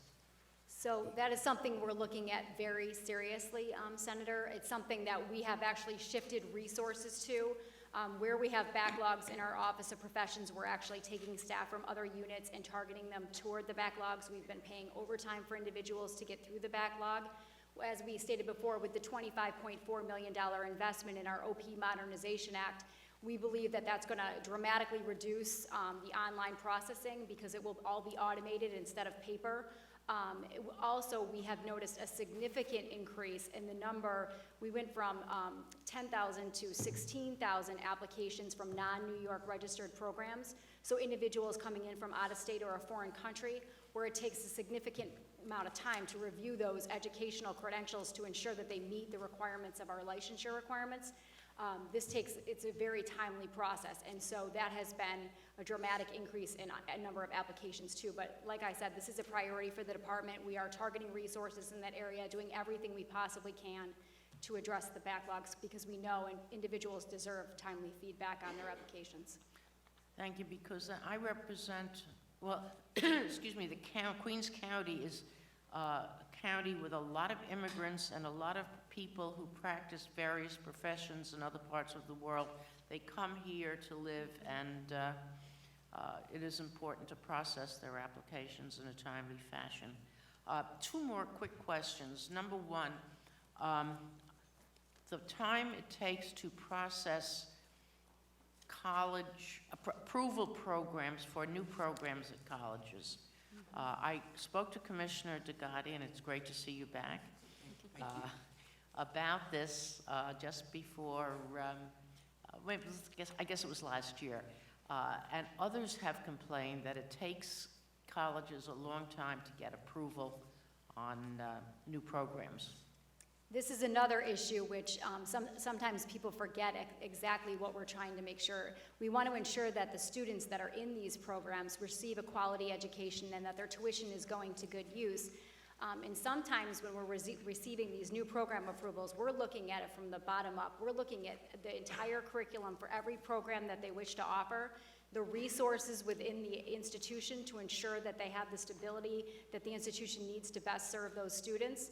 We're looking at the administration, the faculty, to make sure that they're being taught by competent, qualified teachers. This is an extensive review. We're also doing site visits of the campuses to ensure that what's happening on the ground is what's reflected in their application. So yes, it does take a significant, it's a timely and detailed process, but again, we have actually streamlined our process in the last couple of years under Leslie Templeman, our director in that unit. And I think I'm really proud of the efforts that unit has made in improving their times on these program approvals. But yes, you're right, so oftentimes some of them do take a longer amount of time. We're going back and forth for additional information from the individuals and the applicants and the institutions of higher education. Sometimes we don't get all the information we need up front, and we have to keep going back and forth with the institution until we get what we need to ensure that that's a quality program for these kids. It was suggested that there be a blind kind of study with names and specifics redacted, and then use volunteer administrators at various colleges for approval or preliminary approval to cut down on some of the time-consuming approval process. And I had spoken to Commissioner Degatti about this, and I still think it's a way of making sure that nobody knows the college involved, because you certainly don't want to have your competition, so to speak, approved. But on the other hand, you do want to approve the applications, and I think we should talk further about this. This is something we would be a little bit concerned with. We'd want to make sure consistency in the review of the applications and ensure, as you indicated, that your competitors aren't reviewing your application, so we would want to make sure that. Thank you very much. And welcome to the Regents. Thank you so much. Tomorrow we're interviewing future Regents. Yes. We go to Senator Seward. Thank you. Thank you. I just wanted to follow up on the question that Senator Stavisky has been asking about the approval process for new programs for our colleges. Is there an average time frame for new program approval that you can share with us? I know obviously it may vary depending, but this continues to be a concern that we hear from colleges, is the length of time. And do you have a average time frame for approvals? I think it would depend on the type of program approval and for which specific type of registered program. But I would defer to John Degatti, our Deputy Commissioner for Higher Education. He may have more insight. I guess what I'm asking is there, has the time frame improved or been shortened? I think since we've streamlined the application process, it has improved significantly. I think where we, as Commissioner Tahoe mentioned, some applications come to us incomplete, some are more complicated, and also to make a distinction, when it's a program that is being reviewed by the Office of Professions where licensure is involved, there's even a more detailed review than what we would do as a general, English program, for example. So there are distinctions to be made in terms of the application and the process that it goes through. But, some applications come in, they're complete, and they're reviewed within 30 days, and it goes through. Others take somewhat longer. Others, because there's, a lack of information, we need more detail, or there's concern about who's teaching the courses, whether or not they're qualified or not, they take longer. Thank you, John, and it seems like just like yesterday, you were behind us here whispering in our ears. I know. One final question on proprietary colleges. Are there new regulations being considered in regard to our proprietary colleges? We have heard there may be new regulations. We have not seen those regulations. Obviously, it would depend on the details of what those regulations said, what our position would be on those. However, I would say that our proprietary colleges, I think we have 24 in the state at this moment, and the graduation rate in our proprietary colleges is at, I think, 44 or 45%, which is higher than the nationwide average for proprietary schools. As we've indicated before, our program approval for our proprietary schools is just as robust as any other higher education institution in this state. So we believe State Ed has, significant oversight and accountability for these institutions. So we would be, wary of any proposal, as to what that would look like, but I would need to see the details of any regulation first. Where would those regulations come from, if not from That's a you? great question. I would think that they would be coming from SED if there were going to be regulations on this, but we have heard something, as you've mentioned, but we haven't seen them yet. Okay, thank you. Thank you. We go to Assemblywoman Simon. Thank you. Thank you very much. And welcome Thank to you. your first budget hearing. I want to thank you, first of all, for the requesting the additional funding to help provide supports and services to students with disabilities in New York schools. That's an area that has been seriously underfunded for many, many years, and we really need that money. So I want to thank you for doing that. I also want to ask you a couple of questions about teacher education. We have identified, and we know that there is a real lack of education in our schools of education on how to teach reading to our teachers.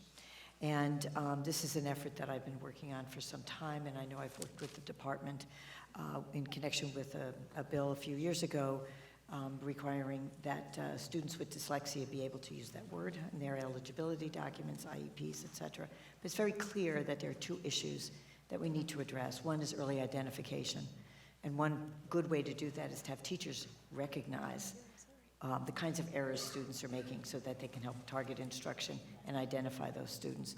And the other is making sure that we actually give our teachers the tools they need in order to do that job. 20% of kids have dyslexia or related learning disabilities, but they're in the same first and second grade, same kindergarten, and the teachers don't know how to help them. I would like to know what efforts the department is undertaking to ensure that the training that is given to teachers in New York State's teacher education preparation programs are addressing the science of reading and how we teach reading in this state.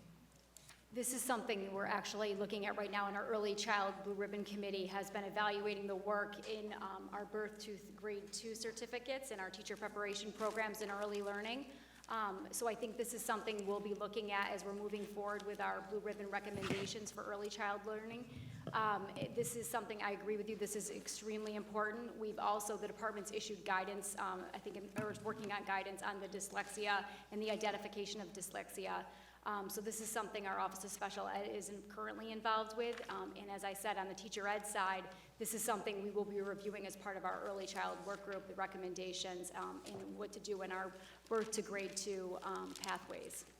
Thank you. I want to just stress, if I can, that while teachers in special education need this training as well, it's really general ed teachers, because that's where the kids are so often. You're absolutely right.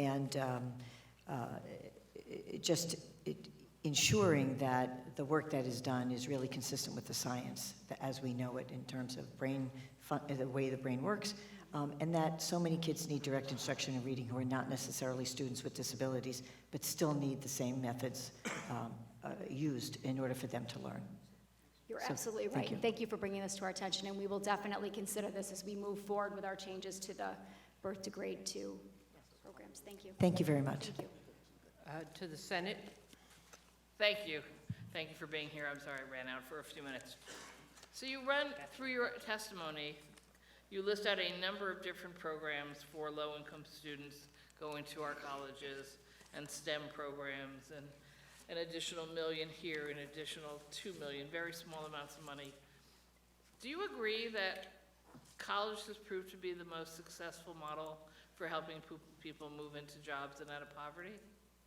I think that's an interesting question, and I think that's something that we're looking at. I mean, obviously, we know, and the data reflects, and I think it's reflected in our slides that we provided today, that students who graduate with a high school diploma or a high school equivalency diploma receive 1.5% more wage earnings than those who do not, and those with an associate's degree, it's 2% more. Or 2 times more. So I think that there is some evidence to show that going through college, you earn a higher wage limitations. However, I think there's other pathways as well for students, and that's something we're considering as part of our graduation measures project is, what are the additional pathways, or what does it mean to have a meaningful high school diploma? And not all kids, as we know, are geared to go to college, and they may have other additional pathways that may suit their needs and keep them in school for longer, through our CTE pathways or additional pathways. So this is something we're actually looking at and reviewing right now with the Regents Graduation Measures Project. But again, so maybe I asked it slightly wrong, because I'm just pointing out, you're talking about serving 500 kids with $1 million, serving 4,450 kids with $4.5 million. Next week, if you want to come back for our economic development hearing, you'll hear me asking, why are we spending $1 million a job, $500 million for 500 jobs at an LED factory in upstate New York? And I just wanted to highlight for the record, not that you have to answer, that I think there's something very wrong with our priorities when you have to literally beg us for nickels and dimes for models that have been successful in higher ed, and through our economic development budgets, we blow money by the billions. So it's a rhetorical statement, not a Yes, question. thank Unless you. you'd like to jump in and go, you're right, Senator Krueger, that's outrageous. You're absolutely right, Senator Krueger. I would say that you're absolutely right. These are our most successful programs, and we know that these kids, without these programs, they're underrepresented youth who they may never have gone to college, and these programs keep them in college, give them the remedial supports that they need while they're in there, put them into summer training, giving them, additional supports so that they can graduate. So thank you. Thank you. Thank you. thank you. We go to Assemblyman Epstein. Good afternoon, and thank you for being here for so long. First, I want to thank you for putting the priorities of $15 million in your request for students with disabilities. And I wanted to see what you thought that $15 million would offer.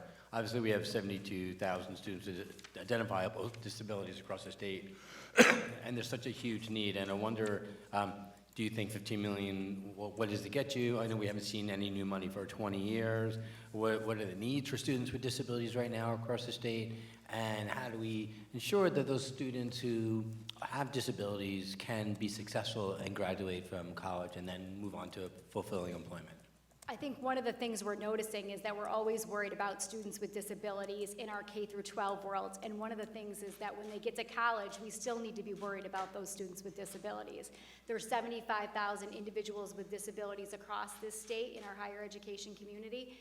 And I think what we're seeing is we need, the 15 million is to do a number of things. One is to ensure that we have the data collection that we need to know who those kids are, what types of disabilities they have, what supports are needed, what are effective supports for those students. The monies are also used for summer training to get those kids who may not have ever even thought about going to college, but getting them ready to go in and giving them the pre-college experience they need over the summer to get them ready for college. It's also to provide remedial supports and accommodations for those kids once they're in school so that they can be successful in college. So I think it's for all of those purposes. And 75,000, as you said, students and 15 million, it doesn't seem that we're per student. It's not a lot of money, so. It's not a lot of money. If you'd like us to give us more, we would have loved that too. No, I'm just kidding. And so I want to move on to, and I would love to give you more. So, obviously, we're not the only players in this conversation, but I think it's well needed. I want to talk more about disclosure and information. And you mentioned for proprietary schools, and the governor might be coming forward with regulations, but more of my interest is making sure that students across the state have good access to good information, whether they choose to go to proprietary school, CUNY or SUNY, or nonprofit institution. Do you feel like there's enough information out there for people to make informed choices about what the default rates are 3, 5, 10 years out, what money is being spent on student education versus paying for advertising, what money is in the for-profit context, how much profit is being taken out of the system? I wanted to get a sense of if there's enough public disclosure for students to make informed choices around the decisions they're making. I think more public disclosure is always best, and the more transparent you can be so that students know exactly where they're going and what they're going to get out of their educational experience, I think that's always helpful. I'll turn to John Nagati as well, and our Deputy Commissioner for P20, to see if he has any additional thoughts on this. Yeah, I do believe there's a lot of information out there. I worry that people don't always know where to go to find it. Mm-hmm. But there is an abundance of information about graduation rates, about employment, about costs associated with attending. But oftentimes people don't know how to access it, and we probably, the department can help with that in trying to consolidate a lot of that information and put it someplace where it's easily accessible and also understandable. So when you say put it someplace, you mean put it on your website, or have the universities put it on theirs, or what do you think? All of the above, particularly put it on the university's website and making it more readily available. Yeah, I think that would be really helpful, because I've actually a daughter in college right now and a son who's in high school, and like for their decisions, it wasn't readily accessible to them, like what this would cost them versus like how do you have to compare apples to apples, right? And it's really hard to do that, especially for some institutions when people don't really understand the options that are available, and they don't have parents, who are fortunately educated and can help them navigate the system about, loans, what it means, programs, access, all those issues that come up that people don't really understand. So happy to partner with you on that. And the last question is really thinking about dedicated funding for public education. So I know we have this dance where you come ask us for money, and then we have to figure out if we can work with the Senate and the Assembly and the governor to get budget. What do you think about having real dedicated funding streams that go directly to institutions of higher ed and not have to have this dance up here in Albany if there were dedicated streams? Phyllis, I will defer to Phyllis Morris, our Chief Financial Officer, on that one. So there's pros and cons to that, as with everything. If you were to do that, I would just suggest having something very specific in statute so that your intended purpose is actually achievable. Having the funds come to the State Education Department for distribution, we can ensure that the funds are distributed in a way that meets the legislative intent. And so that would be the only caveat I would put on that. Thank you. Assemblywoman Heidemann.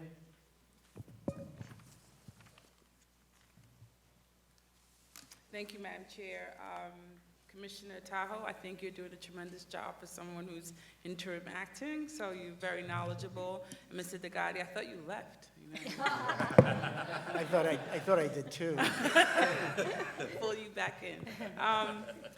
This is more of an observation over the years. I know that Bureau of Proprietary School Supervisions is under Access, under Deputy Commissioner Smith.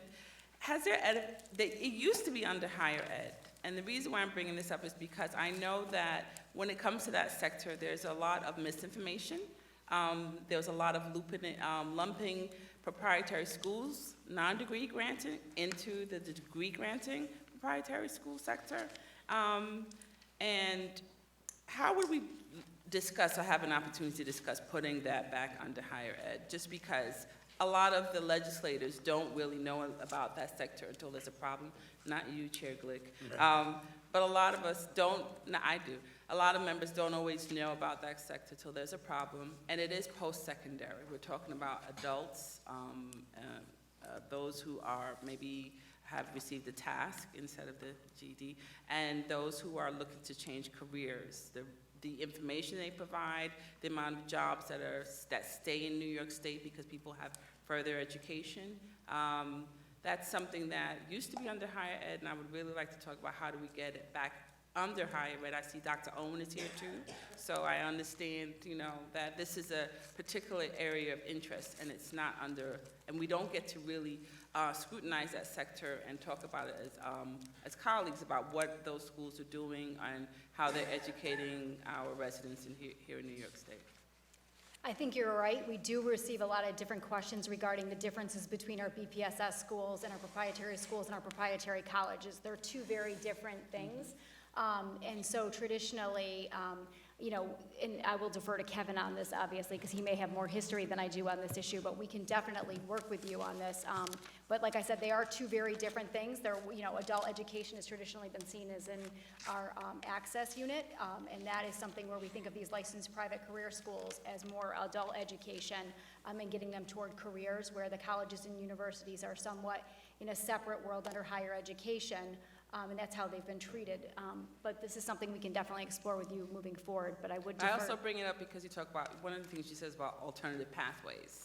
And so I think as New York State, as we're growing and evolving, we're seeing that a lot of students who go and get a four-year degree may not get a job in that career, right? And whatever debt or whatever issues that they're dealing with, then they look to that sector to change their career or get a job or make the shorter-term training gets them into the workforce. So that's why I do think it is different, but we're talking about adults, and we recognize adults as those who are 18, who may not go to college and use those schools in order to get into the workforce and may go on later to get an income, go on later, and then decide to go to a four-year degree granting institution later. That's why.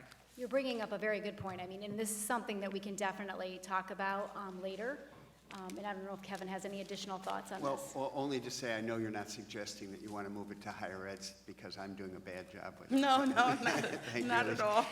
Just to give you a sense of size and scope, 391 licensed career schools, non-degree, over 200,000 students, career programs ranging from coding, which is growing astronomically every day in the New York City Hospitals need metropolitan that, area and yeah. across the state.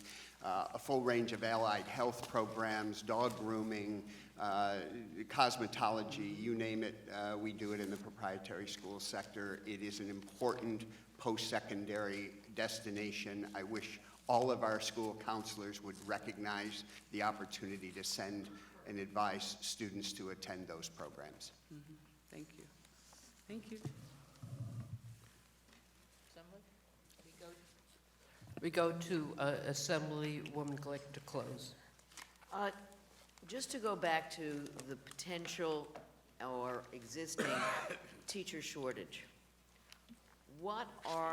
and you say you're having conversations with regional partners about what kind of shortages they're facing and so forth. What more can we be doing I'm not sure that people realize that there is a teacher shortage. If they don't have kids in school, that's a large number of the population. They're older. They don't like paying school taxes as it is.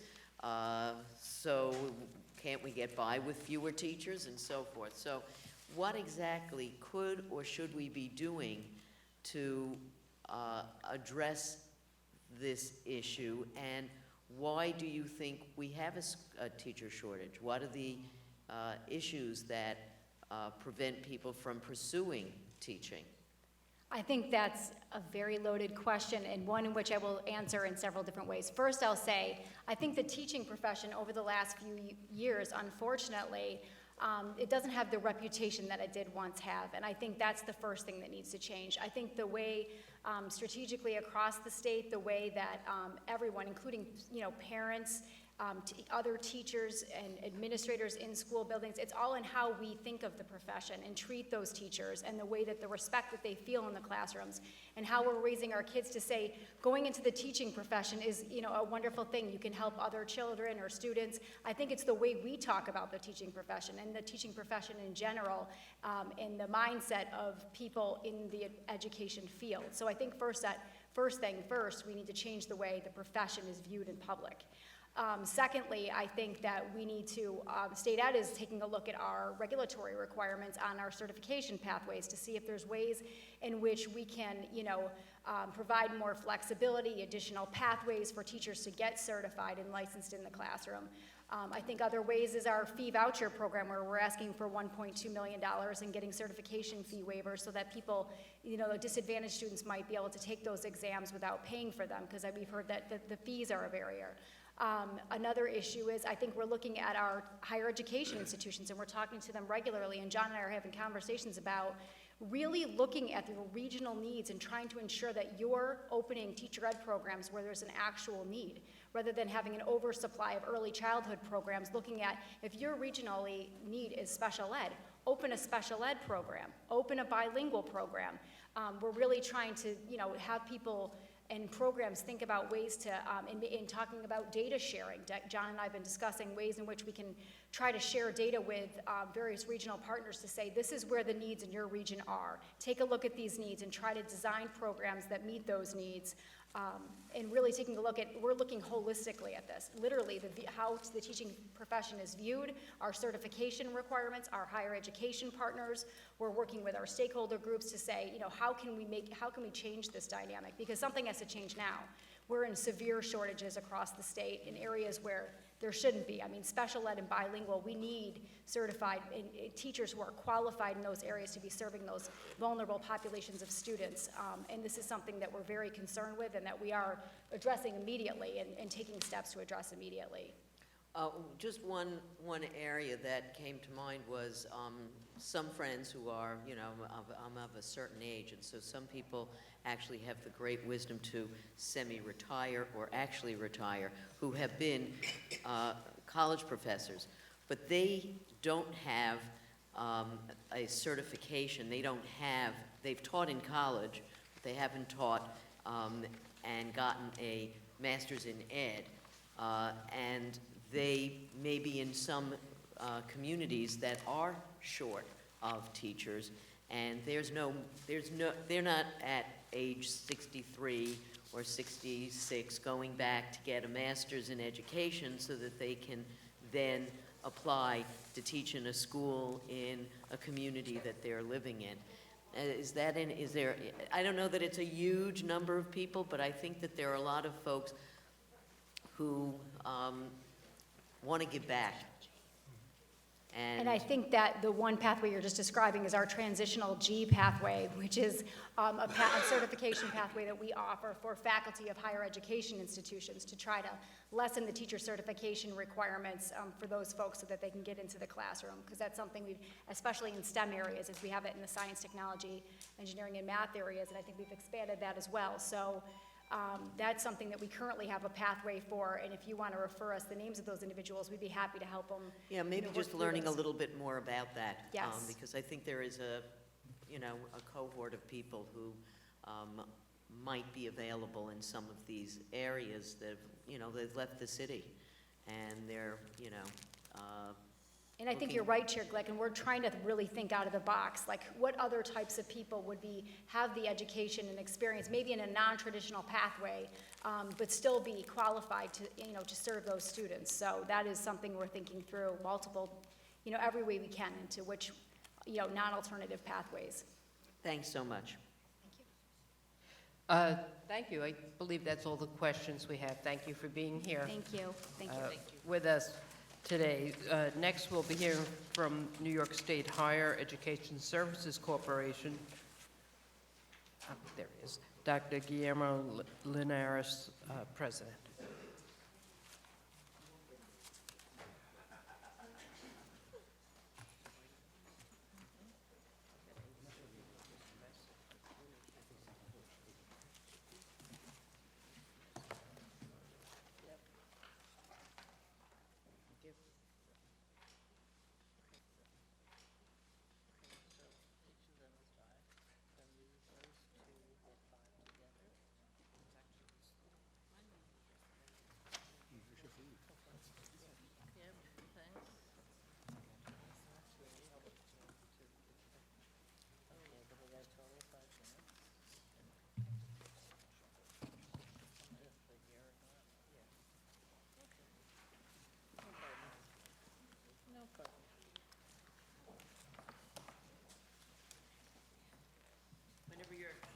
Whenever you're ready to begin. Good afternoon. Chairs Kruger, Weinstein, Stavisky, Glick, and to all my former colleagues in the Senate and Assembly. Thank you for the opportunity to speak today about the Governor's 2020-2021 executive budget recommendations that impact the New York State Higher Education Services Corporation, HESC. I'm Dr. Guillermo Linares, President of HESC, and this afternoon I am joined by my Executive Vice President, Elsa McGee. HESC is responsible for administering more than 24 New York State student financial aid and college access programs that help to ease college costs for New York State students and families, including the first in the nation Excelsior Scholarship and the newly implemented Senator Jose Peralta New York State DREAM Act. Collectively, these programs provide nearly $1.05 billion in financial aid awards to support the college cost of more than 343,000 students attending public and private colleges inside our state. New York continues to be a leader in college access, including the nation's first free tuition program, the Excelsior Scholarship. This milestone program has opened the doors of higher education to thousands of working and middle-class families, making $125,000 or less, while helping students complete their degrees on time. In addition to providing free college tuition to more than 20,400 students in its first year and more than 25,000 students in its second year, the numbers are coupled with other promising outcomes, including higher graduation rates, increases in the percentage of students taking 15 credits, and higher retention rates. This suggests that these students will incur less total cost in completing their degrees and begin their careers sooner. To expand this transformational opportunity to more middle-class families, the governor has proposed to raise the Excelsior eligibility threshold from $125,000 to $150,000 for New York's families. By increasing the threshold, more than 230,000, or nearly 58%, New York resident students will be able to attend SUNY and CUNY tuition-free. But it's not just Excelsior. New York spends over $1 billion each year on aid for the financially neediest students through TAP, opportunity programs, and the Aid for Part-Time Studies program. New York ranks first in the nation in support for undergraduate need-based student financial aid, and the recent implementation of the Senator Jose Peralta New York State DREAM Act has further opened the door of higher education, allowing thousands of undocumented New York State students access to TAP and all other state awards and scholarship programs available to their citizen peers.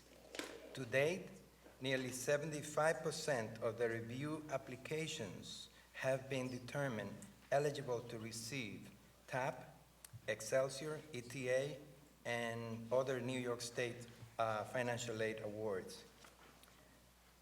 Our investment in higher education continues to open doors to all New Yorkers.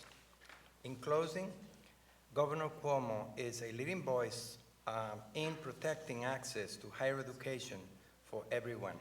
Since 2012, funding for higher education has increased by nearly $1.8 billion, 29%, from $6 billion to $7.8 billion in the fiscal year 2021 executive budget. This investment includes nearly $1.3 billion for strategic programs to make college more affordable and encourage the best and brightest students to build their future in New York. The governor's recommendation for higher education programs continue to pave a path to an affordable and high-quality college education, and HESC is pleased to play a vital role in providing New York State students with a gateway to a successful academic and professional career. Thank you, and I would be glad to answer any questions you may have.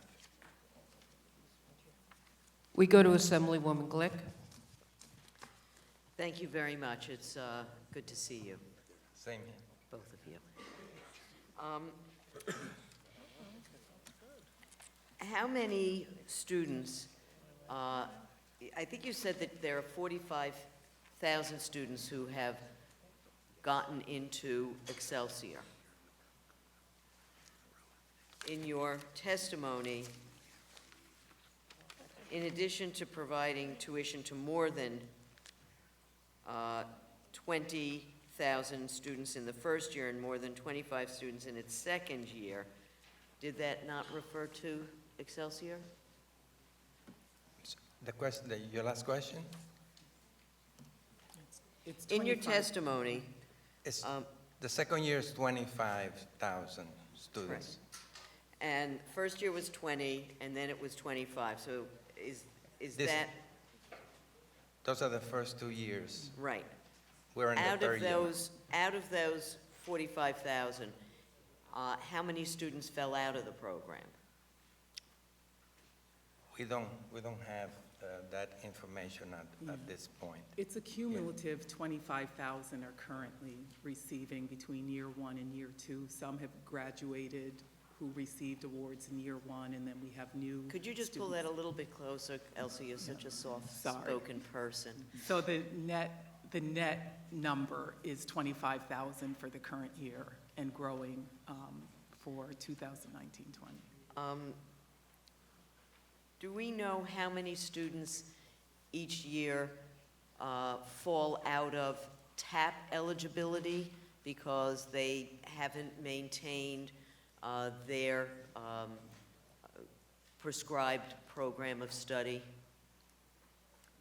We can get you that data. I think what we find more with TAP is that there are fewer students who are failing to meet the standards for academic progress than there are who just don't come back for another Okay, term. well, it would be helpful to know how that's going. And also, you know, I am concerned about students who go into a scholarship program. They and their families assume that they will be without a debt on that portion. Obviously, if they go to a school out of town, they're going to have a room and board cost, but they assume that their tuition is covered. And then they fall out of the program for any number of reasons, and it turns into a loan, which, you know, sort of after the fact is a shock. It's like, you know, buying a car that was a gift from a relative who then says, you know what, you changed the oil. Now you got to pay for the car. That's sort of like a little bit of a problem. It may be only for a very small percentage, but it is of concern to those individuals. And we've had that happen with students in the STEM scholarship who are unable to find work. So what are the forbearances that are allowed, and what are the hardship in Excelsior, in TAP, and in the STEM program? Say first, if there's a student who you know of who has had their award converted to a loan because they weren't able to find a job, they should contact us, because we do have, there are qualifications under which they would not have to repay the loan. So we do have provisions in the law for students who really cannot find a job in New York State and other hardships that, where it would not convert to a loan. And what I would add to that is that one thing that we, in communicating with both SUNY and CUNY, for Excelsior students, be mindful of the 30 credits that they have to carry. There's been sensitivity to really land in the college where they attend, extra guidance and support, and to be able to guide them the best possible way so that they don't lose the scholarship. Well, you know, stuff happens in life. And so a parent could die, which disrupts, you know, in some ways, college is the least of their problems, except they've gone for 2 years, and then their parent dies, and then there's this upheaval. They may be sick themselves. A friend of mine has not going to a school in this state, but the kid had to withdraw because of a health problem. So these things happen in real life, and I'm wondering how flexible we have, you know, and whether there's on your website, if somebody has been looking and saying, hey, this looks like the right thing for me, and then it turns out it didn't work out, is there anything there that lets them know you don't have to know Assembly Member so-and-so or Senator so-and-so, that you can actually reach out to HESC for an amelioration of this, what is a crisis. If somebody, we did a bill specifically because of some problems people had upstate on the STEM scholarship. And it was very upsetting. And the reaction from executive, members of the executive who I spoke with about the veto around the STEM scholarship, doing something to change some of the postgraduate requirements was, you know, not overly encouraging. So how do people know that if they've had a crisis, they can reach out to you? Is there something specific, like in the event of a problem, call us?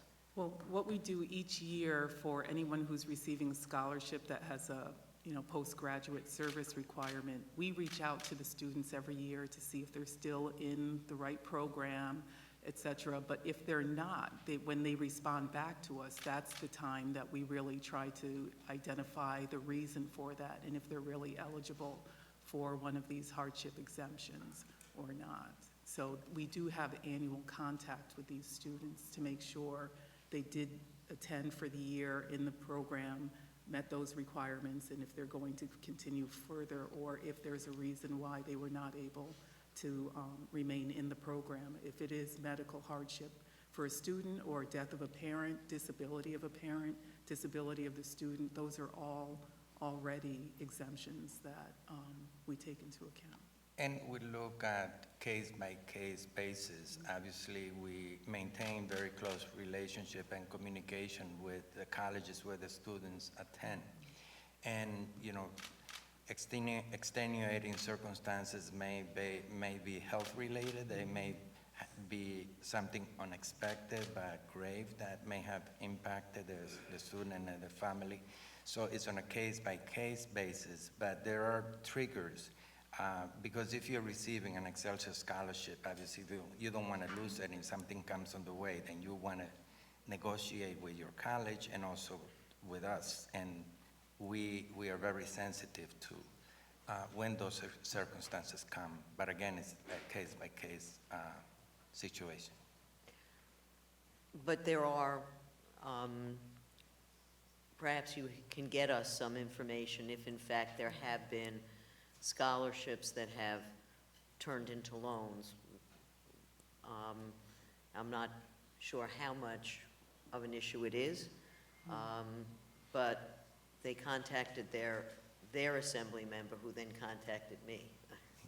So clearly, somehow, they didn't know that there was help through you all. So that's, we want to just make certain that when students think that we've made a pact with them and they've, signed on, and then they have a problem, I just want to be sure they know, and, we'll check the website. Maybe there's something there that should be added into this, not where you have to hunt for it, like now you're in deep trouble.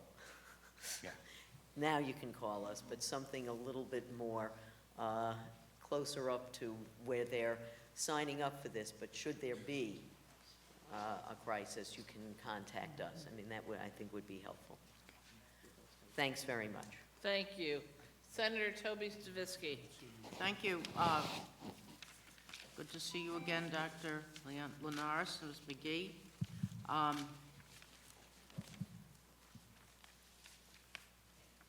11 days ago, I sent a letter to HESC, dated, and it was emailed and I think it's regular mail. And it said, and I'll just read the first paragraph. In anticipation of the February 4th, 2020 budget hearing, I want to provide you with the opportunity to gather information because I will be asking questions relevant to HESC. I would like to avoid, quote, "I'll get back to you" responses.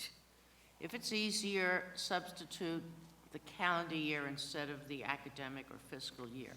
I never got any of those answers. So I don't want to read you the questions that I gave you ahead of time. I'm looking at your testimony and I don't see, I see sort of a sketchy response. We want to know about the DREAM Act, Enhanced TAP, Excelsior, and how it's working. The number of students that are applying, the number that are rejected, broken down by program, the number that are rejected, and the reason that they're rejected. And all of these questions, I think, should be answered in anticipation of budget negotiations. I have no further questions. Madam Chair, I am receipt of your letter and all of the questions that you posed. We want to be able to provide to you all the specific numbers that go with each one of the questions that you posed. I am prepared to give you a general sense of some of the questions that you posed now and immediately follow up with you responding with specific numbers that we are looking into, as you understand, for the DREAM Act is just being rolled out now, so the numbers are fluid, but we are preparing to respond with your request. With regards to Excelsior, we do have the numbers for the first and second year in general terms. We do have a clear sense now of where the third year will take us, which we fully anticipate. We are now at over 28,000 students will benefit from Excelsior. By the time this fiscal year, the school year ends, we fully anticipate that about 30,000 students will be receiving the Excelsior scholarship. I can tell you that the projected funding for Excelsior is around 120 million to cover the program. That is the projected that we have. I can share with you that the specific question that you asked regarding the DREAM Act, First, let me preamble, before I give you the number, to share that we had a very successful rollout for the DREAM Act. We were aggressive in approaching the vast network of organizations that provide services to immigrant communities and engage them, understanding how important it was to address the fear factor that so many dreamers and immigrant communities with the aggressive federal intervention have. And we engaged those institutions along with our partners, CUNY, SUNY, and other universities in helping prepare a simplified application for the dreamers. Bear in mind that many of them are not experienced filling out financial aid applications, so we wanted to simplify it. The other thing we did was to change the platform to address the issue of fear, but also safety and also confidentiality with them. We did away with Social Securities, which is the system we have to provide financial aid across the state, and we now use ID numbers for students. That was quite an undertaking. And in an 8 weeks time frame, we launched the application, also crafted guidance step by step for the students to be able to successfully apply, and over 5,000 dreamers apply for the scholarship. Of those that we have reviewed thus far, 75% are eligible to receive financial assistance, primarily through TAP, but they also, a number of them were able to apply for Excelsior and ETA. The vast majority, though, TAP. But we are now in the middle of reviewing all of those applications, given how short time frame we had. I have to say the rollout has been successful, and we have worked very closely, again, with many partners to make sure that any issue, we have no issue whatsoever in terms of the rollout of the program. And whenever we had any issue or concern, they were addressed That's why I immediately. sent the letter. Yeah. Regarding the other question that you posed, which I'd like to respond now, in terms of the time frame for applying for Excelsior, once we do the residency and the income questions, we are able to have a 48-hour turnaround for the majority of those that apply, particularly if they're freshmen. If they have been attending school previously, we then have to rely on the college that they attended to provide that information. And for the DREAM Act, once a dreamer submits an application and fulfills all the requirements, we have a response, a turnaround for 10 days to be able to get back to them. You will provide the information. Let me ask you a question. I understand that the appropriation on the DREAM Act, as an example, is about 27 million, something like that. What happens if the money is not expended in that particular budget year? What happens to the unused money that has been appropriated? Well, the application for the DREAM Act is a year-round, so we've seen over 5,000 have applied, but this is an ongoing process. That's that not my we have. question. So, My question is, what happens if you do not allocate all of the $27 million? but that's Those are general What fund dollars. happens to the money? Does it go back to the general fund? Does it go into is it reappropriated? What happens to it? The funds will stay in the general fund if they're not They'll utilized. stay in, In the Yeah, general they're there, and that's where they would remain. Okay. But if there are awards that are owed in the future for this current year, there are reappropriations, so the funds, the student would still get the payment. It doesn't go back to the general fund.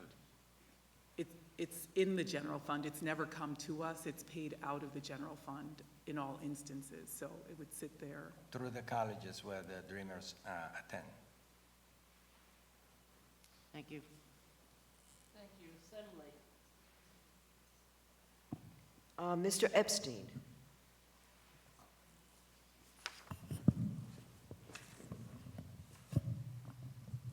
Thank you for being here and taking the time to talk to us about these really important issues. Just, I know with Senator Stavisky's issues, how many people applied for the DREAM Act? How many people applied Yeah. this year for This year. Excelsior or Dream? DREAM. Dream. Over 5,000 initiated the application. Right. And how many people But applied for? 75% of those completed. When you say completed, they were awarded? When you say completed, what do you mean? There are 5,000 completed. There are 5,000 completed applications. And those 5,000 were awarded TAP? Mostly, TAP has been awarded for those that are being processed. And we're currently in the process of. So of those 5,000, how many were rejected? So 5,000 have completed applications, some are pending review. Of the ones that have been reviewed, 75%, it's really 73% of the reviewed applications have been deemed eligible. And how many have been reviewed?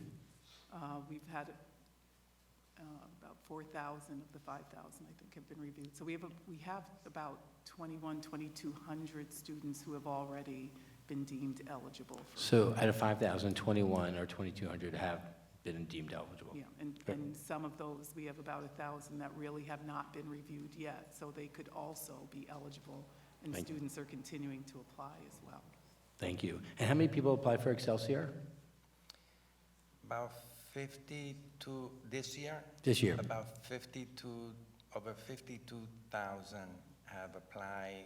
We have identified eligible about over 28,000.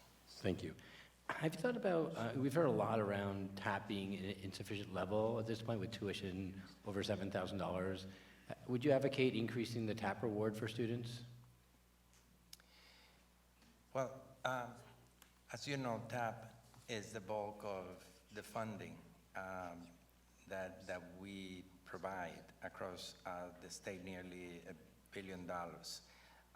And of course, I understand that there are discussions taking place about how best to use or change the TAP. Do you believe TAP should go up for students? The need for students is always there. We have specific populations that could benefit from that, but the answer is yes, but that's a question that the legislature and the governor need to address. Thank you. And I'm wondering, the TAP dollars, what percentage of it goes to for-profit schools, nonprofit schools versus public schools? Well, we can provide you with a breakdown. That would be great. Of all of that breakdown, but you know, the close to $1 billion is significant in all three sectors, the for-profit, nonprofit. And then do you maintain public. default rates for all three sectors separately? I'm sorry? Do you maintain default rates for all three sectors separately? Not by sector, we have by colleges, cohort default rates by college. I'm sorry, I couldn't We hear have that. cohort default rates by college, but not by sector. Not by sector, but you do by college. And how far out do you do? Do you just do 3 years, or do you 5 and 10 years? It's a 3-year look. Do you keep information 5 and 10 years out as well? No, we use the national formula, and it's always. But if they're not paying back, you don't have any data that says what happens after 3 years? There's nothing that you maintain? We don't. And is there a reason you don't, just to see post 3 years how people are doing with their loan repayment? We don't touch all of the students who have student loans. We only have information on students who either got loans with us, now going back more than 10 years ago, or, So just that, why don't you just maintain that record 5, 10 years out, so we know past the 3 years how people are doing just with your loans? It'd be great to have that information as well. Yeah, I'd appreciate if you have that information, it would be great for you to gather it, and I know my time is up, so thank you both. Okay, thank you. Senator Jim Seward. Thank you, Madam Chair, and Dr. Linares, Ms. McGee. Thank you for being here. In terms of the rollout of the DREAM Act program, am I correct in saying that the undocumented students do not have to fill out the FAFSA form? that's correct. That's correct. Now, my question is, how is income eligibility being verified for students who receive aid, pursuant to the DREAM Act? Is there an income eligibility check? Yeah. They self-report and fill out an affidavit specifying if they have income, what that income is, and that's the provision that we provide within the application process. And so it's a self-reporting because there's no way of knowing whether they generate income or not, but we use that to determine eligibility. Yeah, so that's part of the application process, is what you're saying. Can you share with us how many individuals have applied for financial aid because they qualify under the DREAM Act? How many students have applied for financial aid because they qualify? The vast majority, we anticipate, we don't have the final numbers because we are in the process of reviewing all of the applications. But of those who complete all the requirements that they have, and after we have done the review of those, we find about 75% of those that we complete the review are found eligible for financial aid. I see. Thank you. No further questions. Sure. Thank you. Assembly. Assemblymember Pichardo. Good afternoon, EVP McGee and Dr. Linares, siempre un placer. So I just want to make sure, just out of curiosity, is there a sense or a way where we can, this committee in our respective houses can receive the exact number of applications, the failure rate in terms of applications for both Excelsior and for the Jose Peralta DREAM Act by any chance? Sure. Okay. We'd love to see those numbers because, again, I know that, first of all, sir, appreciate your service, and you and I both served with Jose, and, if he wasn't around, if he wasn't here with us, he would be here asking these same questions of us. So, it's important that we make sure that this program is successful, and that if there is a slack of funding or a lack of funding, that we're able to make up the shortfall. So, in terms of just asking, what else do we need to make sure that every single eligible student that is eligible for not only Excelsior, but for DREAM Act, that they get the word out? How else can we be helpful in that endeavor? Well, that's a very good question because, as the original sponsor when I was on your chair of the DREAM Act in 2011, this program is close to my heart. So my biggest fear as we had it finally approved, thanks to you, is that the aggressiveness with which Washington is approaching, particularly our state, brings to higher levels the level of fear in many immigrant families and dreamers.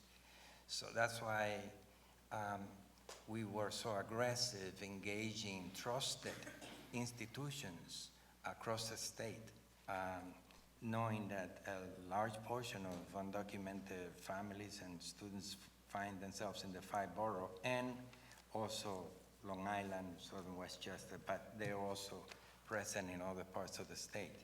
And engaging in a proactive way with those diverse institutions working with immigrant families was key and instrumental in approaching the number that we have received so far.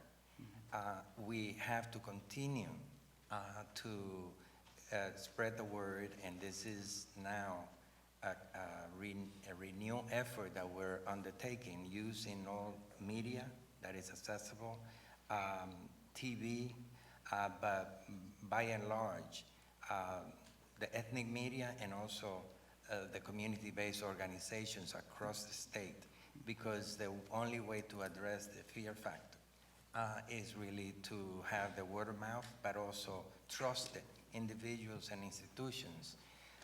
And so having dreamers know that when they provide information to us, it comes to us, and it is highly confidential by law, federal and state, and that information goes nowhere. The only connections we've made as an agency is to the institution where they're attending to get a degree for the purposes of providing the financial aid.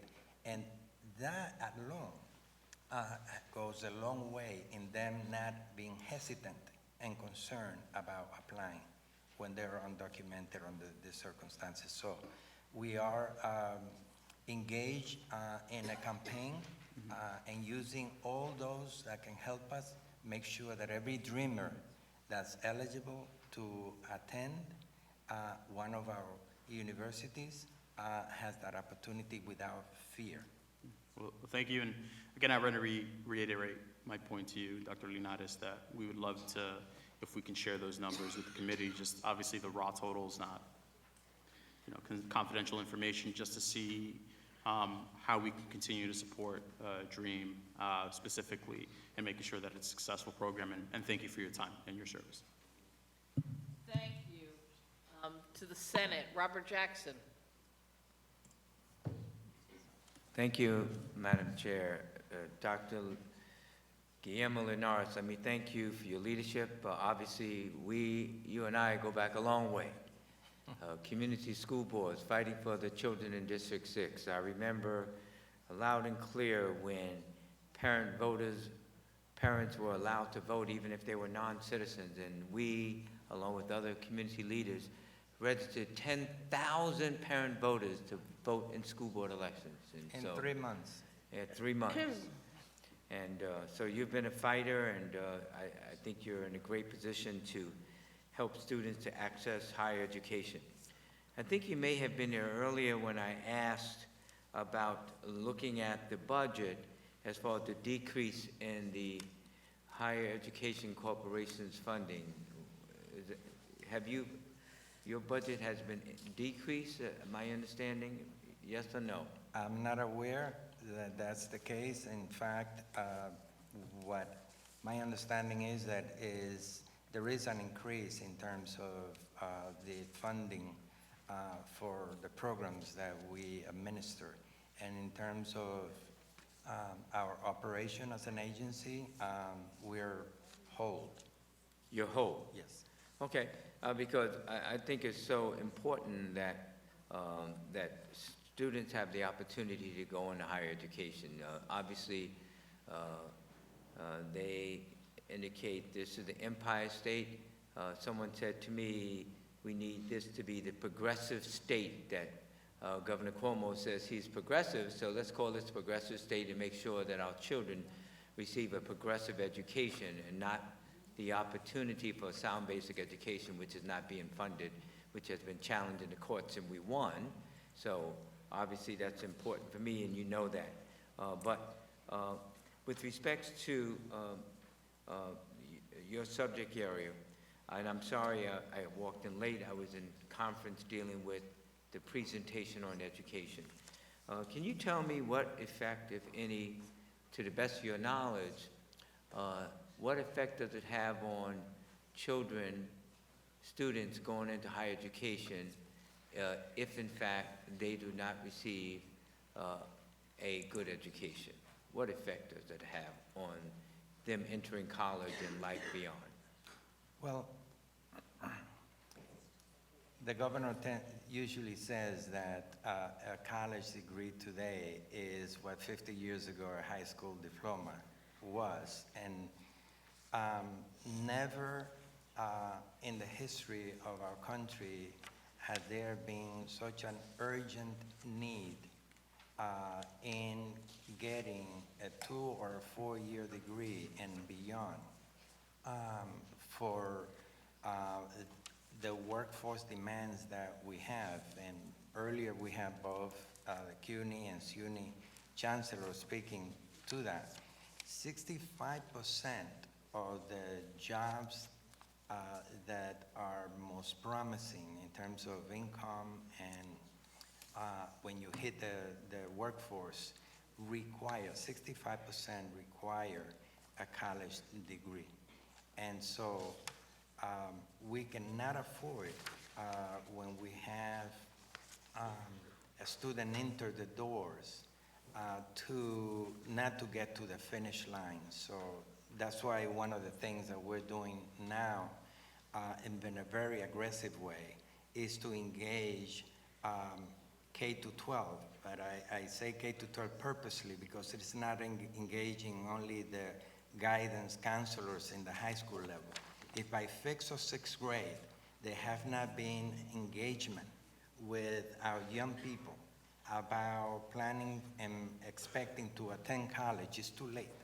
So we need to really engage K to 12, but also engage other partners at Sure. the higher education level. So, with respect to your agency, what is the primary role of your agency as far as to help students get into college? I am working. When I arrived to my agency 3 years ago, I found that it did a very good job processing scholarship and grants and so forth. I have now engaged in trying to make the agency a service-oriented agency for students and families, and by extension communities, leveraging as much communication as possible, a strategy on communication, leveraging the new technologies that we have. We're having soon a director of communication coming on board, because the 27 programs that we have to provide financial aid and provide assistance to students, the information of those programs needs to be in the hands of students and families. And they need to be aware of what exists for them, what's available to them, in order for us to be fully successful. So it's shifting the agency to be service-oriented to students and families, working closely with very trusted and strong partners that we have, CUNY, SUNY, the private colleges. Guillermo, I'm going to cut you off so that the Assembly can ask you more questions. Thank you, Madam Chair. Thank you, Thank you. Dr. Leonaris. Thank you. Assemblymember Ra. Good afternoon, Dr. Linares. Good to see you. I just have a quick question, and if you don't have this information, perhaps you can get it to us. But last year there was a new kind of small scholarship that was put into the budget, the Child Welfare Worker Incentive Scholarship and the Child Welfare Worker Loan Forgiveness Program, which was designed as, an incentive to an industry that's having a lot of trouble with recruitment and retention of staff. And if you'd be able to get us some information, just in terms of, you know, they're looking to expand that. I think there's a need there, but just in terms of how many people have participated in these programs, how many have applied for these programs, just to get a real sense of what the demand is for those programs. Be glad to send you that information. Okay, thank you. Thank you. Continuing with the assembly. Assembly Member Simon. Thank you.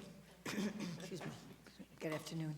I have a couple of questions that really go to TAP and our use of TAP.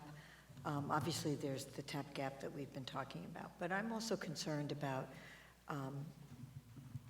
part-time TAP and how our policies require students to be a full-time student for a year before they can access part-time TAP. Instead of the other way around, because we know so many students start school and often in community colleges, it is the entryway for 75% of students with disabilities is to begin their college careers, post-secondary careers in a community college. And they are pretty much foreclosed from taking advantage of TAP if they are starting out part-time. Can you give me some sense of the decision-making behind that and what you're doing to look at that issue? Well, I'm going to ask Elsa to respond to the specific question, but we also have the part-time scholarship that we just initiated, right? Which complements those students who need financial aid to, because they attend part-time. But specific to students with disabilities, they do not need to meet the full-time requirement to receive TAP. So for any student who has a disability under the Americans with Disabilities Act, it doesn't matter whether they start off part-time or they can enroll for 12 credits, they are always eligible for TAP. And we'll just prorate so that they continue to receive the award while they're in attendance at school. And I know there had been an issue where they would be foreclosed after 4 years if they needed additional years, and that has been fixed. No, we prorated, so they get it for as many years as they are. That's but the way it even works not, for Excelsior also. but outside of students with disabilities, there are still plenty of students who start off in community colleges who can't access TAP unless they go full-time for a year. But as Dr. Linares said, for students, we do have the part-time scholarship program for students attending a SUNY or CUNY college where they can continue to take anywhere from 3 to 11 credits, and they can receive $3,000 under that program. And then there's also the Aid for Part-Time Studies program where there's $14 million available, and that's administered by the college directly as well for part-time students. And how do students find out about this? How do students find out about this? The availability of these programs, how are they communicated to students? Because, and obviously, if they're beginning, how is it getting, that information getting down to the high schools, for example, to help parents to know that this is a resource available to their children? Well, I think interestingly, we don't typically market part-time programs to high school guidance counselors, but we can begin doing that, certainly. The schools, we work directly with financial aid officers, and they tend to be, because the students are there in their offices, they know about our programs, and they're usually the ones, they administer the Aid for Part-Time Study program right on their campuses. So they're usually the ones, when they see that a student is part-time and meets the eligibility requirements, they make the students aware of those requirements. And how many students have accessed that part-time scholarship program? Part-time scholarships, I'd have to get you the actual numbers. Thank you. I'd be interested in learning more about that. Thank you. Sure. Thank you. Assembly continues. Assemblymember Fahy to close. Thank you. Thank you, Dr. Linares. It's good to see you here, former colleague, and thank you for all your service here and at HESC. I want to share, just briefly, share the concerns about the expansion of TAP and the serious and growing need for TAP. So I'm not going to reiterate some of the comments, but even the part-time TAP I know is something very much in demand.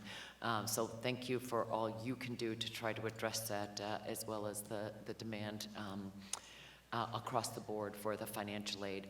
I have a smaller question and happy to follow up with you on it. The Masters in Teachers program, it's a bill that I've had the last few years to try to expand that, and if I understand correctly, it's the number of scholarships award for that Masters in Teachers program has kind of held steady. I think it's allocated at $5 million. It hasn't broken $1 million, and yet, as you know, we have a very serious teacher shortage.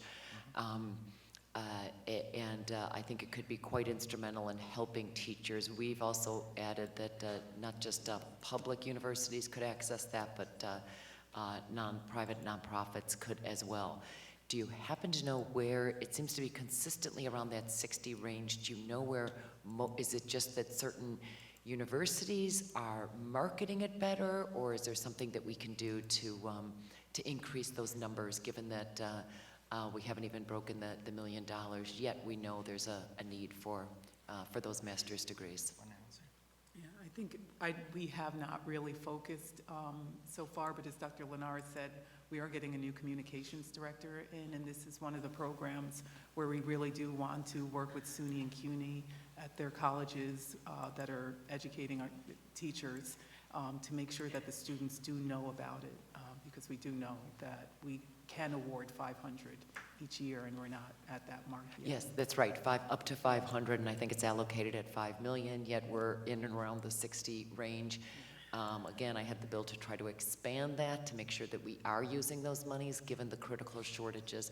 I'd welcome the opportunity to follow up with you to see which schools are using it, and maybe it's somewhat of a marketing issue, as well as I would contend an expansion of that program. So, Yeah, part of what we want to do is really raise awareness of all of the programs that we have, whether it is Get Off Your Feet or this particular program.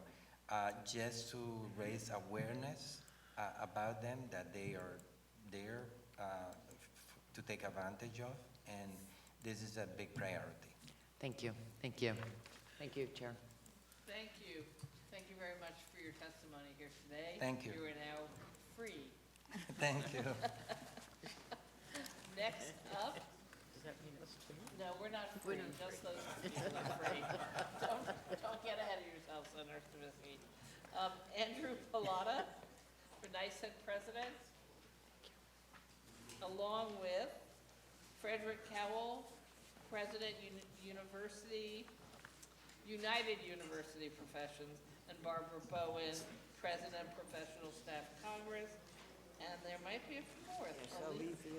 Alicia Rowland, NYSED Legislative Director. Okay.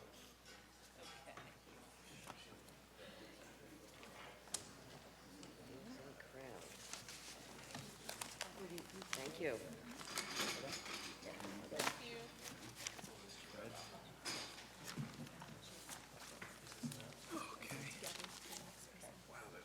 Okay, thank you. Do we need Good any more chairs? afternoon. Good afternoon. Chairperson Kruger, Chairperson Stavisky, Chairperson Glick. I first commend you for your stamina. This is amazing, and we've heard some great testimony today. I am Andy Pallotta, President of New York State United Teachers. We represent 600,000 plus members around the state involved in education and healthcare. Thank you for the opportunity to testify before you today. I am joined by Fred Cole, UUP President, and also Barbara Bowen, President of the PSC. They will testify today, and I will make sure that I do not repeat too many things that we've heard for the last day. So, public higher education, as we all know, provides a pathway out of poverty and into the middle class for so many families throughout New York State. We've heard how many folks have gone through the system, and I would start off by saying I went to Kingsborough Community College and then Brooklyn College for my master's in education. When the state doesn't invest in public education, it's harmful to all of our students and our communities. Worse still, these effects most strongly impact low-income communities, and this impact is borne by those who can least afford to shoulder it. This year, the executive budget, once again, holds SUNY and CUNY's instructional core budgets flat from last year. The negative impact of all this is too familiar to us and is felt by our students and the educators in the field. When we refer to investment, we are asking the state to cover all mandatory costs, which include collective bargaining increases, energy and other inflationary costs, as well as tuition credit waivers. Without state funding to cover these rising costs, SUNY and CUNY are forced to absorb them, which often necessitates reductions in academic programs and student supports. We would like to thank you for continuing to support the legislation that requires the state to reimburse all mandatory costs. At this time, I'll just discuss quickly about community colleges, and I thank you for your support for these campuses around the state. As you well know, community colleges educate and prepare students for the workforce and provide the necessary foundation for students moving on to four-year campuses and universities or into the workforce. They often collaborate with regional businesses and employers to develop and provide training to access specific local workforce needs. The executive budget proposes flat funding per FTE for community colleges, which will likely force many campuses to raise tuition and/or eliminate programs and student services. We believe now is the time to provide baseline funding to financially stabilize our campuses. Accordingly, we are asking for a base aid increase of $250 per FTE for SUNY community colleges. In addition to the $250 FTE, we are also continuing to advocate for the hybrid FTE funding methodology for SUNY community colleges that would provide funding based on a model that will insulate them from enrollment fluctuations. This methodology will provide our SUNY community colleges with some level of security and allow them to strategically plan for the future, as well as provide them with additional support. And before I wrap up, I wanted to talk to you about the need to eliminate the TAP gap. We've heard a lot about this today, and I'm glad that everyone seems to be talking about the TAP gap today. So this is excellent, and this has resulted in serious educational inequality issues within SUNY and CUNY. The nature of the tuition credit is such that schools that serve poorer communities where students are more likely to receive the maximum TAP award are forced to bear the heaviest hits to their operating budgets. We appreciate the state's desire to increase student access to public higher education, and we must focus on providing the funding to preserve and enhance the quality of the education offered by CUNY and SUNY. We understand that the table target typically allotted to higher education is limited and does not allow for new investments after funding is restored to programs such as student opportunity programs. Also, NYSED is aggressively pursuing a campaign to secure stable revenue streams to fund the futures of our students. It is time to close the ever-widening gap between the haves and the have-nots. It is time to hold billionaires and ultra-millionaires accountable and demand that they pay their fair share in taxes. Funding generated from these revenue streams could be used to make much-needed improvements and investments in education and help reverse the years of flat funding and ensure that we are providing the students with a first-rate education. We have much polling to support the public support for taxation, and I will now turn it over to Dr. Fred Cole. Very well timed. That was, I mean, I practiced all day. They get $1 million for that. Thank you. Chairperson Kruger, Chairperson Weinstein, Chairperson Stavisky, Chairperson Glick, members of the Senate Finance Committee, Assembly Ways and Means Committee, and Higher Education Committees.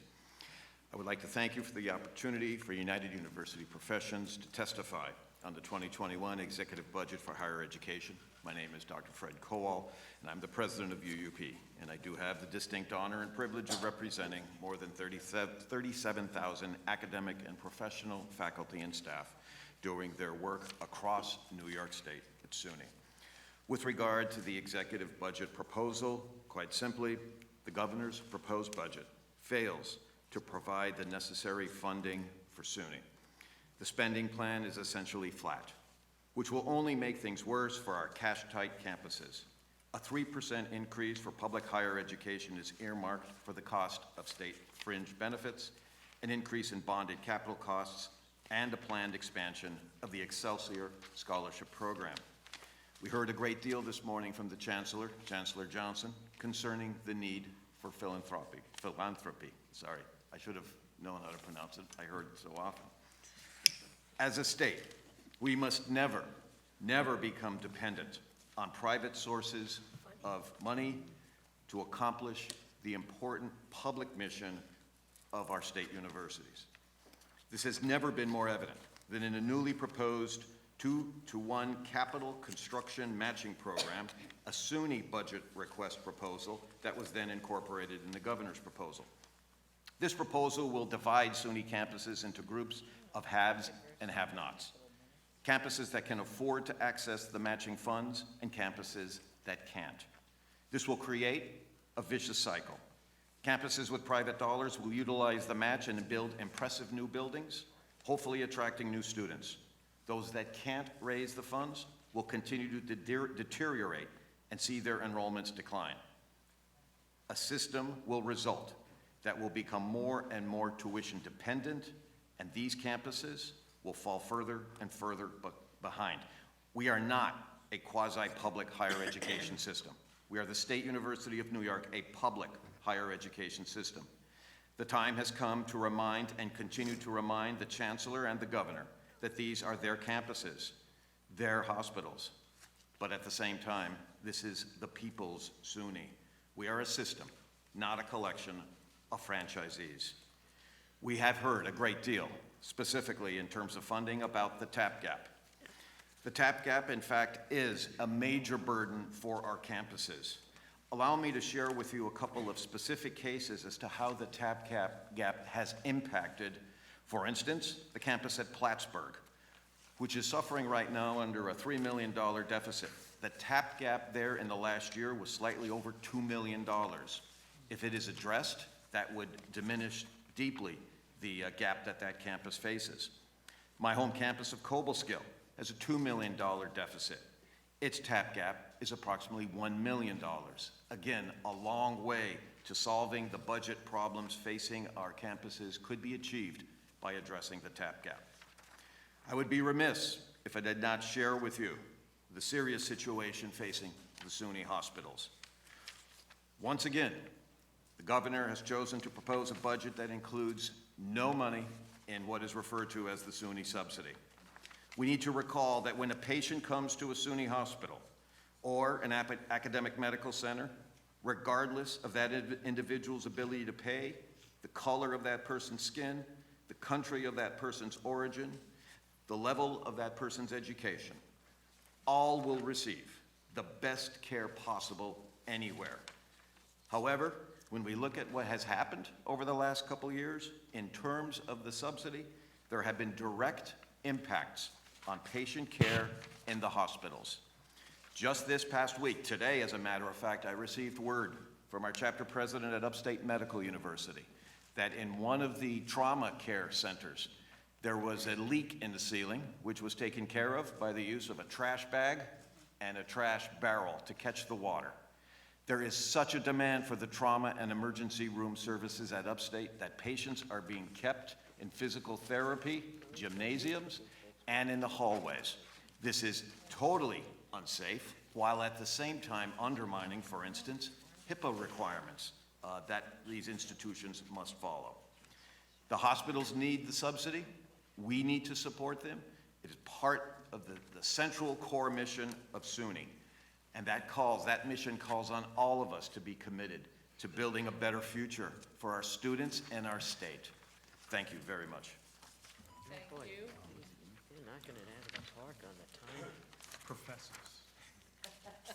It's a high mark, a high bar now, Barbara. Yeah. I'll try. I'll try. That's right. Okay. Good afternoon, almost good evening. Senate Chairpersons Kruger and Stavisky and Assembly Chairperson Glick. And thank you all, those of you who are here, those of you who have been here for most of the time, for your time and your questions. And also thank you for your support for CUNY, for the nearly 500,000 students we educate, and for the 30,000 faculty and staff whom I represent. Legislators on both sides of the aisle have fought to increase funding in the past for community colleges. You've protected opportunity programs year after year, and you've understood the need to stabilize the public funding for CUNY and SUNY senior colleges. And we thank you for that. I'm proud to be here with my colleagues and also two colleagues from the PSC, Andrea Vasquez and Mike Fabricant. We deeply appreciate the PSC, your efforts to increase funding for CUNY, and your support last year, and the governor's support for the PSC's landmark contract that we just settled, and you've heard quite a bit about it. But I need to tell you that CUNY cannot withstand another year of New York State's current funding policy. New York's policy on CUNY funding is planned poverty, impoverishment by design. State budgets that consistently fail to cover even mandatory costs and collective bargaining increases amount to a policy of sabotaging CUNY and sabotaging CUNY students. There's no other way to say that. Not everyone here today has said that, but year after year of underfunding adds up to a policy.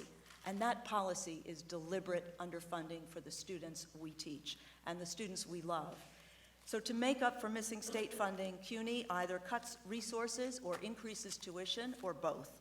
Neither approach is acceptable or sustainable. Incremental cuts and flat budgets may look innocuous, but repeated year after year, they mount to a policy of destroying the university's capacity to provide the education and support CUNY students need. On a per-student basis, and I don't think you've heard this yet in all the statistics, on a per-student basis, state funding for FTE students, adjusted for inflation, for CUNY senior colleges has declined by 21% in the last decade alone. How is a university supposed to continue to educate students when operating funds have been cut by more than a fifth?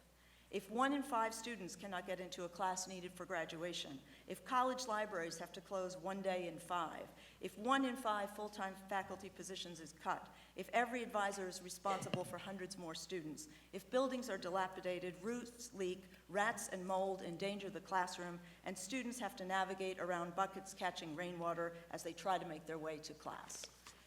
That any state would allow or even cause such shortfalls is regrettable, and I would say shameful, but it's especially so here in New York. This state prides itself on leading the nation in progressive policy, and in many areas it does. The legislature, you showed last year that you could do things against the odds. You made breathtaking changes in policy, but in fiscal support for public higher education, that has yet to happen. New York is far from a progressive leader. It's actually failing CUNY students. The consequences are heaviest for those least able to bear them, and you've heard about our students today. We can say more later. And we know that you stand with us, and you have stood with us, but this year we're asking for a higher level of commitment because nothing else will serve. So we are calling on you to make sure that full funding for CUNY's essential needs is a priority, one of the few priorities in your conference, and that the leaders of each house take a stand in favor of the new revenue necessary to achieve it. We ask you to refuse to pass a budget. I know this is a heavy lift. Refuse to pass a budget unless it includes new revenue from progressive taxation and covers CUNY's basic operating costs without raising tuition. So the requests that we've made, you've seen in our written material, they concentrate on funding the unmet mandatory needs. The basic year-to-year costs of our contract are not funded yet. The Chancellor mentioned that he hopes that they will be funded in the final budget. We hope they will, but basic contract increases. Filling the TAP gap. That is a gap at every college. $8 million at Hunter, $7 million at John Jay. Each of those places, the more students of economic need the college accepts, the more they are punished. That is a structural deficit. It should be removed. We call on you to restore the legislative funding that you generously put in last year, to increase the community college base aid. And let me just mention, again, this must be done without raising tuition. The tuition increase generates $36 million. The state should put that public money in to a public university, should not extend the authorization for endless tuition increases. And we certainly stand with the UUP on the issue of capital. It should not be based on private funding match. Thank you very much. Thank you. You're just for answering questions? That's what I thought. First up, Chair of Higher Ed for the Assembly, Deborah Glick. Thank you very much. Those of us who are here and many who are in session now, understand that the issue of the TAP gap is a very, it's not going to get fixed in a year. We would like to see a plan to eliminate it in as short a period of time. But you've mentioned the collective bargaining costs, which fall to each campus. Do we have a figure for what needs to be added to cover that cost? CUNY gives a cost in their breakdown of mandatory costs that are unmet, and I'd rather use their figure since they've worked it up, and it can be divided by campus, and they give a figure for this year, but the increases across the board were the same ones that the state has insisted on, I'll say, for the other unions, a 2% increase, but we were able to do a much bigger increase for adjuncts because of two things. We redistributed some of that money, and also we do have support from the governor's office, which is very important, and from the mayor of New York City to pay adjuncts for hundreds of thousands of additional office hours time with students. So that cost we're expecting to be funded in, and that's not visible on CUNY's sheet. And we're presently in the fourth year of our collective bargaining agreement, and similarly, we got the 2% increases. We also have had new minimum salaries established for adjuncts, and they go up every fall semester. However, calculating what that is, again, I would take the same tact as my colleague, Dr. Bowen, and that is I would depend on SUNY's number because we don't know how many of the adjuncts will be in the workforce and in our bargaining unit when those increases go through. So the calculation can be a little tricky. This is a more abstract question. We've heard that, there are literally millions of New Yorkers who have gotten their education, as I did, from CUNY or SUNY at a very reasonable cost. They're out there. The systems are in an awkward position to reach out to alumni and say, write to the governor and say there's not enough money, even though I wish they would. But,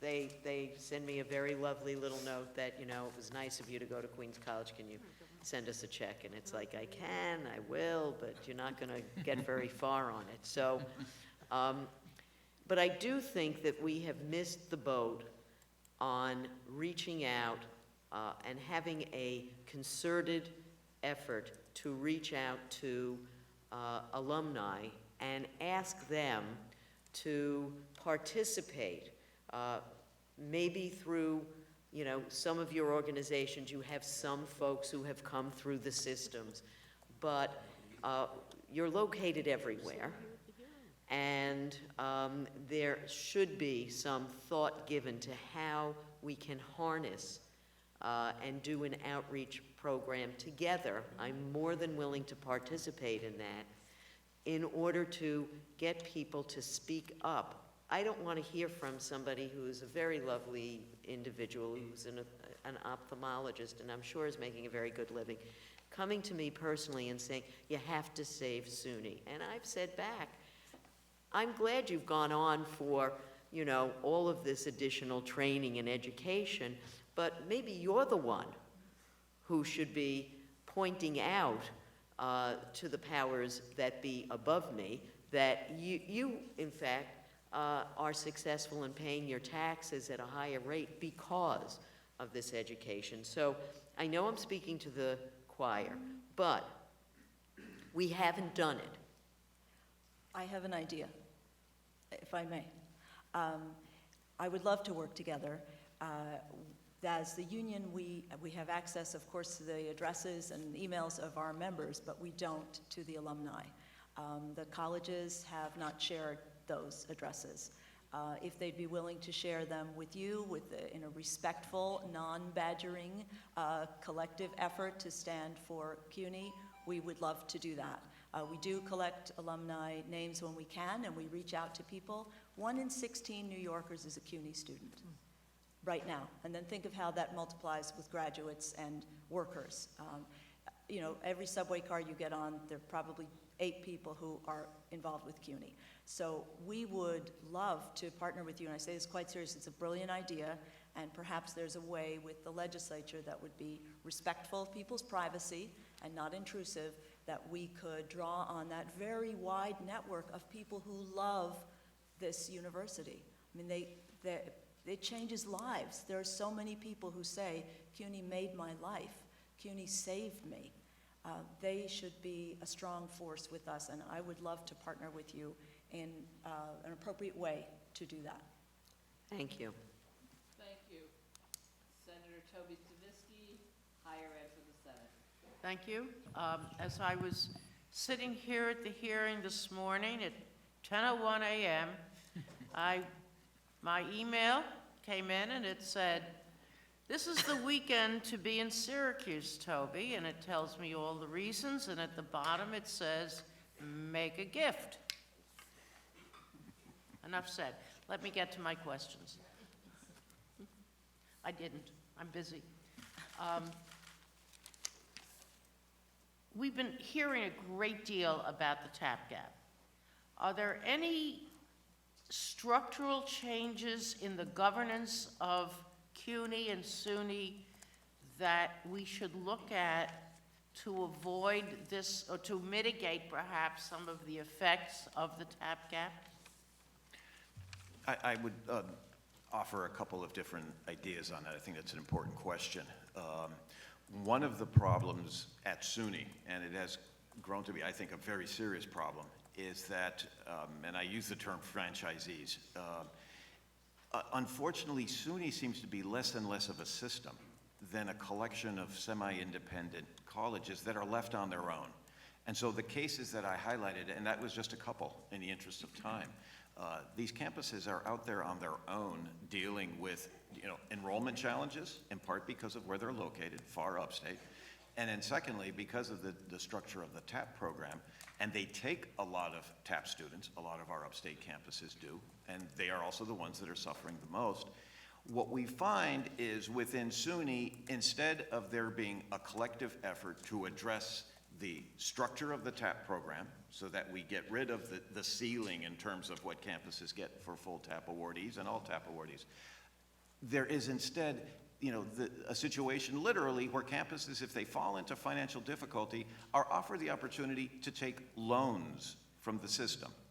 I don't understand that. SUNY is not a bank. SUNY is one university system. And if there are campuses or the system has the resources, then it must be used to assist those campuses who are taking more TAP students, more full award TAP students, which means the students who can least afford to go to SUNY. And they're doing the good work, and they should be rewarded for that and not punished. So that would be the initial thing in terms of this structure that's become far too decentralized. And with SUNY, with this laissez-faire approach, until the campuses become really troubled economically or financially, and then SUNY steps in and says, well, if you want a loan, we will give you a loan. That is not how the SUNY system ought to operate. I would just add, if I may, that I think that the main problem is, at least as far as CUNY is concerned, is not in the governance of the university, but in the structure of the law itself, which mandates that the students don't pay the cost above the maximum TAP award, but the colleges absorb that cost, which is about $2,000 a person.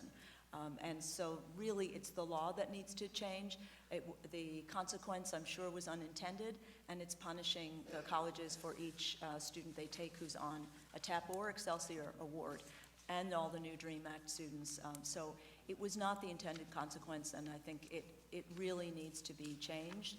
And I would also suggest that before the state considers an extension of the SUNY 2020 ability to raise tuition $200 every year in advance of the 2025 version, that we look at TAP and that the tuition granting authority to raise tuition should not be permitted, should not be incorporated this year. It should be done, we think it should not be done at all, and it certainly shouldn't be done as a standalone before the rest of the law comes in. And this had been only an issue for the four-year campuses, and now the community colleges are also seeing the same thing, because state support is 25%, it should be 40%, and the students are putting in more. One quick question. Actually, I have two quick questions. The contract that was just signed fortunately just signed and ratified by Professional Staff Congress, are there any suggestions in terms of the payment or coverage for the mandated costs as well as some of the other costs, the rentals and, and the maintenance of effort issue? Certainly, the union, the PSC, and CUNY administration are united in calling for those costs to be covered. That is the cost across the board increases. And in the past, what the colleges have had to do is sequester 2% out of their budgets to cover that anticipated cost. That means that something is being cut, or else tuition is being imposed as an increase. That's my point. That is not fair. The purpose of our contract was not to raise students' tuition. We are in solidarity with them, and nor is it to cut another program, because the benefit of your raise is diminished if then you come to your department and find that you have no Xerox paper and you can't hire anyone. You don't feel that your raise is so valuable when your working conditions every day are sabotaging your work. Thank you. Assemblymember Epstein? I want to really thank you all for highlighting some of the structural problems we have here and really advocating to deal with the TAP gap and raise the TAP payment for students. I wanted to focus on a different topic because we've heard a lot around mental health services for students and the dire need that we see students placed in and the ratio that currently exists. Can you tell us what's going on campuses and what you're hearing from students around the lack of adequate mental health services and what impact that's having on our students across the state? Well, I would just basically share two things. One is certainly with the economic stress that students are under, these issues have become more and more severe. We have heard through the course of today the electronic communication system for counseling. Well, that's based at Upstate. And the amount of the money that is budgeted for that is only $700,000. The number of calls they get, it's off the chart. And so, again, the lack of funding becomes a problem. If we are serious in ensuring that students have the best possible setting for their education and for their lives, there needs to be a greater investment for that sort of resource. The National Accrediting Organization on Psychological Mental Health Counselors recommends at college a ratio of 1 counselor to 1,000 students, assuming that students have other forms of support, 1 to 1,000. At CUNY, the current ratio is 1 to 2,700. So I think that tells a story. Then add to that the fact that most of our students suffer tremendous odds, encounter tremendous odds, and of course the biggest stressor, one of the biggest, certainly material stressor of all, is poverty.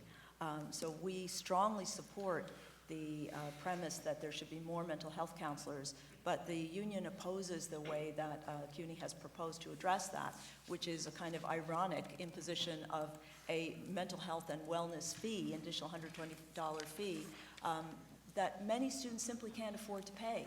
And when one of the biggest stressors is poverty, together with working at low-wage jobs, being a parent, the constant racism in our society, and then to address it, you add a fee, that's not the appropriate way to address it. So the state needs to step up and invest there. Well, thank you for saying that. I agree that the fees aren't appropriate, and there's so many fees, book fees, miscellaneous fees, that TAP doesn't cover them. Students have to pay out of pocket. I think if we move towards reducing those fees, that would be great. I know I'm out of time, but I want to ask you about looking for dedicated funding streams for CUNY and SUNY, what you think about having dedicated streams of funding that could go directly to our public higher education system. I think, I think that Barbara put it best in terms of the necessity for us to address the revenue side.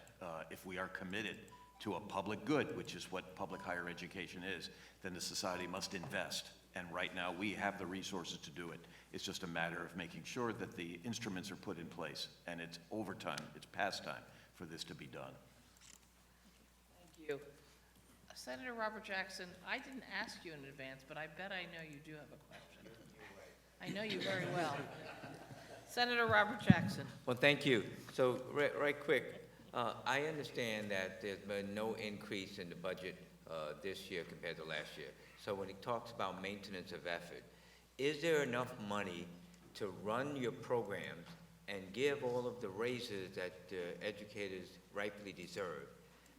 Can you do that, in your opinion, without, cutting back on staff or cutting back on programs? I'm not in charge of that, but my answer would be no. The budget is essentially flat. There's an increase in the fringe benefits. Part of the fringe benefit increase, $24.3 million, is covered. There are some other increases the Chancellor spoke about to a program here and there. Those are all good. But when the costs of rent and electricity that go up, when other licensing costs go up and are not covered, and when a 2% increase across the board for 30,000 people is not covered, that money's got to come from somewhere. So how much more money would you need in the budget? I think in your testimony, you said you Right, needed... we said $208 million for unmet mandatory needs and the TAP gap at the senior colleges.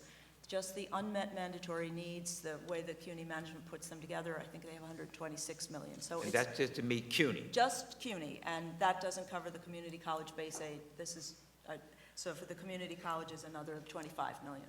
And with respect to SUNY, when the Chancellor for CUNY was there, he talked about, people in the district that were employees or graduated from CUNY. Well, there were 4 members of my family that graduated from SUNY, 3 from SUNY New Paltz and 1 from the University of Buffalo. So with respect to the SUNY budget, how does that impact from your perspective as the president of UUP with respect to your staff? It's incredibly difficult to see any kind of optimistic future, I hate to say it. When I travel across the state, and I have visited all of the campuses many times, as the Chancellor has said, she has visited the campuses. I hope she's listening to what people are saying, because campuses are suffering. They have budgets that are requiring, even at the university centers, to have hiring freezes. There is not enough money to pay the necessary costs. And when you look at the SUNY hospitals, as I described the situation just at Upstate, and Upstate is in good shape financially, there is a real danger in terms of services not being done, and in terms of the hospitals, lives endangered. That's the reality. So here's a question for both of you. And I only have 19 seconds. With respect to the TAP gap, if in fact the proposal to continue tuition increase through 24-25, if that was eliminated and we freeze it, what impact would that have on both CUNY and SUNY? That's my last question. It would freeze the amount of the TAP gap. Of course, it's dependent on enrollment, but of course, every time that so it would freeze the amount of that. But and the real solution, of course, is, I would say, to eliminate tuition, but certainly that would stop some of the growth. SUNY?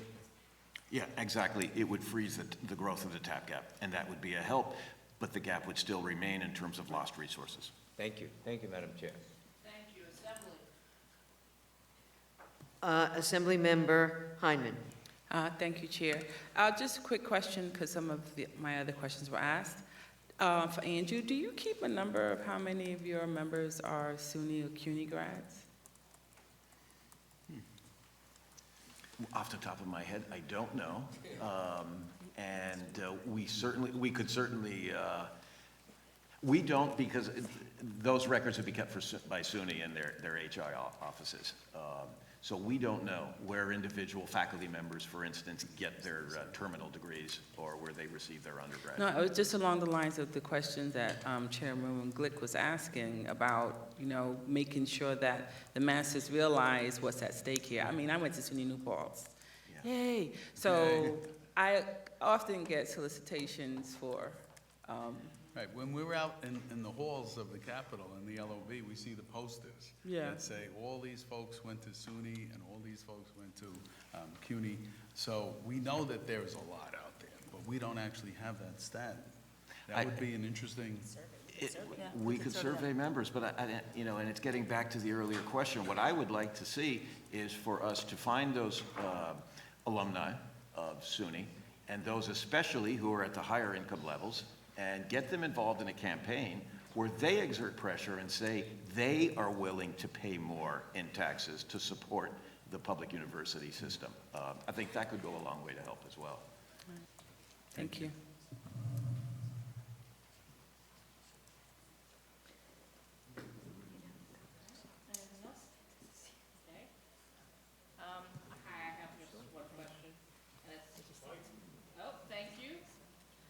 Thank you. So I'm reading a paper put out by the Center in Budget and Policy Priorities, a well-respected, I think, liberal think tank. And it's showing me that all the states have cut funding for higher education over the last decade. But it's showing New York basically at the least cuts. We're like only down 2%. So I'm wondering, besides the fact that we don't invest enough, and we probably didn't 10 years ago either, are we spending it wrong? Because if you look at their data, we aren't doing as badly as most of the other 50 states. So I'm really curious whether we also think that when we have the money, we're not using it correctly for our colleges. No, I think what has to be factored in there is TAP. We'd have to look carefully at those statistics because many of them put TAP, as the governor's budget does, put TAP right in there as an allocation, and also as the governor's budget does, as you know, puts any authorization for an increase in tuition as an increase in the budget. So you are great at reading these, so we should look at them together because TAP is a program that covers many students, 56,000 students at CUNY. New York, it has an unusual program with TAP. Remember, it goes to the private colleges and for-profit colleges, as well as the public colleges. But that's where our spending is concentrated and not in the operating budgets. And that's why we're cutting classes. I mean, that's why Queens College, the semester began with telling them they'd have to cut 1,000 seats out of basic English courses. I mean, we are hurting already, let alone what would happen next year. So I think we'd have to look at those figures and consider TAP in there. I think the other part of this is that some other states have just, gone through some draconian cuts. We saw what happened at the University of Alaska, but other states where there have been massive cuts. And so, if we set the bar low enough, then New York is going to look okay. I think the other problem too is, and we heard some pointed questions this morning concerning the issue of diversity in SUNY and the faculty and staff specifically. One of the problems that we see all the time is because of the inability or the unwillingness of campuses to recruit and retain faculty members from communities of color. And that means paying them competitive salaries because there's a great deal of demand across higher education for these highly skilled individuals, which is why UUP has proposed taking the successful EOP program, providing a program like that specifically for medical education to get more diversity into our medical schools and in the medical profession. And by the way, I just want to make that note as well. Though we are thankful that the governor did not cut the opportunity programs this year, I, for one, am not going to celebrate that. I think that, having 4 straight years of flat budgets and opportunity programs is not a good thing. I think that what's necessary is for those programs to grow. They're very successful, and they help address the issue of access. Thank you for all being with us here this afternoon. Appreciate it. Thank you. Thank you. Thank you so much. All right. And our next is a panel of CUNY University Student Senate. Oh, I'm sorry. Excuse me. Blair Horner, NYPIRG. Thank you. Before we get to the panel.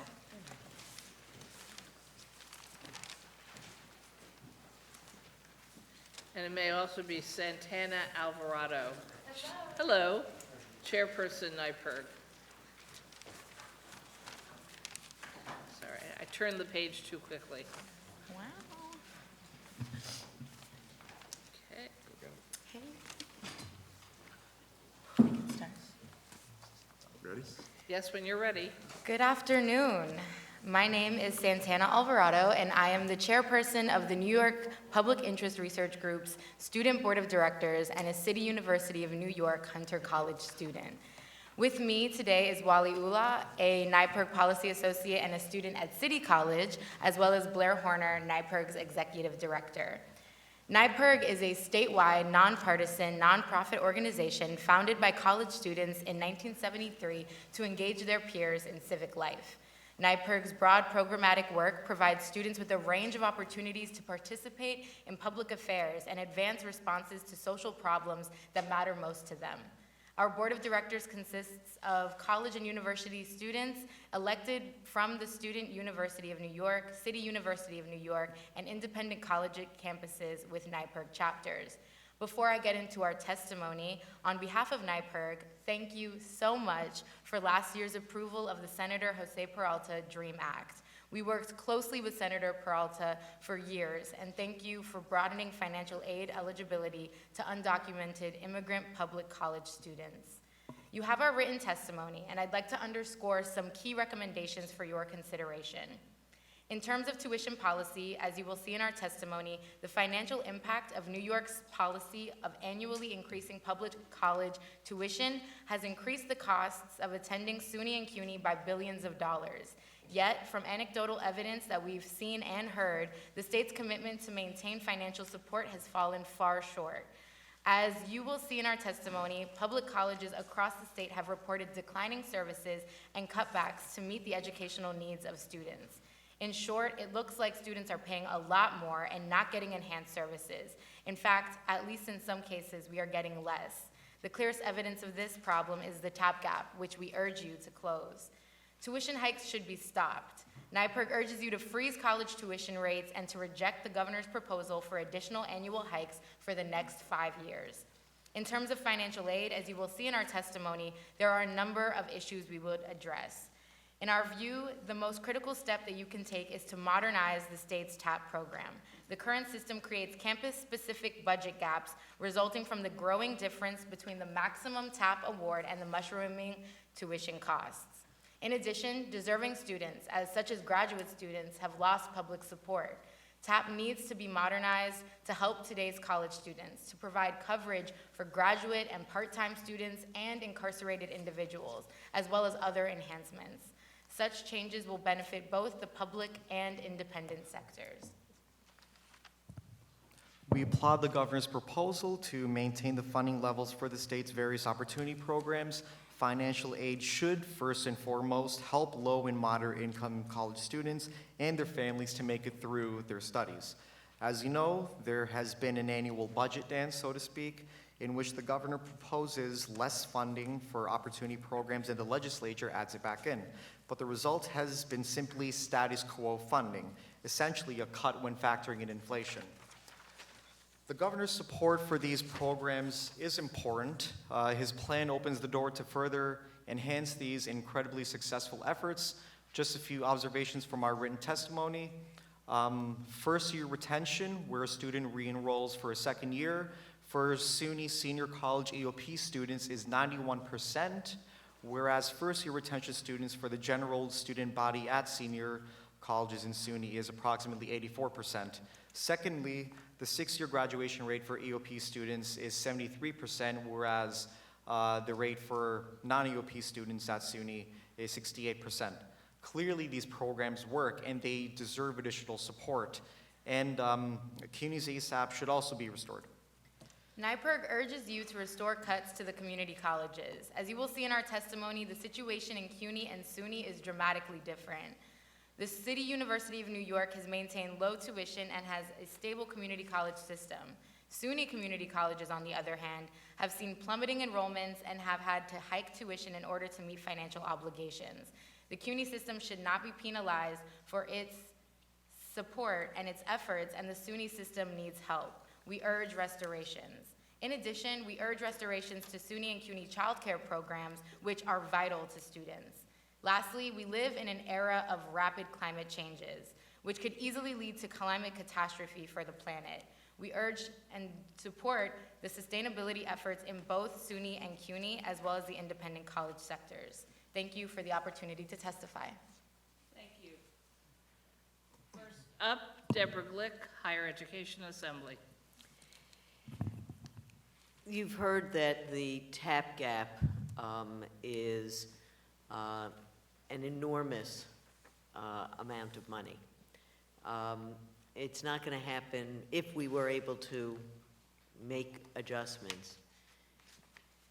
It would cost approximately something like $50 million a year for several years. Do you have thoughts about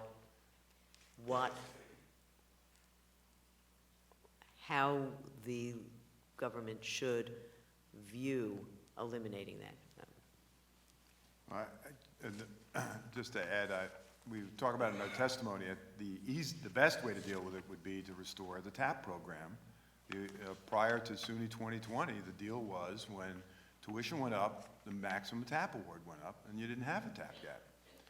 And so it ultimately comes down to that would be our preference, and certainly in the short term, to fill the gap with state resources is one way to sort of deal with it, but it does turn into sort of an annual problem. And as tuition goes up, the gap gets bigger, and the hit to the states, to the colleges, gets bigger. And you've heard all morning, all afternoon, and into the evening, how the TAP gap causes problems on college campuses, and we document some of that in our testimony. But again, we think the best solution would be to just start dealing with the TAP program and do what it's supposed to do. And NYPIRG over the years has done a very effective job of raising awareness of issues. And thank you for doing that. And I've talked to some of my friends in labor about how do we reach out to alumni. And some of the students, not all, many of the students are first in their family to go to school. But they may have neighbors who are not. You have suggestions or thoughts about what we can do to raise awareness and activate alumni to take a more active role in advocating? Since you've obviously been able to get students engaged. Right, so I'm graduating upcoming in June, so I'll soon be an alumna. And I don't know, I feel personally on campus as a student, there's a lot of isolation going on about what we can talk about and what we feel like we're going through alone versus other students. And I feel like that would continue on into alumni realm. I feel like people are dealing with trauma from going to CUNY and SUNY. They're dealing with anxiety, and they're dealing with not having college work out the way they thought it would in the economy as it changes and as the market changes and technology changes. So I feel like engaging them on how they actually felt about going to CUNY and SUNY, I think you'd be a little surprised about what people say about the colleges that you all went to. And that shouldn't be, you shouldn't just reach out to alumni to be like, yo, we want to know what you have to say and we want your money. We want to actually know how they felt and what they would have changed, because we're encouraging students from high school to go to CUNY and SUNY. And are we going to still have those same problems when they graduate? So I think just meeting them heart to heart and saying, honestly, I'm sorry that you had to go through what you went through when you were a student. Do you have to prove that you have health insurance when you go to school? Yes. No, I don't believe I have had to prove that I've had health insurance. I also don't go to my campus at all to get any health services. Well, I'm just wondering that this institution of a fee for mental health services was the latest little wrinkle. So I'm wondering whether or not students are being asked to pay a fee for which they already have coverage, and like, what's that about? By, again, there's a lot of issues with various fees. I mean, as you know, under the state law and federal law, people are covered up to the age of 26 and 29 respectively. If their parents have insurance and they're willing to pay the rider to do it. If they're low income, they're eligible for Medicaid. The fee is, certainly from our view, the kind of thing that should be coming out of tuition. If you're going to have tuition, which we don't even like that either, but that would be a separate fee. So again, I defer to their experience in college. I'm not, as you can tell. But in terms of the sort of the structure of those issues, that's the way we look at it. Let me just mention one quick thing about the alums. You asked the unions about it before. The tricky part is how do you get the list? And then in an organization, little organization like ours, how do you work through the students to build a list? What we have done in the past, which has been somewhat successful, is working with the community near the campus that benefits from the existence of it, in the same way as you would with any large employer. There's many, many, many small businesses. And because they're in a contained geographic area, it's easier to get to them than it is to a diffuse alum situation where people can be anywhere and it's hard to track them down. It may be more expensive. So that's the way we've sort of tried to attack in terms of broadening the sort of the coalition effort around these issues, is to look at the various community elements that are connected to the campus itself and close enough by that you could get them activated. And they understand why it's important. Thank you. Toby Stavisky, Senate Higher Ed. Thank you. I know NYPIRG very well, as Blair knows, and I know you not only are speaking for the college students, but you've also done a lot of work over the years in terms of environmental issues. And how do you, any suggestions for SUNY and CUNY and the independent colleges in terms of protecting our environment? Well, sustainability issues? Yeah, we offered some detailed testimony on that. I think it was last month or the month before. I'll gladly send it to you, Senator, in terms of these ideas. I mean, when I talk to people on colleges, this is the single biggest thing they bring up because it's their future. If you believe science, their future is threatened. And so it's the same across the board. No matter what institution we're in, that's what you hear the most is about is climate change. And so we had specific suggestions reacting to, I think, the SUNY chancellor's ideas and the hearings that occurred, and I'll gladly get them to you. But it wasn't me who did it, so I don't remember. Assembly. No? Anyone else? Did you just mention one quick thing before I go? Assemblymember Epstein brought up questions about the breakdown in TAP. The HESC annual report, which is out, breaks it down very detailed in terms of numbers of recipients by sector, by how much money they get. There was an issue brought up about the percentage of people that benefit from the Excelsior program that apply. Syracuse.com put out an analysis a few months ago that showed about half of the people who apply for Excelsior get it, and of the remaining half of them do not get it for other reasons. So about a quarter of the people who apply receive it. And then we have some interesting data on Excelsior on page 12 of our testimony, which looks at the current academic year and compares it to last year to look at the numbers that might be useful in terms of your deliberations. Thank you. Thank you. If you have it, why didn't HESC have it? All right, now going to a panel of CUNY University Student Senate, Timothy Hunter, Nicole Abu, and Duvernay Dequan. That's called diversity.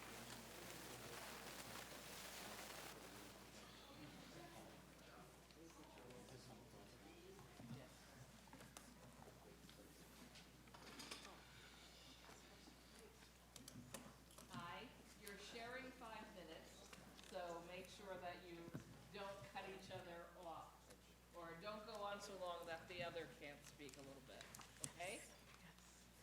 Good afternoon, everyone. Thank you, members of the Senate and Assembly. Thank you for holding this hearing. I see many.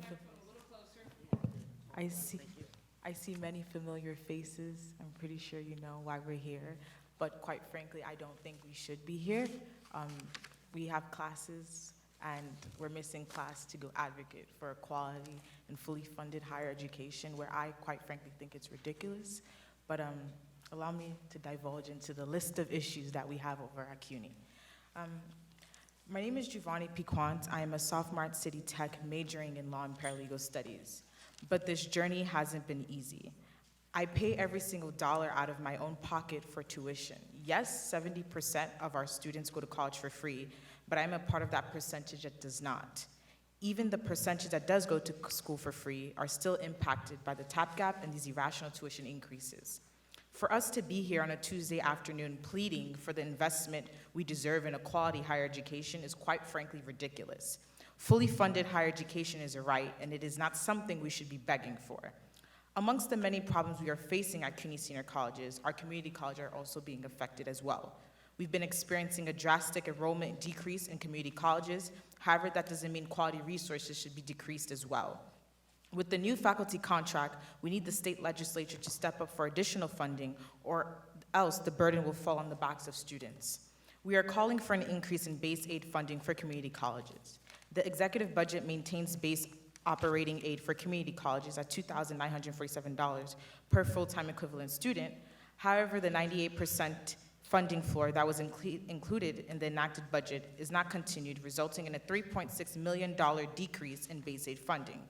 We support CUNY's budget requesting a funding increase by $250 per student in community college funding and restore 98% funding floor for the 2018-2019 level. This brings me to my second point, Child Care Center And funding. you've used up half the time for the three of you, so I'm just letting you know. Okay. Hi, everyone. My name is Nicole Agu, and I'm an international student at the College of Staten Island in the City University of New York. I'm studying dual majors in accounting and international business and minoring in finance and business data analytic. And I currently serve as a student government senator, club commissioner, and the University Student Senate delegate on my CUNY campus. In addition, I serve as the vice chair for international students in the University Student Senate in CUNY. And I also want to appreciate every senator here for holding a hearing to listen to students' testimony and how urgent it is that you should consider funding CUNY entirely. So as an international student, we are required by the federal government to show to the college that we can support ourselves financially in the United States. That is the sufficient funding based on the projected tuition and fees at that time. And why am I emphasizing on this? Because the tuition hikes every year. It affects the projected tuition that we are supposed to show for it. Has a financial aid throughout our college journey. But with the projected tuition, it's overshadowed when the tuition keeps increasing, and so that creates a really heavy financial burden on us, as we already pay 3 times than the domestic students. So I'm trying to share my story that it has not been easy for me, considering that I've been here on my own, catering for myself, applying for scholarships, contributing to the economy, and in the best way that I can. And it is very important that higher education should be invested because every student, regardless of their status, deserves an affordable college education. Thank you, and then I'm going to move over to our third testifier. So my name is Timothy Hunter, and I'm the student trustee for the City University of New York and the University Student Senate chairperson. I'm also the student government president at New York City College Technology, which Assemblymember Joanne Simon represents. I think, again, Senator Liz Krueger, I think that it's so sad and kind of sickening for me personally that we bring students all the way from the city to come here to Albany to fight for something that they deserve. And for us to only get 5 minutes to speak, I think that's something that we should strongly consider after sitting here and having to listen to the Chancellor and other people dance around questions, direct questions, like Assemblymember Epstein asked, do you appreciate the funding that you got in the budget? And people couldn't even give a straight answer. So I think that I had some things that I wanted to say, but the only thing I'm gonna say is this is not just a funding issue, this is an equity issue. I think that CUNY serves a population of students, a majority of which are black and brown students, a majority of which are immigrant students. And to have international students who pay almost triple the price, and students that go for quote-unquote free through TAP awards, still not getting the same education. I think it's sad. My library closes at 8 o'clock now because of the TAP gap. So I get out of class at 8:30. All my classes get out at 8:30 or 9 o'clock because I do this as my day job. And for me to not even have a library to go to, like if I don't have internet at home, if my public library is closed, how do I even study for class? And I think that, again, I'm gonna just reiterate, this is an equity issue. Cuts to ASAP. ASAP only helps students from low socioeconomic backgrounds. There's an ASAP student behind me, right, that went from a 2.4 GPA to the dean's list because he started receiving ASAP. And I think that it's super important that we try to preserve these programs. And it's not just the he said, she said, the Republicans, the Democrats, the governor, the budget director. This is the time where the state legislature steps up and does what they can. It's not waiting for a veto-proof majority. This is doing what we need to do to fund public higher education and make sure that it's a right. So, thank you. Thank you. Deborah Glick, Higher Ed, Assembly.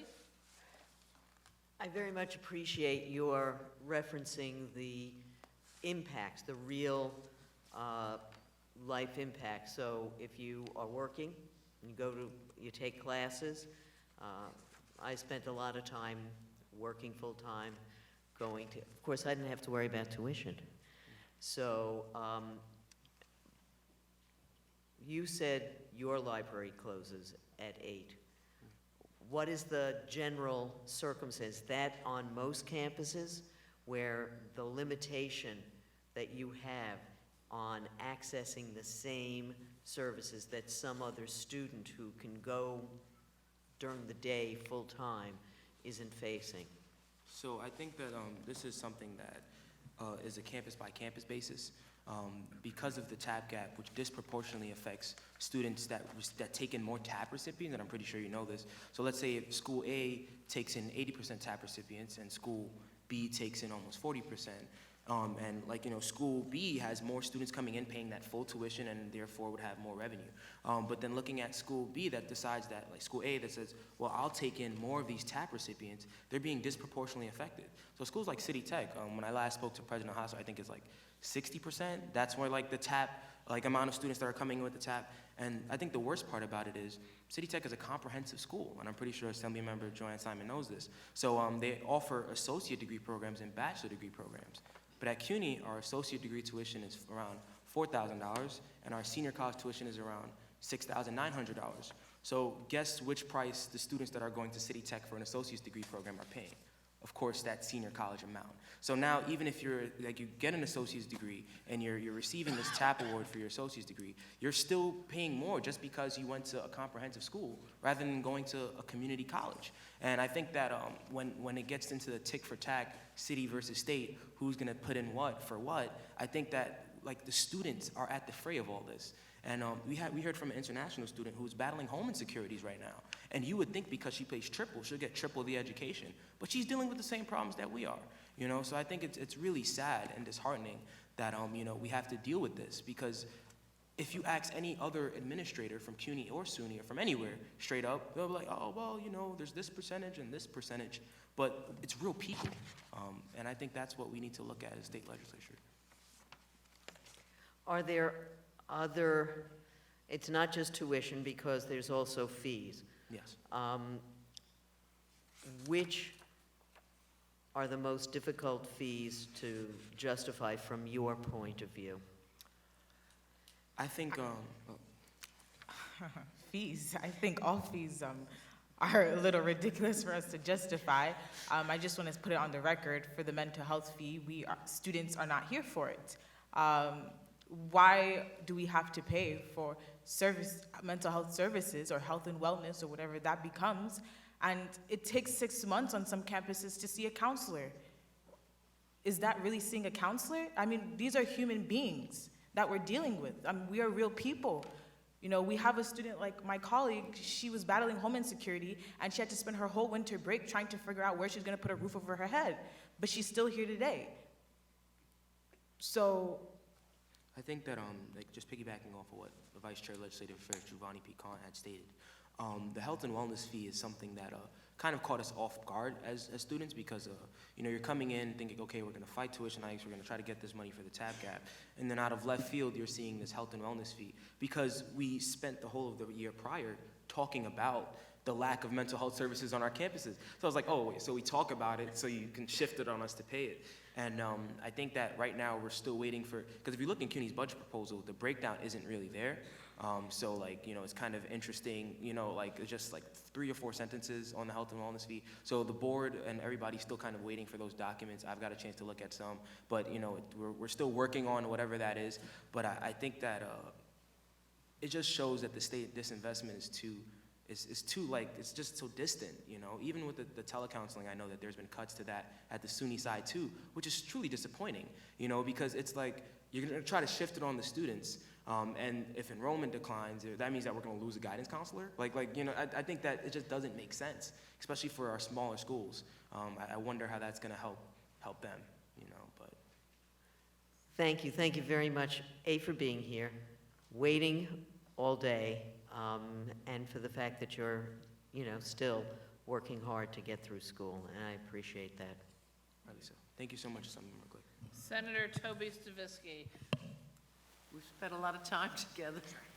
I said earlier, I don't know if you were here, that the Higher Ed Committee at the Senate held hearings throughout the state, from Buffalo to Nassau County. And without question, the students were the stars of the testimony that we received. And Tim and his colleagues and I have discussed many of these issues, and I thank you. I also asked about the fees because I thought they were a little bit unfair. Is there anything you want to add to your testimony? Because I really appreciate your coming, not only here, but also to the hearings and for your work as student government leaders. There are some, oh, I'm sorry, would you like to go first? So as an international student, it's very obvious that we are not eligible for any of the financial assistance that CUNY offers to their students, like TAP, ASAP, financial aid, and all that. So, and even scholarship opportunities are very, very, stressing the very, limited for international students, because even students who receive scholarship opportunities, they still pay half of their tuition or more than half of their tuition. So I'm in this position as a vice chair representing all international students, because I was once an international student peer advisor, and I counseled international students like myself, and I heard their own stories. And it's, like Tim said, it's sad that the financial pressure is just so much on the students that sometimes their option is to drop out. And I feel like if we were to come in terms with, you know, ideas and strategic plans in order to close this gap, which you've mentioned times without numbers that it can happen in a year, that would help international students to, you know, plan strategically for their projected tuition budget. Thank you. And would also provide more scholarship opportunities for them. I think that, you know, in addition to what Nicole has said, there's 2 things that I definitely want to highlight for, like, I guess, the state legislature. Number one being that the DREAM Act, even though I think it was a really great program, really, I think that there's still some kinks to work out in terms of, like, transparency with information. But our student leaders on campuses, some of these student leaders are dreamers as well, and they're undocumented students. but because they're undocumented, they're not eligible for some of the stipends from student activity fee, because I think they're treated as tax levy dollars. So I think that this is I think my predecessors have tried to get it into the DREAM Act in terms of allowing Dreamers to have access to a stipend, because what we're doing is we're saying, hey, listen, you're gonna pay this fee, but you're not gonna be able to benefit if you serve as a student leader. And I know that on this panel, we have some former student leaders as well. And I think that sometimes a small compensation can help with paying tuition if you're in that, 25% of like students that get rejected by HESC. You know, I think that like if you're in that group, I think the least that we can do is provide you with some sort of stipend. There's actually a predecessor that served in this position as a student trustee that did not get paid at all. And I think that like it's kind of disappointing that someone's out here putting their life on life on line for students, traveling to Albany every other week, talking with so many elected officials, and for you to just not have any means. You know, I think that's something that's a standalone bill that I'm pretty sure right here we can probably pass. But I think that's something that to consider. The second thing that I would take a look at is those portables at Medgar Evers College. I'm pretty sure, like, again, Senator Stavitsky had asked the chancellor about it, and it kind of got a little tap dance about it, or whatever the case is. But I think that for us, my mom attended Medgar Evers College in 1993. She had class in those portables. Students are still taking classes in those portables, those same ones that my mom attended, right? And then she went to New Paltz afterwards, right? So I think that like seeing that, you know, like it's just to me, it's an equity issue.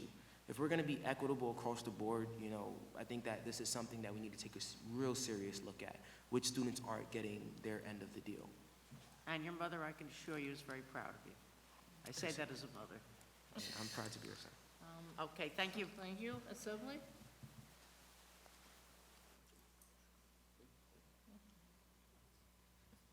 Epstein. Assemblymember Epstein to be followed by Smith. I also want to really thank you for everything you're doing. And obviously, we all need to work harder to ensure that public education is available for people, and to see, you know, doubling of tuition over a 15-year, 20-year period is outrageous. And so I guess one is I just want to be clear, your position is no tuition increase or no tuition increase without a TAP increase. Which is your general position? Free CUNY, no, okay. I think that what we need to do is... free CUNY, it's coming soon. I think that what we should definitely take a look at is freezing. I think that, actually it was Thomas DiNapoli, I think, said it yesterday at NYSET. He said it shouldn't be education or healthcare, it should be both. Right? And I think the same thing applies to tuition increases and TAP. It shouldn't be like a tuition increase or TAP reform, it should be both. We should try to freeze tuition and do that. And I think another thing to highlight, just to echo Senator Stavitsky's standpoint, if we decide that, okay, let's get some money for a TAP gap, let's fill the TAP gap together, great.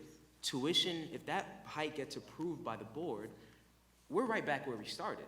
You know, let's say you fill that gap and it's not enough to cover the TAP gap for the following year. Basically what we're doing is just playing the game of catch up, and we'll just always have a deficit. So if you don't put enough to offset the upcoming year tuition increases, or, which I suggest, put the $36 million up front and freeze tuition, and then start trying to fund the TAP gap separately, you know, I think that makes more sense. You don't run a business by just saying like, okay, well, I'm not gonna take in like, you know, any revenue and somehow save crumbling infrastructure. You wanna be able to get the state to put in that money in substitute of the backs of the students that make Timothy, I'm almost out of time, so I don't know if someone else wants to, we all have time limitations. I don't know if anyone else wants to add to it. And I know we wanted to, so all fees, all additional fees, you know, mental health fees, book additional fees, you feel like we should be eliminating those, that people should be able to go to school, and tuition through TAP should cover all expenses. Is that everyone's position? Yes. That we should have no additional And fees? ultimately moving towards a strategic planning of how we can go back to a fully funded CUNY. Great, and then you can support my legislation around tuition-free. And so just one last thing, just because I know we've talked a lot about mental health issues and a lot of students who are struggling with mental health. Can you on the ground just tell us what you're hearing from students around lack of access to mental health providers and what that impact that might be having on students? Well, students whom I've told about this mental health increase in the tuition, they think that it's very unnecessary because even it has already been implemented. There is already an increase in the tuition. The Board of Trustees have approved it, but the thing is that they keep increasing the fees, but the resources are still going to be stagnant, and we all know that. There will be more understaffed, mental health council offices. There will be more long waiting hours to see a counselor. So I feel like nothing will actually change even with this increase. That is why they deem it to be very unnecessary. Every student that I've talked to, no one has supported this fee as far as I've mentioned it. And lastly, it doesn't come out of TAP. It would have to come out of your Pell Grants or any other grants that you get. So if you thought you're going to use your money to get books, it's going towards something that we still have yet to see. And moving to Assembly Member Smith. Thank you. So my question's quick. If you had an additional 3 minutes to speak to us, what would you say in closing? Okay. Okay, so I took this position as vice chair to represent international students, like I said, and there is one thing that resonated to me was international students in CUNY. We all fight for all students in CUNY and SUNY, but I feel like sometimes we forget the other small percentage of students, which are international students, and so we don't really consider them when we're trying to talk about budgets and, the rest of it that benefits other students. So that is why I had to show up today to, appeal to every one of you that whenever you're making decisions for CUNY or SUNY, please include international students in your plan because we are still a student in the City University. We are still students in the City University of New York. Yeah. I have 1 minute, but I would like to get a little bit personal. Without CUNY, I wouldn't be where I am today. To serve as the Vice Chair of Legislative Affairs and to represent 500,000 students is really an honor, and especially as a young woman of color. My parents are immigrants. My father was an adjunct at Brooklyn College. Without CUNY, I would not be here today, and I hold education dearly to my heart. And I would like you to think about all the CUNY students who are at Medgar, in trailers taking classes, the students who are sleeping on campuses, the students who are food insecure. Just think long and hard when things come across your desk. That's all I have to say. And you'll be seeing us much more very soon.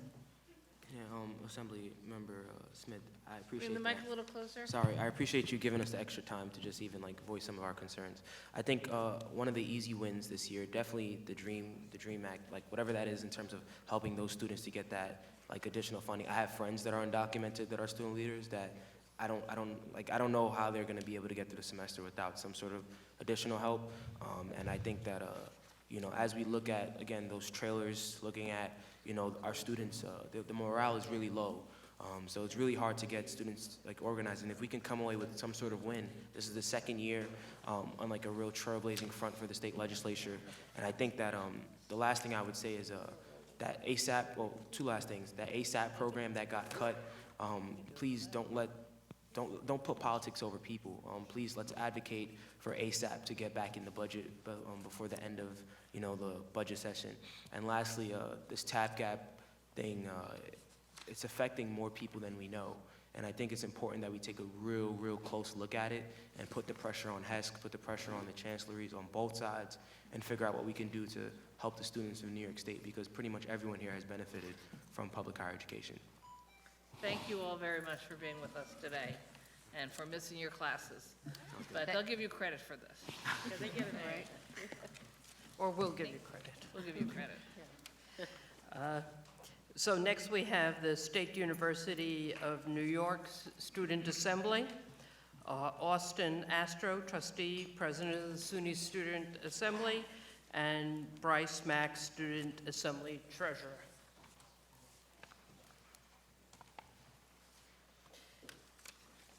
And two other people. It's one of you, Brad Harrison? No? Yes. Takina.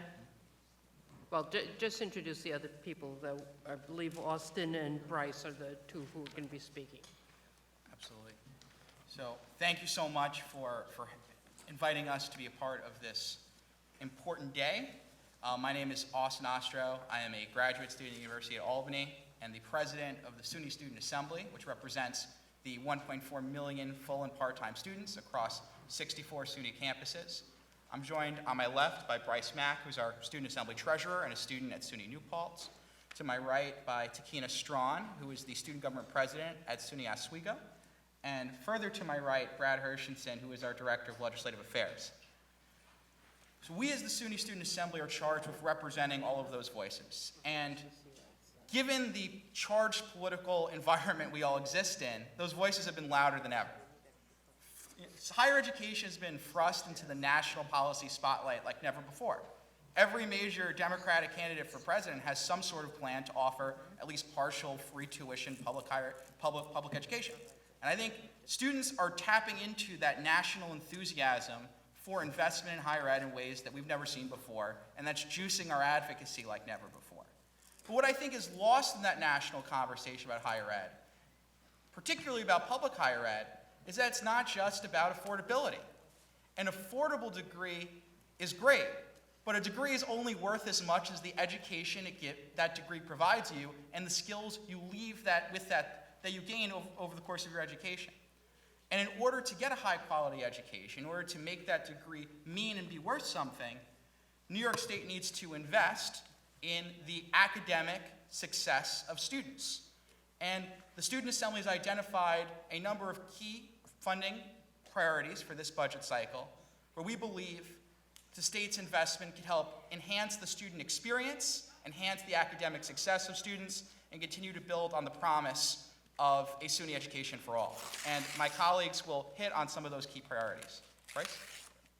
Before I begin, I would like to thank the entire panel for letting me come here today and speak.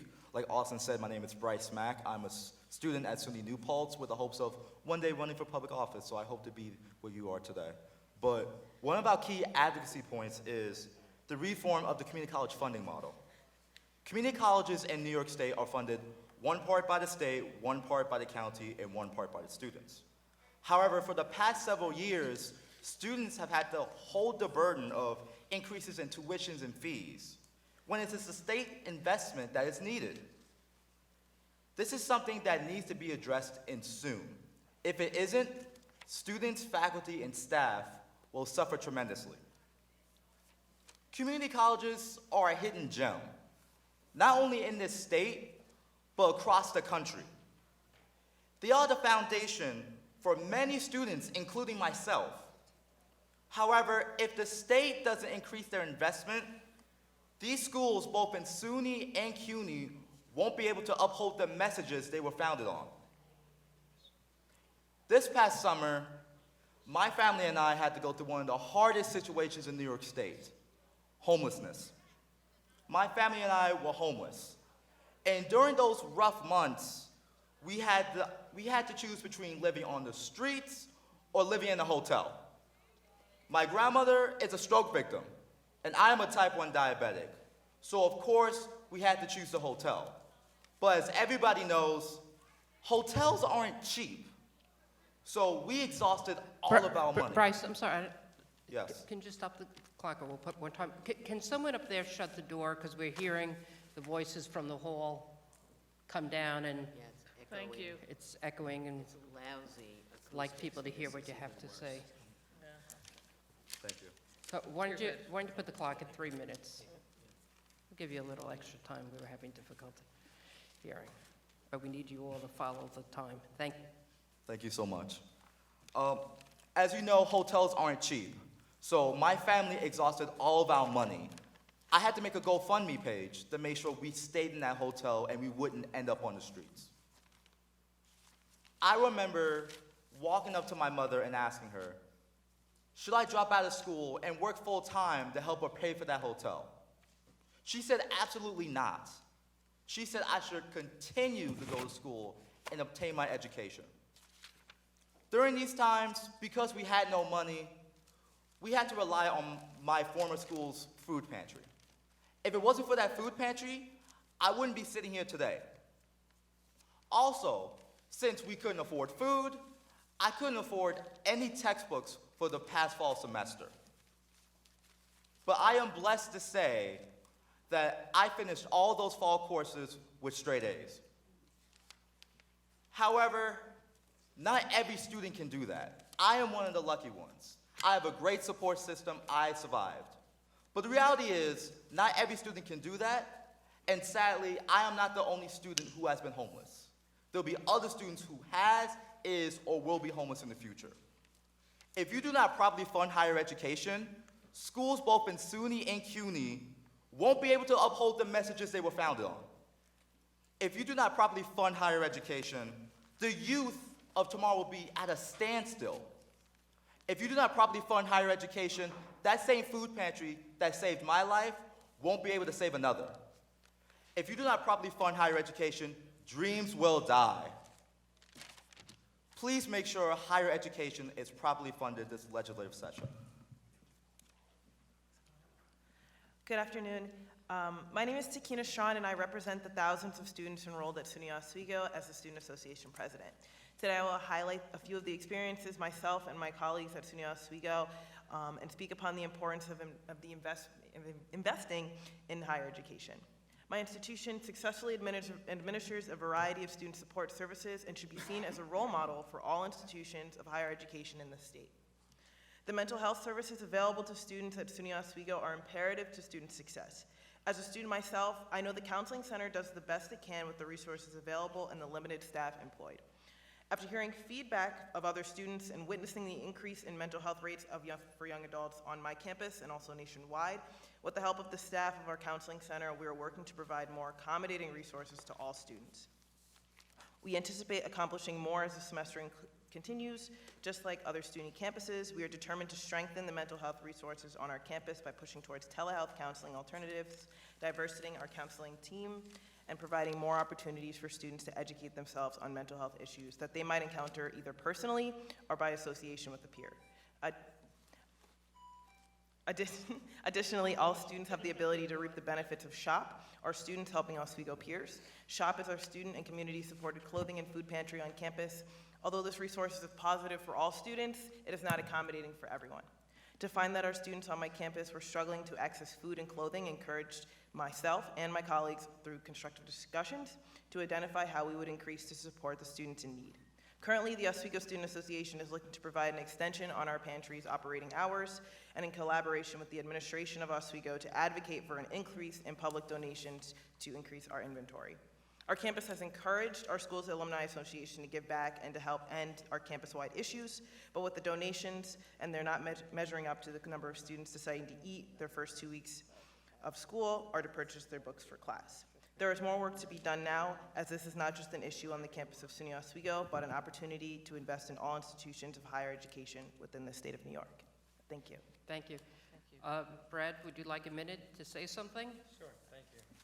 Why don't we do a minute, sort of Good family afternoon. courtesy. My name is Brad Hershenson. I am a student at the University at Albany and the Legislative Director for the Student Assembly. Move that closer, or slide into it. I'd like to touch upon the importance of capital investment, specifically the element of sustainability. At SUNY, we need infrastructure investment. One, because much of SUNY was built decades ago. We need to make the appropriate upgrades. A lot of SUNY is deteriorating at the same rate, and we need investment to make the upgrades to bring SUNY where it can be. And two, we need investment in our communities. We need buildings that properly use resources, electricity efficiently, water efficiently, to invest in geothermal heating, green roofs, solar and wind where appropriate. And what we can do with that when we're demonstrating that on our campuses, on our infrastructure, is we can educate students, and we can use the faculty, students, and staff on our campus to build the next generation workforce that is going to prioritize sustainable development. I also want to mention that elements of resiliency are demonstrated in our communities when we do that. A lot of our campuses have stormwater management plans that are in collaboration with the different regions across New York, and 40% of public infrastructure in New York is accounted for by SUNY. That's almost half of the public infrastructure across the state is just the State University of New York alone. And when demonstrating those elements of resiliency, whether it's the natural landscape or the built environment or the public health benefits, we're talking about investment into our system. And as President and Trustee Ostro has said time and time again, investment in SUNY is investment in New York, and we bring elements of resiliency to our community. SUNY pays that back through the property taxes, through our income taxes, through the houses that our students, faculty, and staff buy. Students and faculty and staff from SUNY are likely to live in New York, to stay in New York for decades, and we pay that back. We pay that investment back to New York. Thank you. Thank you very much, all of you, for being here. It's good to see that we have a future generation that will be taking our place eventually. Thank you. Let me see, if there are any questions, Assemblywoman Glick? It's not so much a question except to thank you, and, you know, we stay in constant contact about the issues, and, you know, I want to congratulate you. There was never a term that I got straight A's, so to do that with all of the challenges and barriers, I just want to take the hat that I don't have on off to you. And to say that, you know, the student government from SUNY has been an incredibly vibrant resource for us, and we hope we can continue to do that and figure out how we can reach out within the community and beyond for alumni to step up and say, as you say, yes, you stay here, you pay taxes. We want the governor to know that, and we need to get people to communicate that directly, not through the students, but through folks writing their own note, letter, email, phone call, whatever. Thanks. Thank you. Alicia Heineman? Really quick, I just wanted to say I'm a SUNY New Paltz grad, and I never planned to run for office, and you are planning to run for office, so let's keep in touch. Definitely, most definitely. But, and thank you, Chair Glick. I really, the Alumni Association, a lot of us will be up there in May. I really hope we could connect and be helpful to you. I would love that. Thank you. Thank you. Great. Thank you all for being here. Good luck in your studies. Next, we have the Commission on Independent Colleges and Universities. Mary Beth Labat, President.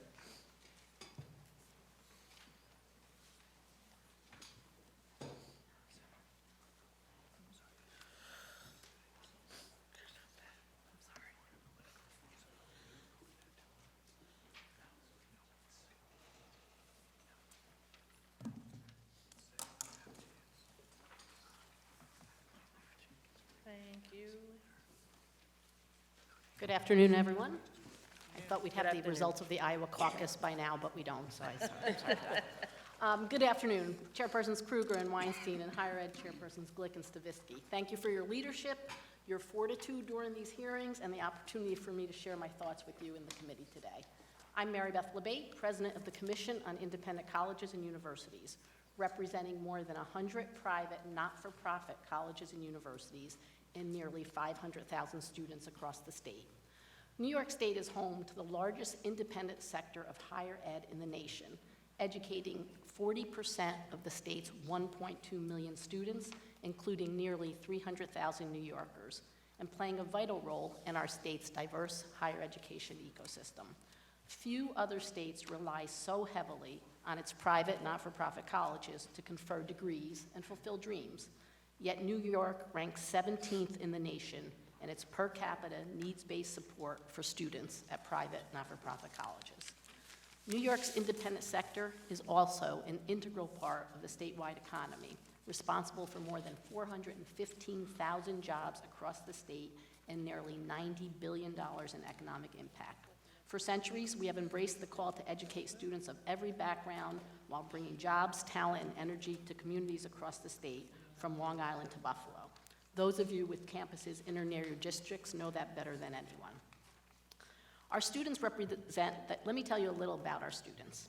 Our students represent the diversity of our state.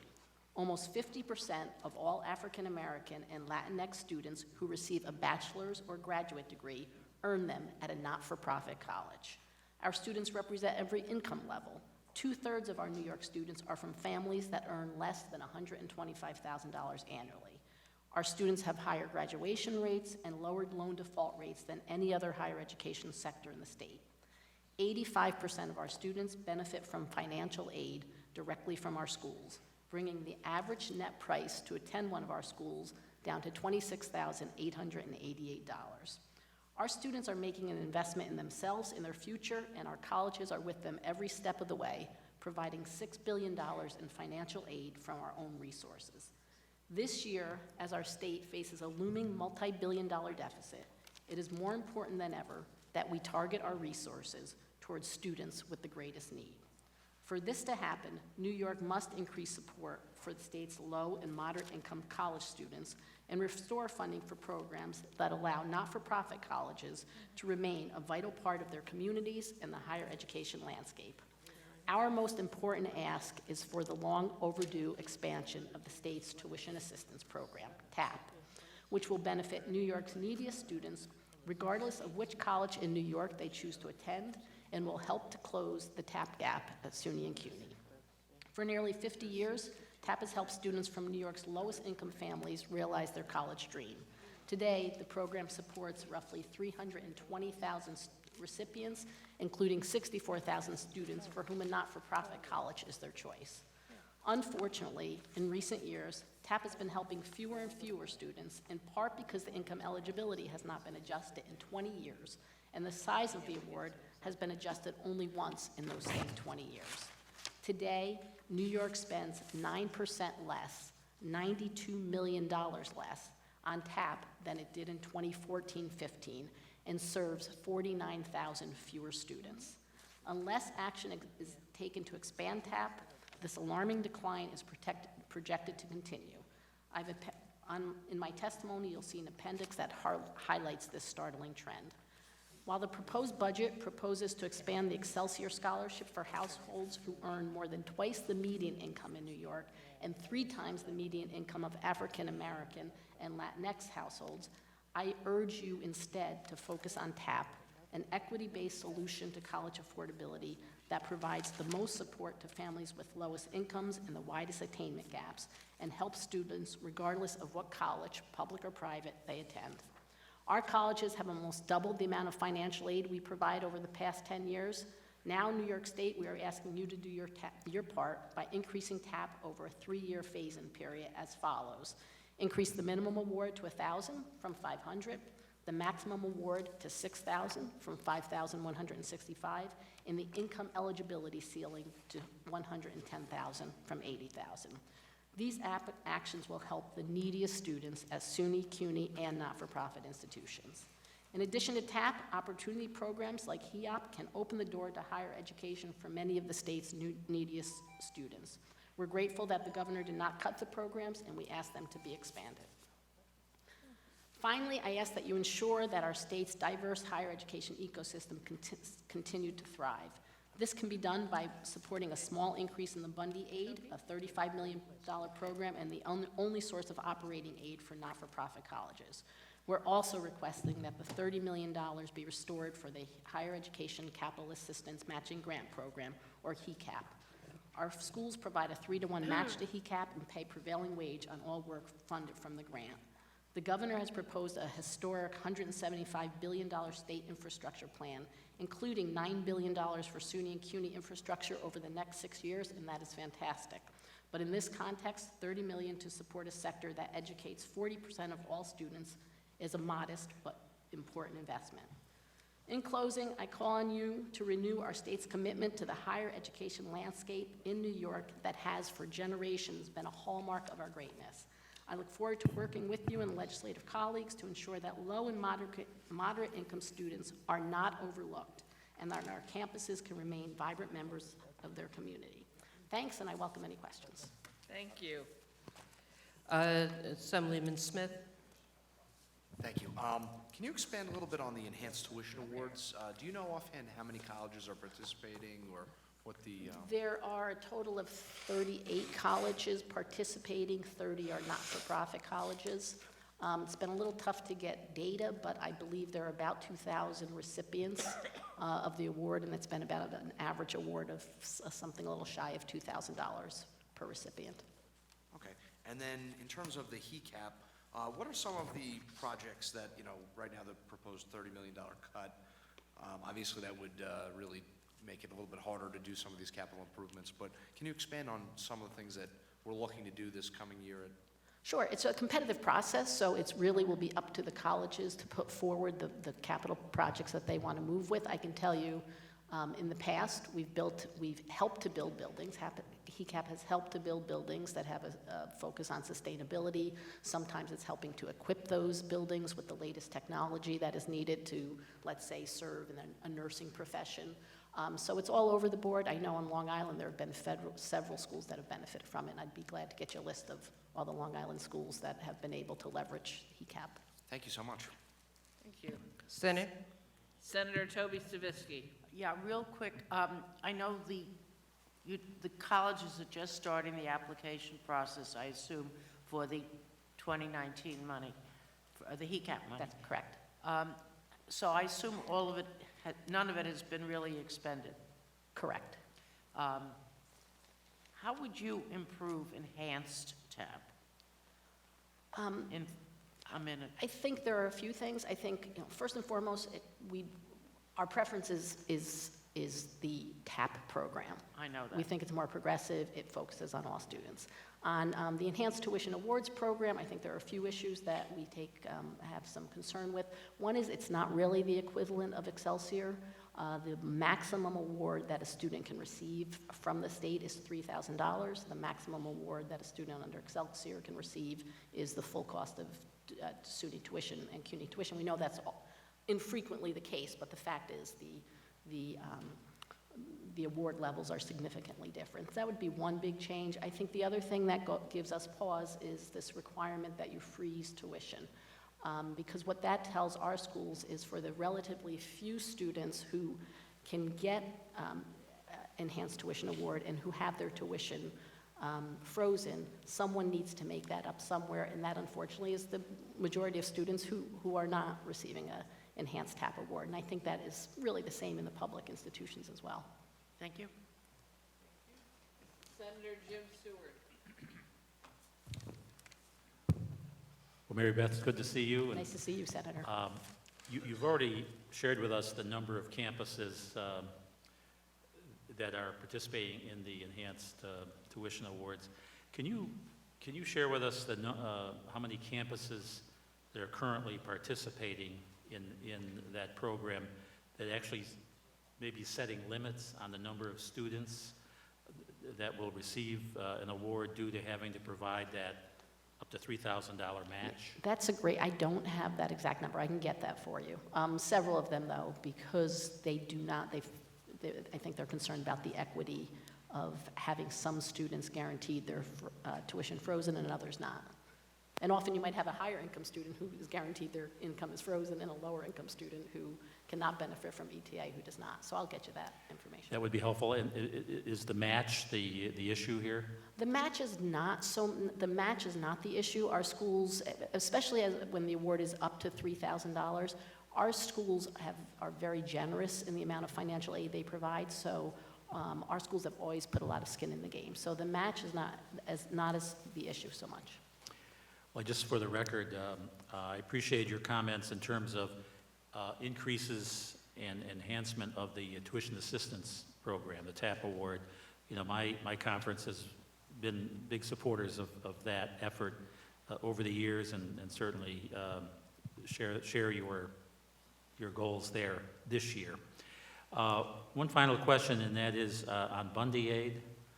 That has been kind of frozen for many, many years. Are you seeking an increase in Bundy Aid this year? We're seeking Could you give us a small number increase. for that? We're seeking an increase of 3%. What we looked at was private K through 12 in New York State receives about $200 million from the state every year, and every year the amount of operating support to private K through 12 is increased equivalent with the school aid increase. So this year school aid is increased by 3%. Private K through 12 is increased by 3%. We're suggesting Bundy Aid be increased by 3%. It would amount to about $1.3 million. The statute itself on Bundy Aid, which is supposed to award money based on the number of degrees, so it's a degree completion incentive. If the statute were allowed to prevail, funding for Bundy Aid would be about $160 million. Great. Well, just in conclusion, not a question, but a comment. We spent a lot of time today talking about SUNY and CUNY, and those are important issues. But I'm very pleased to have you come forward, because no question that the independent sector in higher education serves so many students in New York State, and very often from lower income levels as well. And that's making a tremendous contribution, not only educationally, but economically, and we thank you. Thank you. Thank you. Thank you for being here. Thank you. Thank you. Next, we have Association of Proprietary Colleges, Donna Stelling Gurnett, President, Christopher Bardo, Vice President. And they'll be followed by On Point for College, to be followed by College and Community Fellowship.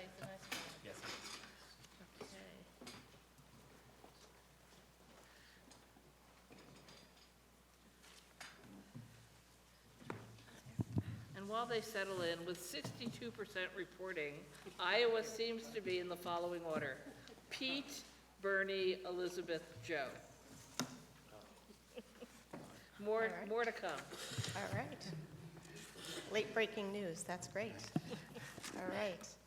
So Senator Stavisky, Senator Krueger, members of the legislature, thank you for this opportunity to present this testimony on behalf of the Association of Proprietary Colleges.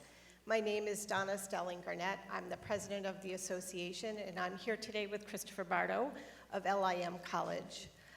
Christopher and I have had the opportunity to participate in this hearing in the past, and I know you've heard us talk about APC's 12 family-owned member colleges that have very strong student outcomes and are really committed to educational excellence, access, and affordability.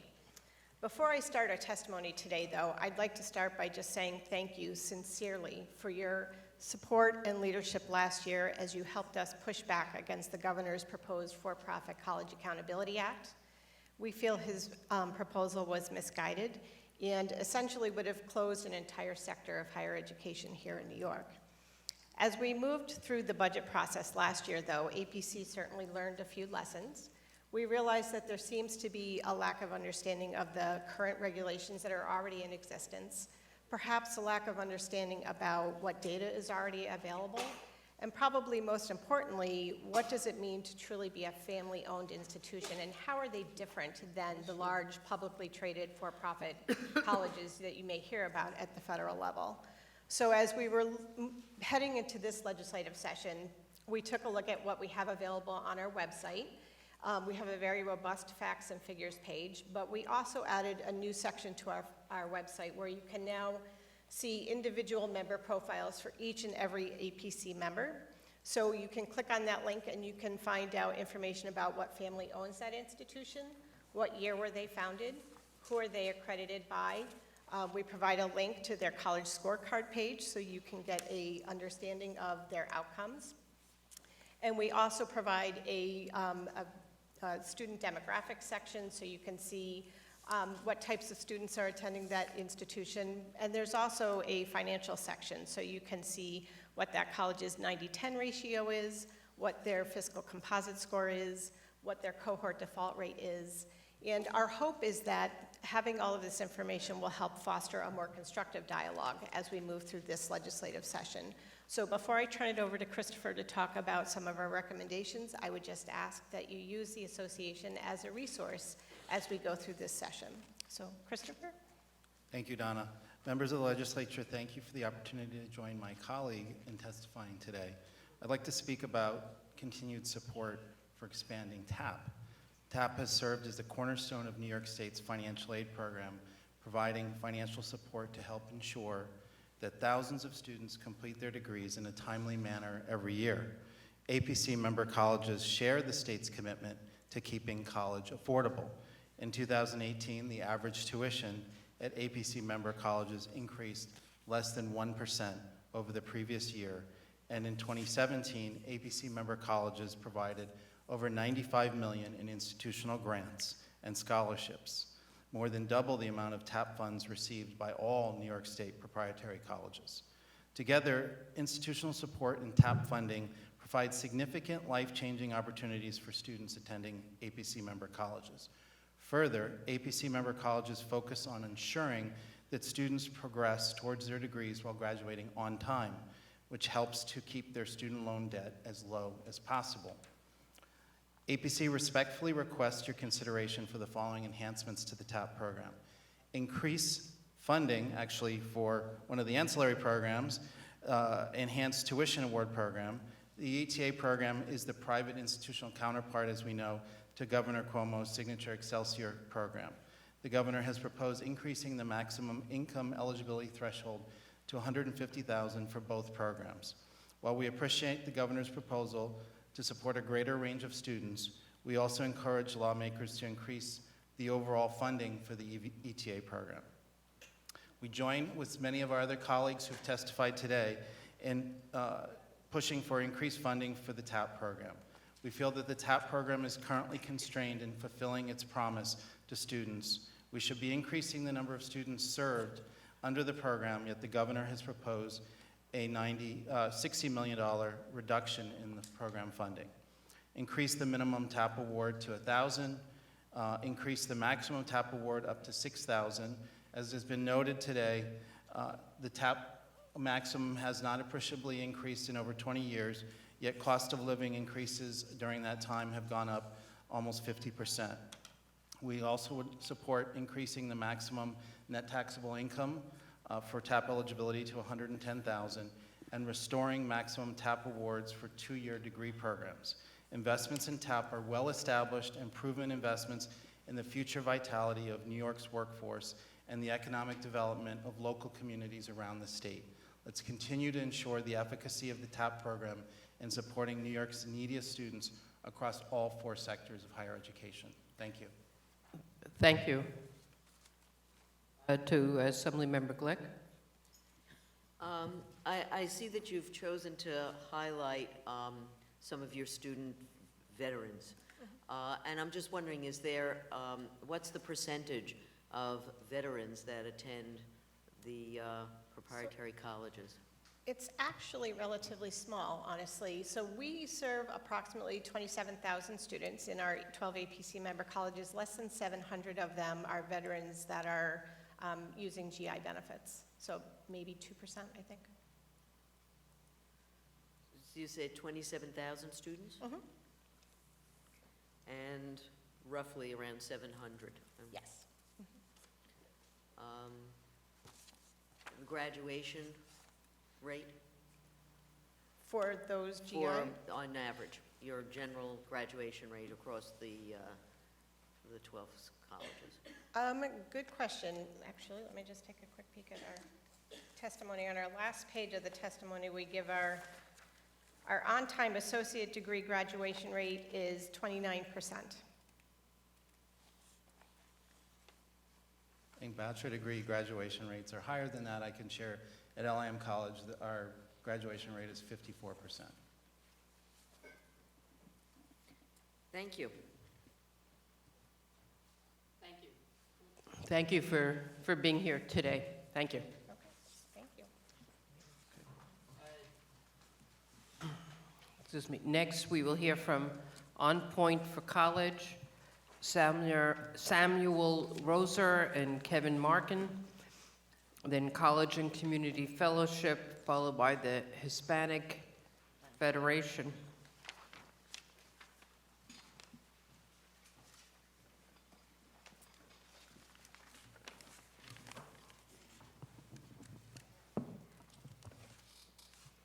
Good evening. Just like to thank Chairperson Stavinsky on her way out, and Assemblyperson Weinstein and Assemblyperson Glick for this opportunity, the Joint Legislative Budget Hearing on Higher Education, for allowing us this opportunity to share. My name is Samuel Rouser. I'm the Executive Director for On Point for College, and with me is our Utica Director, Kevin Markin. Not with us today are our partners from New York City, Goddard Riverside Options Program, and New Settlement Apartments in the Bronx.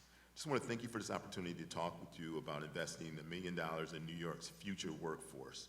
Since On Point for College was founded in 1999, we've helped more than 2,700 students actually graduate from college. Over the course of their working lifetime, they'll earn over $1 billion, which will be spent in their communities. About a year ago, we did an assessment in Utica of the number of individuals that graduated that year, how many came back to the community, and it was 93% of those students came back to the community that they graduated from. Right now, we're serving in Onondaga, Madison, Cayuga, Cortland, Oswego, Oneida, Herkimer counties, and also with our partners in Manhattan and the Bronx. On Point provides college access and college success and career services to help young adults ages 17 to 29 to apply to, enroll in, and persist at college through graduation, while building skills and pre-professional experiences to help launch their careers. On Point is unique in the nation for a holistic approach we take to helping students. Earlier you heard many of the students talk about a lot of the issues that they were having on the campuses and they have going through the process of education. And there's just a couple things I really want to highlight. On Point takes hundreds of students each year to visit colleges all over New York, over 70 colleges throughout the state. In New York State, we use a corps of dedicated volunteers or bus tickets to help students get to and from campus. On Point also partners with 2 dentists. Someone asked a question earlier, do you have to have health care? And most colleges require you have health care, but not dental. So what happens if you get a toothache and you're low income? We have dentists that we go pick you up, bring you home, fix your teeth, take you back to college. Lose your eyeglasses, we get you an eyeglass exam and 2 pair of glasses. On Point even partners with local colleges, and we have housing at a private college, Lemoyne College in Syracuse. For 15 years, any students that are housing challenged have the opportunity to stay on campus the entire summer semester free of charge. And during the winter breaks, we have an organization that's they own apartments, and they allow us to use their apartments over the short breaks for students to stay who are housing challenged. We also help students pay for textbooks, summer courses, outstanding bills to prevent them from re-enrolling, housing deposits and fees when financial aid is unavailable or has run out. We just want to say that an investment in On Point is also an investment in New York's higher education institutions. 70% or more of our 2,400 students that are enrolled now, we're serving this semester, attend public colleges across New York State. It's about over $23 million in tuition and fees and room and board at the community college, SUNY CUNY system, as well as some of the private schools. We have a great deal of experience in helping students navigate the system. On Point's advisors, we actually go to the campus and visit the students frequently throughout the year. At the community colleges, we're there once a month. Our local colleges there, we're a couple times a week.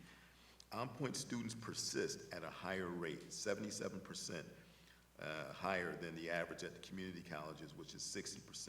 Our students bring TAP, Pell Awards, as well as student loan dollars to the campuses, and our generous donors help us to support these students.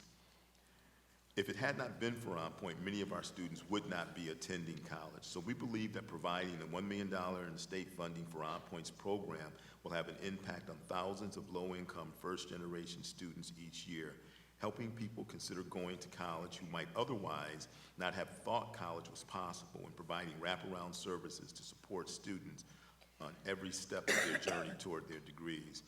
Investments in these young people will immediately support colleges across the state and will bring long-term fruit as our graduates bring their degrees and skills to the state's workforce. I just want to thank the members of the Higher Education Committee for this wonderful opportunity to share this information with you. And at the end of the day, we ask everyone to keep it on point. Thank you. Thank you. Thank you for your testimony today. Thank you. So next we have College and Community Fellowship, followed by Hispanic Federation, followed by Police Benevolent Association of New York State, followed by a SUNY student at Mac Oliver Lane. So, people, if I called your organization, your name, you should make your way to the. Oh, okay. You should make your way down. Thank you.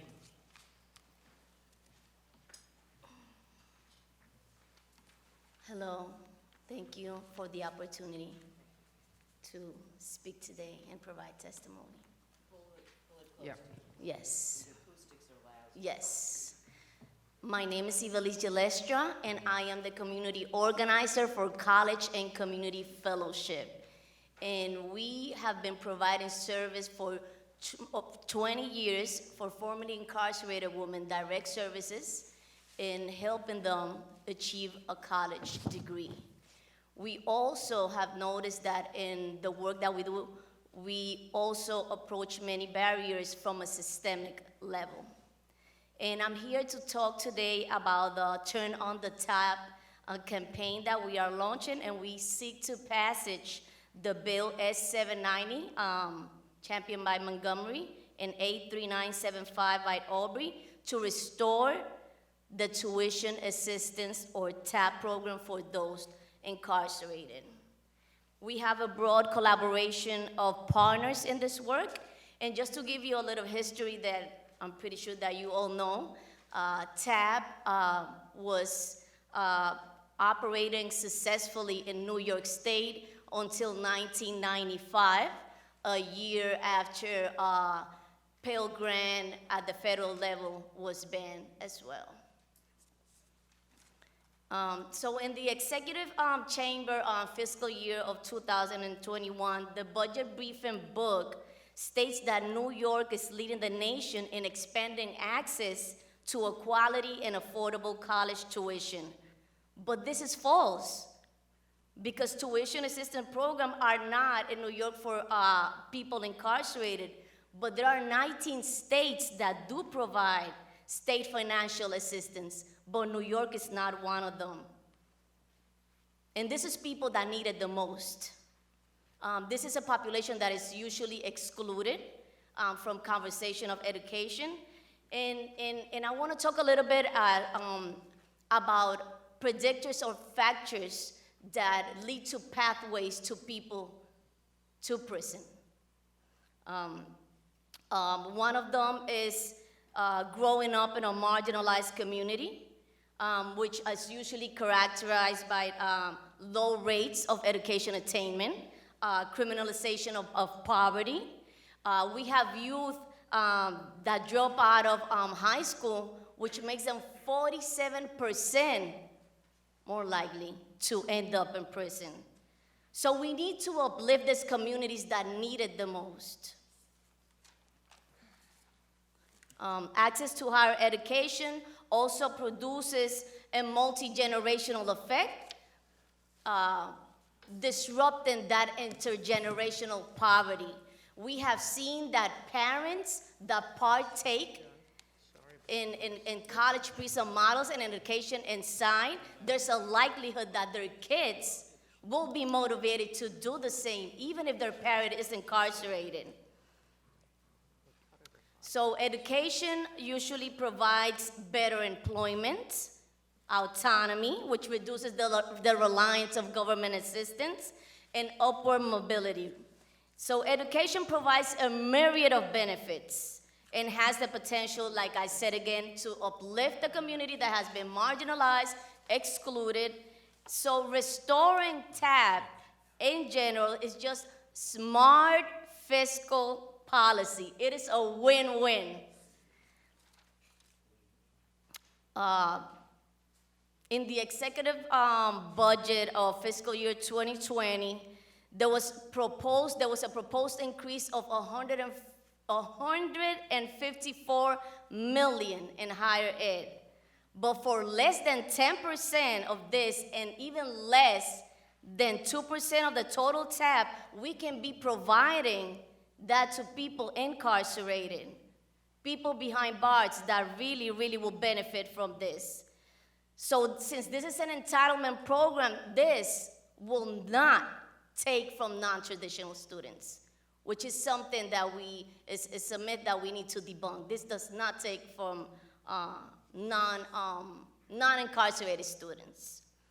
So this is an issue of educational equity.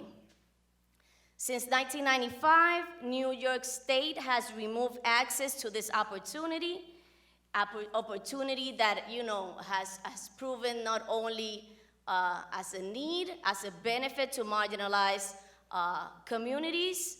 I know personally the powerful benefits of education as being transformative. I am a formerly incarcerated woman. While in prison, I used education as a catalyst to that transformation. And not only education gave me the tools to navigate the many barriers that I have encountered in transitioning back into society, but it has equipped me, it has really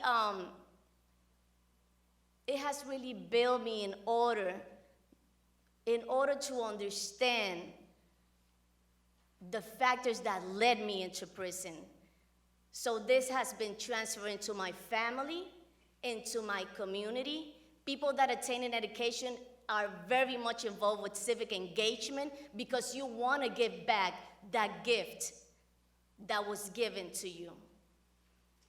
So to me, it is an urgent necessity. It affects mostly the people that are disproportionately represented in prison, which is Black and brown communities.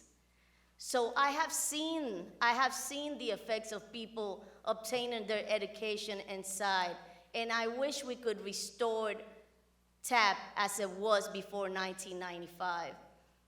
I think everybody goes into prison with already some trauma, but nobody leaves unaffected.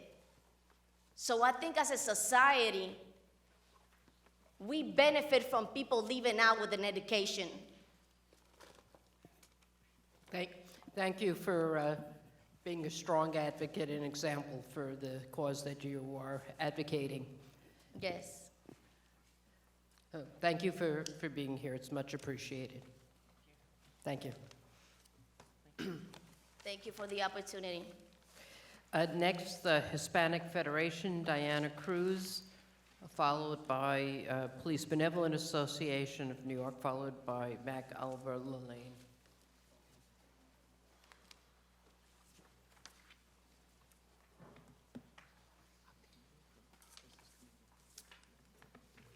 Begin now. Thank you, Chairwoman Kruger, Chairwoman Weinstein, and all the committee members for taking the time to listen to the testimony drafted by Hispanic Federation.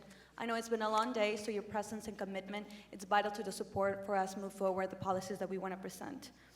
The Hispanic Federation is a nonprofit organization seeking to empower and advance Hispanic communities to programs and legislative advocacy. My name is Diana Cruz, and as the Director of Education Policy for the Hispanic Federation, I am here to advocate for Latinx students in New York State struggling to attain a post-secondary degree.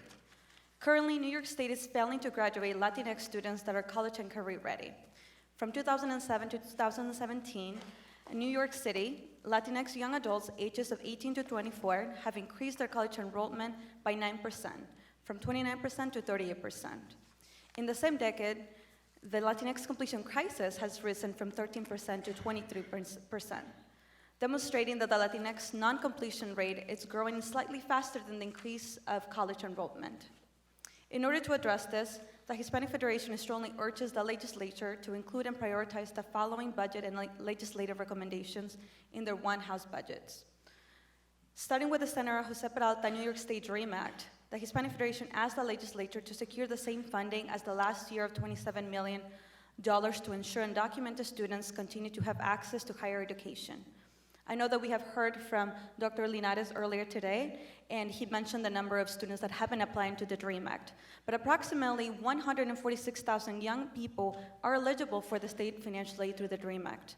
It is our hope that as we develop more trust from the community, this opportunity will make students want to utilize it into this new path to receive financial aid.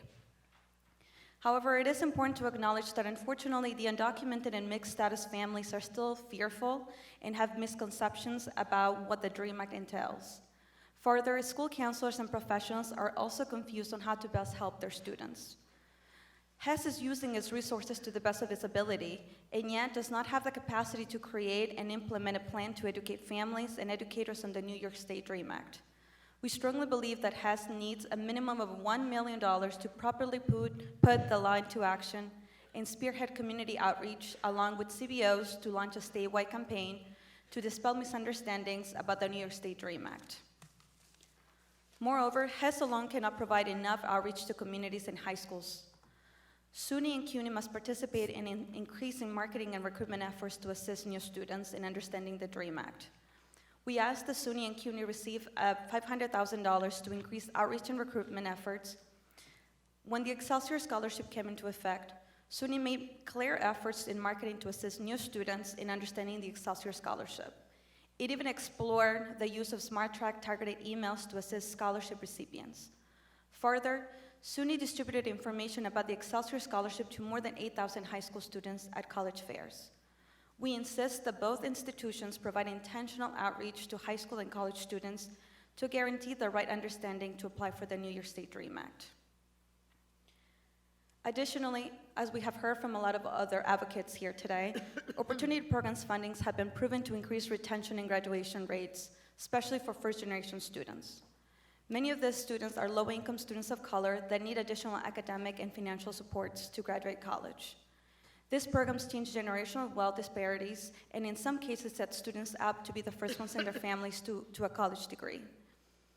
We urge the legislation to allocate the necessary funding to these programs, and you can find a direct budget ask and recommendations in the testimony provided. Moving forward, the shift of student demographics attending higher education demands institutions to take a closer look at developing resources and acknowledge how representation in their faculty and staff also matters. Research studies consistently show that when students of color have faculty of color to learn from and lean on, the success of their educational outcomes increases dramatically.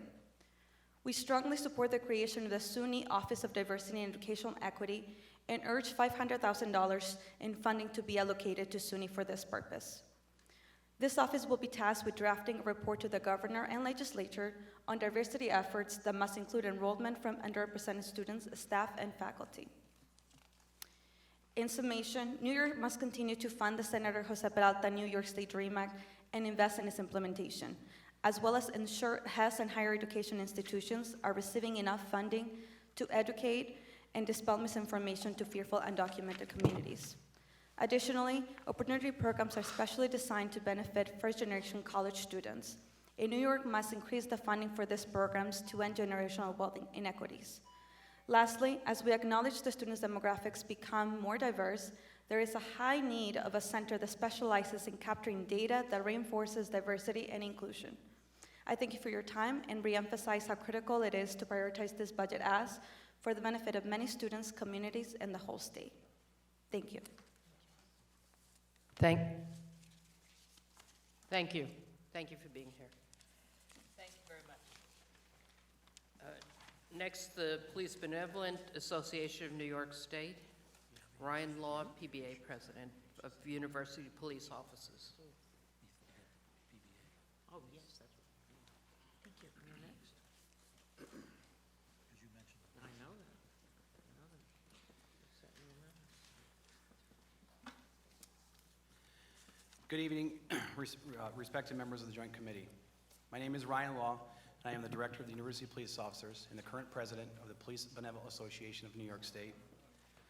The PBA of New York State is a law enforcement labor union representing approximately 1,200 members of the bargaining unit representing the New York State University Police, New York State Environmental Conservation Police, New York State Park Police, and New York State Forest Rangers. I submitted a lengthy written testimony, but in the interest of time, I will speak on the highlighted areas here. The 4 units of the PBA are comprised of the 2nd, 3rd, 4th, and 5th largest units of police officers employed in New York State.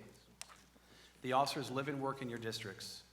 We are keeping you, the students and staff of 29 SUNY campuses, the visitors of our parks and other public lands, as well as New York State natural resources safe. We are all extraordinarily trained and have specialized skill set to respond to a crisis anywhere in the state of New York. I am here today advocating for all 4 police agencies of the PBA, but as today's hearing is on higher education, I will focus on the PBA members who are New York State University police officers and the attrition crisis facing the departments they work for. The dedicated men and women who have worked for New York State University Police protect students, staff, and general campus communities of 29 of our SUNY campuses from Long Island to Buffalo, the Southern Tier, and the North Country. That includes 3 campuses in New York City. If we don't have a campus in your district, we most certainly have one near it. Gone are the days of SUNY campuses where staffed, unarmed peace officers. Today, SUNY campuses are protected by professional police officers who are fully certified, trained, and expected to protect campus communities from active shooters with rifles to terrorists with even more dangerous weapons. We had a shooting of 2 deaths yesterday at Texas A&M University. These are serious, real concerns of ours. We take our jobs to protect students and the staff seriously, and if you have a child or a loved one attending or working on a SUNY campus, you can sleep better at night knowing we are going to defend these people with our lives. There is, however, a notable weakness in the State University Police of our 29 campuses, and that is our alarmingly high attrition rates. Specifically, I am talking about the constant resignations of recently hired young police officers who leave the New York State University Police to join other police departments, municipal or state, and thereby creating vacancies in their respective university police departments. New York State University Police are bleeding officers at an astonishing rate, which is resulting in dangerous attrition numbers. The same applies to the New York State Park Police. Young, diverse officers, fresh out of the police academy, routinely leave PBA of NYS to join other law enforcement units that offer better pay, retirement, and benefits. Research conducted by the PBA of NYS indicates that over the last 6 years, a total of 410 officers left the university police forces. 118 of the total departing 410, UPO specifically went to other law enforcement units at the state and local level. This is an astonishing attrition rate of over 30%. The main factor attrition rates for UPOs transferring to other law enforcement is the lack of a 20-year retirement option in the units represented by the PBA. The departments they are transferring to have 20-year pensions. Attrition, however, forests the development of other problems, such as diversity. Unfortunately, as research indicates, the attrition trend lines are moving in the wrong direction and are becoming more severe. Yes, there is a cost to the 20-year retirement legislation for this unit, but the savings from the stemming of attrition will offset that. New York State spends between $100,000 and $120,000, depending on location, to hire, train, and equip just one officer from the academy to its first year of service. Simple math reveals a total attrition cost of over $12 million, significantly offsetting the fiscal cost of this bill. More importantly than the cost savings are the intangibles. SUNY campuses, like other educational institutions, are considered potentially vulnerable to active shooters and terrorists. If we can't have stable and well-staffed police departments, how can these departments adequately protect SUNY communities? They can't, and the high attrition rate is a public safety issue that must be addressed. There's also a diversity issue here. Competitive pay and benefits are invaluable to retain and recruit female officers as well as young UPOs of color. New York State takes great pride on the diversity of its SUNY campuses and system. Shouldn't SUNY police officers reflect the campuses they serve? With the current substandard 20-year pension, SUNY campuses are at a point that they have poorly staffed police departments and lack diversity. I want to thank the legislature for understanding this and effectively addressing it. Last year, the Senate and Assembly overwhelmingly passed Senate 5207 Gennardis, same as Assembly 4431 Abate, which would have provided the PBA members a 20-year retirement plan. This body addressed the dangers of unstable SUNY police forces and their lack of diversity, but sadly and inexplicably, Governor Cuomo vetoed the bill. See Veto Message 265 of 2019. The legislation was simply about parity, safety, and diversity as New York State troopers and over 400 statewide municipal police forces who are currently entitled to a 20-year retirement legislation. You also passed, and the governor also vetoed, the PBA's 3-quarter accidental disability bill and the SUNY HART bill, which also harmed our morale and ultimately affects attrition losses as well. In closing, the PBA of New York State encourages that the legislature to provide university police, park police, forest rangers, and environmental conservation officers with the proper tools and give us parity with the other law enforcement, such as a 20-year retirement, 3/4 accidental disability benefits. This will assure the PBA of NYS can continue to keep the public safe and maximize the public safety to take advantage of New York State's natural beauty. Thank you. We have a question from the Senate. We have 2 questions from the Senate. Senator Toby Stavisky. Get electrocuted. That will be bad. That'll be bad. Maybe good. One question. I raised the issue of the attrition rate with the chancellor, and she was not familiar with it, and I promised to get her the material. Okay. Okay? Maybe you want to reach out as a result. Can I comment on that quickly? Excuse me? Can I comment on that quickly? Sure. And no, I want the relationship to be a positive one between the police and the SUNY I have a very administration. positive comment. Good. We were aware of the testimony from earlier today. I appreciate raising that.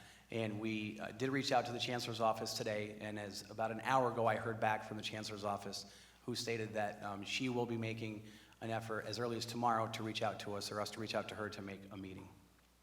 Good. So thank you. Good. Glad to hear Senator that. John Liu. Thank you, Madam Chair. Thank you for testifying today. I know you've been waiting all. Turn your mic on. Sorry, John. I'm trying to. All right. It's budget There we go. time. I didn't even touch anything. But I just wanted to thank you for your testimony. Obviously, we have a lot of activity on college campuses nowadays, and SUNY is not. It continues to be a hotbed of activism. So I recognize the sometimes very difficult job that your members do to keep peace on campus while allowing students as much freedom as possible. And so I certainly support your attempts at parity, recognizing the very difficult work that you and your members do. Thank you. Thank you very much. Appreciate it. Thank you for being here. Thank you. Thank you all. Thank you. Our next and final speaker, Mac Oliver Lalaine, who I understand traveled here from Plattsburgh to be with us tonight.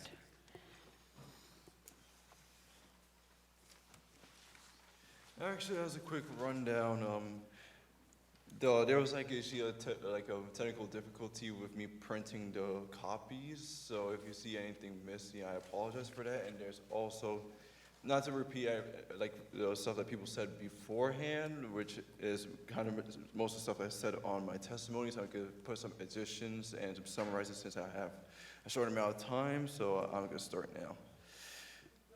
Okay. Good evening, members of the Assembly and the Senate. My name is Mac Oliver Lalaine. I am currently a sophomore in SUNY Plattsburgh, and I reside in Brooklyn, New York. I am here to testify the need of funding for our college and universities on behalf of students like me attending college or preparing to attend college. First, I want to say thank you for your efforts to invest your time, money, and energy to help us students get into college, and thank you for allowing me to testify.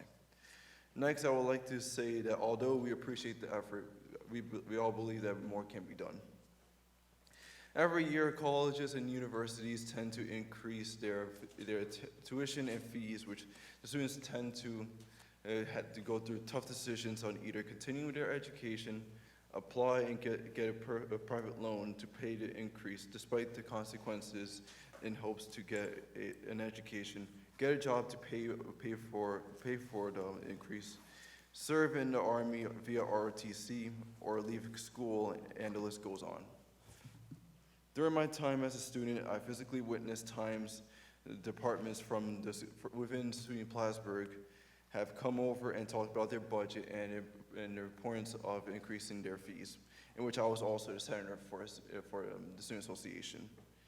And students were outraged, especially when the fitness or the recreation fee, the recreation department came over to the Senate meeting, and the fee was approved through the SUNY Board of Trustees, and students were outraged and even blamed the Student Association for it, despite the fact that we had no power to approve the fee. One thing that I believe is worth considering is expanding the Excelsior Scholarship and also the TAP, or the state aid, to make it affordable for people regardless to where the student goes, which has students, someone who goes to CUNY benefits from the scholarship more than a student who goes to SUNY, as we all know that the Excelsior Scholarship replaces the financial aid that the students obtain. Another thing to consider is investing on a plan that would ensure students to pay off financial holds in their student accounts, as I too seen many students who want to apply to classes next semester but can't do so because they have a hold in their account, which thus penalizing and exploiting students to pay off the hold or risk not going to class or even to school next semester, which is not fair for those who suffer from financial difficulties or hardships. Another thing Another thing that you all should consider is granting aid for colleges and universities when it comes to diversity and inclusion, as I feel that yes, anyone can go to college after high school. There is a lack of diverse people and culture, which depending on the location of the college, there is little to no resource or a voice for the misrepresented people.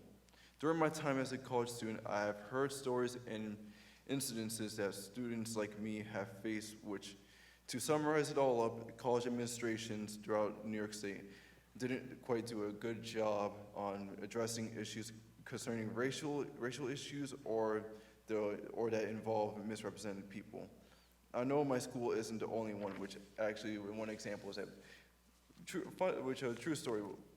The year before I came in, which was the year of 2000, well, the year I came in was 2018, but 2017 there was a Snapchat incident, which to summarize it was a student that there was a student that is currently not in school, posted a social media post that was kind of sensitive towards the black community in the school, and the administration didn't really quite do a good job, and which led to the school revitalizing the administration to include a diversity and inclusion position, created a community room for the unrepresented people, and the list goes on. Thank you for allowing me and other people to testify, and I hope this legislative session goes well for you all. Thank you, Senator Krueger. Just one question. So in your testimony, you talk about that the college that I think you're at is not necessarily handling diversity and differences that well. But you also say you think that CUNY students' aid goes further than SUNY students. I don't think there's a difference. So can you clarify that for me? No, because for the Excelsior Scholarship, people would benefit more because for CUNY, people could commute through. If I were to say go to Brooklyn College, currently in my time, I could literally just commute through the train, and it won't really cause much of a problem. But if I were to go to SUNY, it would deny all of my financial aid, and then I would have to pay all of the fees because I am also on campus student. Okay, so I guess I'll leave it there for tonight because I didn't think we had different standards, just the room and board difference. Yes, a room and board and not the other fees. amounts. Okay, thank you very much. Thank you for your testimony. Thank you. Just a quick question. What part of Brooklyn are you from? I am from Crown Heights. Okay. So walking distance to Medgar Evers, and you went all the way upstate. Yep. Okay, well, you're getting a good education. Thank you so much for being here and helping to be the face of the students that we are working to make sure can succeed at college. Thank you. Yes. And also, I actually didn't write this in my testimony, which, sorry to hold the time. I would also like to consider more aid and funding when it comes to food pantries, and also more aid and funding when it comes to civic engagement and voter participation, as I feel like, yes, colleges can assist people with voter registration, there is not completely enough for those types of services. Thank you. Thank you. So, thank you for being here, and feel free to, you can, for everybody, not just you, people can have up to 7 days after the hearing ends to submit additional testimony or new testimony if they haven't yet done so. So this concludes the higher education hearing. The joint budget committees will be reconvening at 9:30 tomorrow morning for the workforce development budget hearing, and at noon for the housing budget hearing. Thank you.